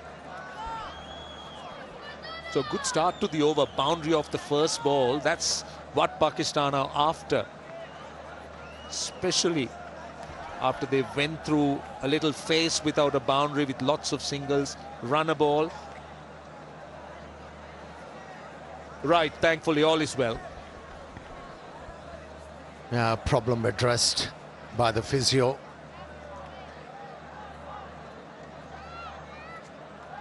Now only 5 runs away, Salman Ali Agha. For another 100 in international cricket.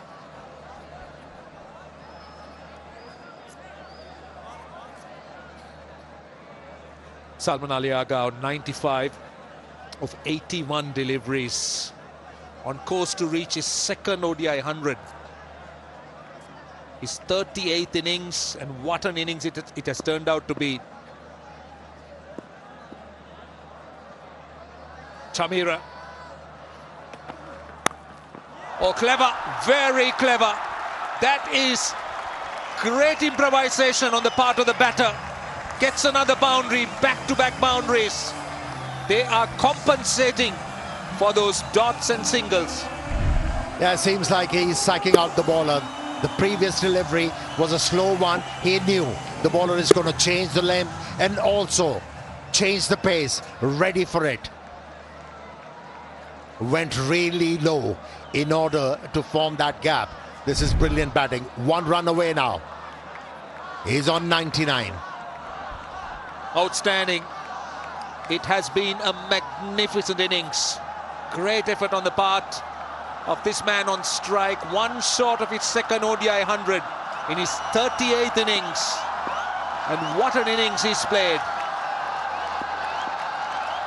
Chamira it is. And there it is. That's the 100. What an innings from Salman Ali Agha. He'll remember this. He's done it off just 83 balls and 9 fours. And the crowd in rapture. What an innings. What an effort. Made to absorb pressure. A lot of it. Handled it quite well. Kept batting with intelligence and eventually achieved something big. Second ODI 100. Well played, Salman Ali Agha. Brilliant. Lot of running for him. 37 single, that is. And 12 doubles. In addition to those 9 fours. So it's been all running and skill. He is a powerful striker, but he's mixed it up well. It's a good blend, the way he's got those runs.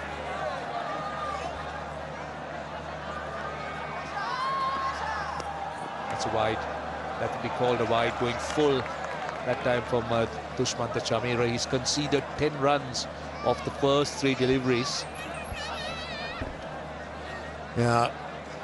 Straight away, Salman Ali Agha went to his partner Mohammad Nawaz, who's been struggling to make a contact with the ball. He's asking him, why are you batting from leg stump? Why don't you move towards the off stump in order to take toll of those deliveries which are pitched outside the off stump? Short 13 and short final again. And over the top, goes down to deep extra cover. Cut off in the deep. Sadira Samaravikrama. Couple more. Mohammad Nawaz looking to find that gap and go over extra cover. That was wide and full. So it was the right intent. Yeah, that advice worked. If you have a look at the replay, he was actually standing on middle and off stump, and that's why he was able to make that contact. Yeah, timing wasn't there, but still good enough for a couple of runs. And that's why Salman Ali Agha has been regarded as a good thinker of the game. Edge and 4. No chance of stopping that. At that pace, you find the edge, you beat the short third. 16 runs already in the over and turning out to be more than handy. That had everything in that delivery. That was wide, it was full. And Nawaz got a healthy edge. Short third had no chance. And it has turned out to be the most expensive over of the innings so far. Chamira has gone for 49. 1 ball left in his 9th over.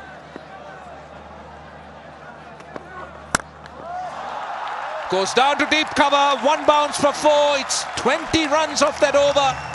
Pakistan back on course. 277 for 5 with 2 overs to go.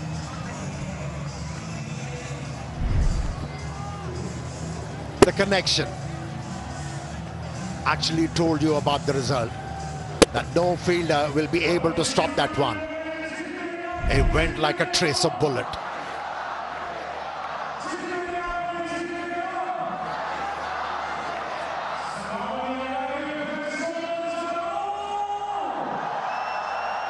Well, that's the biggest building so far of the innings, and what a time to have it. It's the perfect time for Pakistan to get 20 runs of that last over. And now 23 runs is what they're shy of 300. They got 12 deliveries left. Asita Fernando will continue to probe around wide of the off stump with pace off, with that length. So this over will be mightily important for Sri Lanka. In fact, both overs are going to be, but Asita has bowled so well, he'll want to finish off as economically as he's done. Just 32 runs into his 10th over.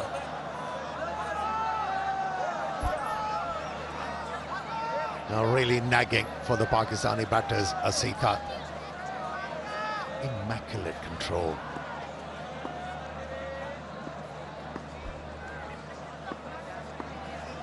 Who's 78 for 5? Oh, this is hit flat and gone all the way. That was hit with a lot of power, and the 50 partnership is up of just 33 deliveries. That was in the slot. And he was looking for such a delivery outside the off stump, back of the length, where he could hit the ball aerial.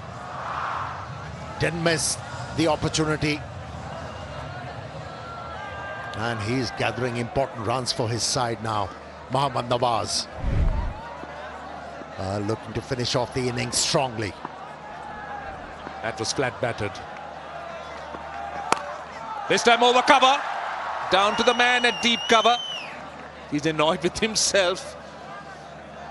In fact, it's a more deep point. But just to, before this over, if you look at the way Pakistan have got their runs, the first 30 overs, it was 119 runs at less than 4 runs an over. And the next 18, they've gone at nearly 9 runs an over, 158.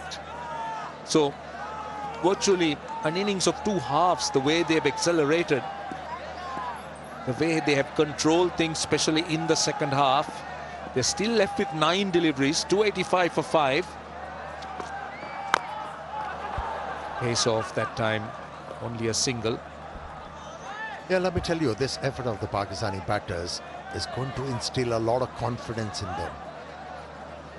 How to set up a total on the board, even though you are struggling with losing early wickets. If you have the patience, if you have the right idea, you can recover.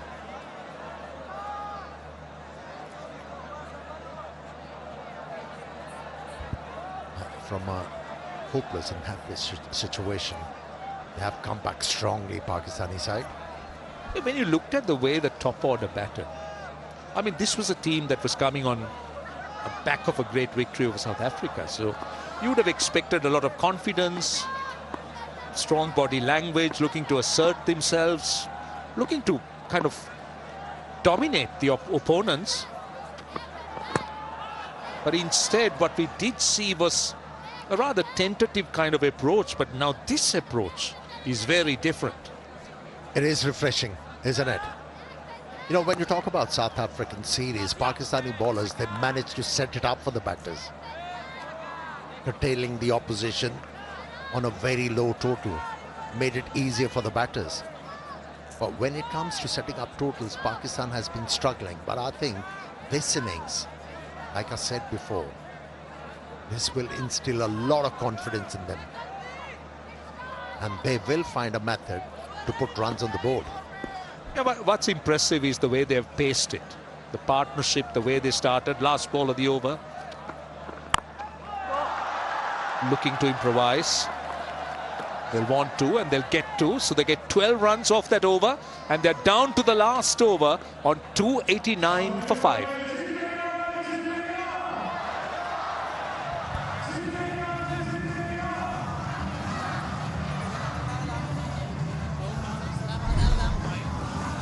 What an innings from Salman Ali Agha. Showed good mindset, good technique to deal with the pressure. And once he established himself at the crease. There was no looking back. Started to improvise, started to hit the ball into the gaps, and a very well-crafted 100 and well-deserved 100 for Salman Ali Agha. Just look at the way he scored his runs. It's not about hitting boundaries, but it's about being smart. It's about the way he's opened up areas, the way he's taken those singles and twos. Last over. And starts off with a good full delivery, a dot. And so precious from a Sri Lankan point of view. And also, Amir, the last 9 overs, 94 runs have been scored by Pakistan, which tells you how much they have dominated this phase of their batting. Yep. Great display from the Pakistani middle order, that's for sure. We spoke about how good Salman Ali Agha was with the bat, but how about him guiding a youngster to feature in that partnership? Nicely worked away. Another boundary for the left-hander. Working the angle, that's clever batting. He knew exactly where the fielder was. And from round the wicket, onto the pads, and this is clever batting, really clever batting by Mohammad Nawaz. Just look at the way he works that angle. Knew that the man was very square. That's gone fine for a boundary. And yes, on the point you made about that partnership, that was so important. Salman Ali Agha was the man who really took charge of it. Yeah, he curated it very nicely for Pakistan. That 138-run partnership, very much the decisive factor. Well bowled. Well bowled. That's a good Yorker. Wide of the crease, aimed at the base of the stumps. Just keeps it down to a single. Still 5 runs on the first 3 balls. They're left with 3 more deliveries.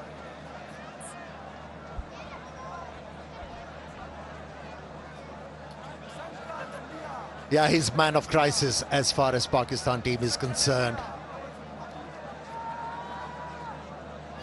He's a well-rounded batsman, Salman Ali Agha, without any doubt. And scores at a good rate. Pakistan's T20 captain. Certainly shouldering the burden here. Pakistan were 4 down for 95. On strike, only a single. But what's also impressive is that he's batted to the end. He's made sure that he finished things off. He didn't leave it for someone else. He was speaking about it some time ago, about the importance of batting to the end. And that role he's played brilliantly with 2 balls to go. And he's scoring it better than a runner ball at 120. 105 of 87. But also, Amir, let's not forget, it's a good surface. It's not beyond Sri Lanka. If they bat well, it's a good surface. But momentum with Pakistan at this stage. 2 balls to go. Well bowled. Well bowled. Yeah, certainly redeeming himself. Went for plenty in his previous over. But has managed to land the ball in the right areas, especially after getting hit for a boundary. Showing experience, Chamira. How precious are these Yorkers? How important at this stage? 1 ball to go. He's conceded just 6 runs in the over. Last ball of the innings. Nawaz on strike. And he goes. And big. And has it gone all the way? I think it has. No, 1 bounce for 4. Pakistan in on 299 for 5. 104 runs of the last 10 overs and 10 runs of that last over. How about the contribution from Mohammad Nawaz? 36 from 23. Yes, initially it was struggle, but at the right time started to flail the bat and has brightened up event for Pakistan. Sri Lankans are to chase 300 runs. That's an excellent effort from the Pakistani middle order and the late order batters. Wonderful innings, wonderful effort. Last 60 balls, 104 and a wicket, 9 fours and 2 sixers. A brilliant finish. Well, they went into the last 10 overs with wickets in hand, and that's always crucial. You have a set batter or set batters, then you are looking at plenty. This is how Pakistan ended up. Look at the top 4, they struggled. But then after that, Salman Ali Agha, sent a lot, and then Mohammad Nawaz. They just came in and played so brilliantly.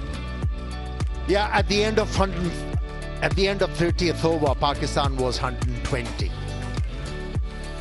119, beg your pardon, to be precise. In last 20 overs, 180 runs. That's an effort and a half from the Pakistani batters, and that partnership is glaring. 138. It was all about Sri Lankan bowlers to start with, and lost the way. Well, the opening bowlers were quite good, but 299 for 5 is what Pakistan got, and that's a very impressive score. And let's go across and join Zainab Abbas, and let's see whom she has. Well, Hasaranga bowled really well for Sri Lanka in today's game, and he's here with me. Hasaranga started things off really well, Sri Lanka, but then just sort of lost their way a bit in the middle. How do you look at this total right now? Yeah, credit should goes to Salman and Hussain Talat. They batted really well after four wickets. I think they batted really well. Wicket was good, so I think our batters can make it. All right, just in terms of the wickets that you got the all-important wicket of Babar Azam with the googly. I mean, what was the plan exactly? How do you construct an over when you are planning to bowl the googly? I'm the main bowler, wicket-taking bowler, so I try to bowl stumps line as much as possible, so I think that's a success. Also a change in format, like you do really well in the T20s. We've seen that, you're perhaps one of the best bowlers in the world. How do you adjust your line and length when it comes to the ODIs? I don't change much. I just try to bowl stumps line as much as I can, and just try to bowl 5-6 meter lengths. That's it. All right. Thank you so much for your time, and all the best for this one. Thank you very much. Thank you. 299 for 5 is what Pakistan got, and that's what Sri Lanka needs in 50 overs when they start their innings. We're going to take a break. On the other side, it will be the Sri Lankan reply.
Well, we're back at Rawalpindi Cricket Stadium, where Sri Lanka will be requiring 300 runs off their 50 overs.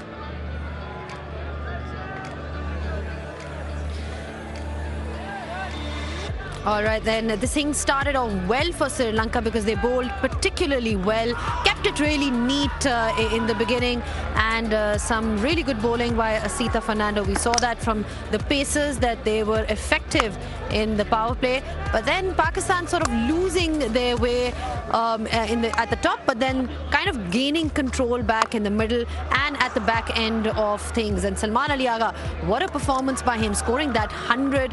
He seems to be that one guy who loves this format and has really done well. Hasaranga then taking all the key wickets, Babar Azam, Rizwan, all falling to Hasaranga, and he managed to get some important, crucial wickets for them. Overall, you've got to say that, like I said, Sri Lanka started off well, Hasaranga in the middle getting some wickets, but then it was all the Salman Ali Agha show. We've seen what he can do with the bat over extra cover, you know, his favorite shot that we've seen in this particular format, and he really added impetus to this innings. So kudos to him. And then Mohammad Nawaz, let's not forget his contributions. You know, he seems to be doing particularly well in this format. Hussain Talat as well, he was given an opportunity. He was able to score some runs because there were his dismissal, as we saw at the top. You know, Sri Lanka didn't really have any reviews left, which is why he was given an opportunity. But overall, Salman Ali Agha took charge with the bat, scored some crucial runs, and in the end, the late flourish that we saw, it was courtesy Mohammad Nawaz as well. Well, we're back on pitch side, just discussing what happened in that first innings between Pakistan and Sri Lanka. We spoke about the fact that how Sri Lanka started things well, but then kind of lost their way in the middle. Now, 300 is the target we're looking at. I've got with me Russell Arnold and Waqar Yunus in studio. Russ, great performance in the power play. You know, great control with the ball of the seamers. But then what happened? What happened after that? Well, it's a innings of two halves, really. If you look at it, where Sri Lanka were able to maintain that pressure, they picked up wickets. They were a little unfortunate because I thought they were well on top. A decision that went against them allowed Pakistan to build that innings, build a partnership. It was outstanding because the runs that were scored, the way it was scored, they gave the Sri Lankans no chance, and the bowling fell away. That tends to happen when a partnership like that starts to flurry. Quietly, Pakistan got to a situation from where they could dominate as well. But earlier on, the lines, the lengths, tremendous. That little bit of nibble was very useful. Waqar, what did you make of that power play bowling then by Sri Lanka, the paces that we saw today from them? Yeah, wonderful. I thought, you know, the pitch was little damp, and there was something for the bowlers, and they explored that very, very nicely. And in the first 10 overs, Pakistan were going nowhere. They lost wickets. They had no clue how to sort of manage things. It was of course Salman Ali Agha. Of course, when he came in, and it was a different ball game. He's shown the attitude. He was just very, you know, upbeat with the scoring runs and you know, rotating the strike nicely. And I think that's what, you know, the early part of the inning, the early players, they should learn from him that, you know, if you can't hit boundaries, if the ball's seaming around, look for singles. And I thought the top order didn't do it, but then of course Salman Ali Agha and Party did a wonderful job. Salman Ali Agha, like I said, he seems to love batting in this format because he's got some great numbers down that order, Waqar. When you talk about his performance and then, you know, going on to score big hundreds, how significant was his innings today? Yeah, he's probably the best, you know, players of spin, I feel, that in this Pakistan lineup, and he showed it from the word go. He dealt with Hasaranga really, really well, and you know, he played his shots. He was not really worried or scared of using his feet also.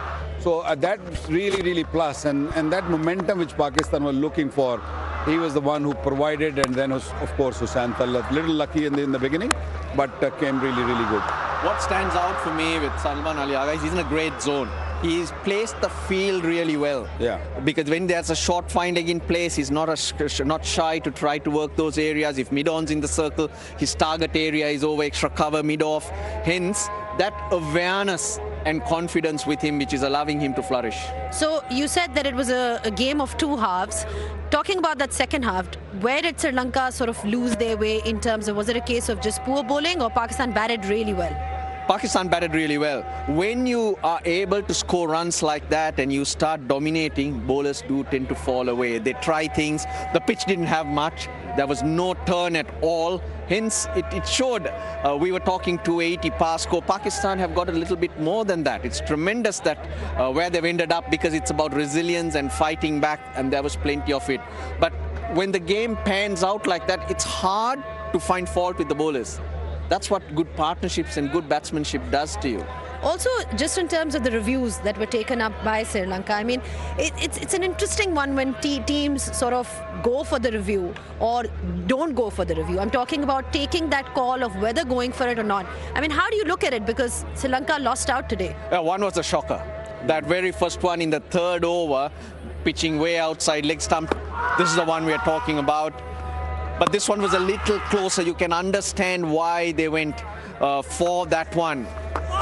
When this happened, I don't know how that was not given out. Yes, you can say there were no reviews left, but from an umpire's point of view, that's a mistake.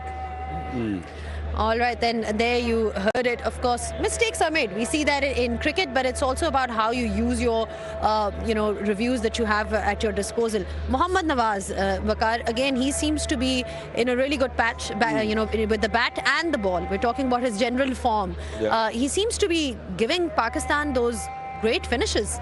Yeah, Pakistan looking for an all-rounder, and I think he's doing a great job. His bowling is improving. We always knew that his batting is good enough, especially in the last 10 overs. When he comes in, 5 overs remaining, 6 overs remaining, he's very effective. And today, once again, he's shown, scoring 36 of 23 and putting Pakistan, right in front, I would say, because 300 runs chasing on this pitch with Pakistan having so many options, the bowling options, I think it's going to get really tough for the Sri Lankans, although there might be a little bit due later on. It's just a new ball. If Sri Lanka handles the new ball well, they might be in a chance, but I feel that with Naseem Shah, Haris and Shaheen up front, it's going to be tough. Prediction, Russell? Well, scores have been chased down, and I think Sri Lanka are a good chasing team. They do bat deep. We're in for a good evening. All right, it should be a great evening. It's a bit chilly here in Rawalpindi, but I'm sure the players are warmed up for this one because it's going to be a cracker of a game. We are now ready because the captains are coming out, the players are coming out on the field. It's over to the commentators. Thank you, Zainab. And Salman Ali Agha taking lead of the huddle. Shaheen Shah, Fredi and the group listening on intently. The man in crisis and the man that's shown through and in the batting order for Pakistan, getting Pakistan to 299, which means Sri Lanka required 300 in this first ODI of 3 at the Pindi Cricket Stadium. It was a phenomenal batting innings. Pakistan was 76 for 3 when he made his way out into the middle. A fantastic ton. Second one in his ODI career. And more importantly, a massive partnership with Hossain Talat, that of 138 runs. And you just feel at the halfway mark, Pakistan well within the driving seat. 180 runs in the last 20 overs, 104 runs in the last 10.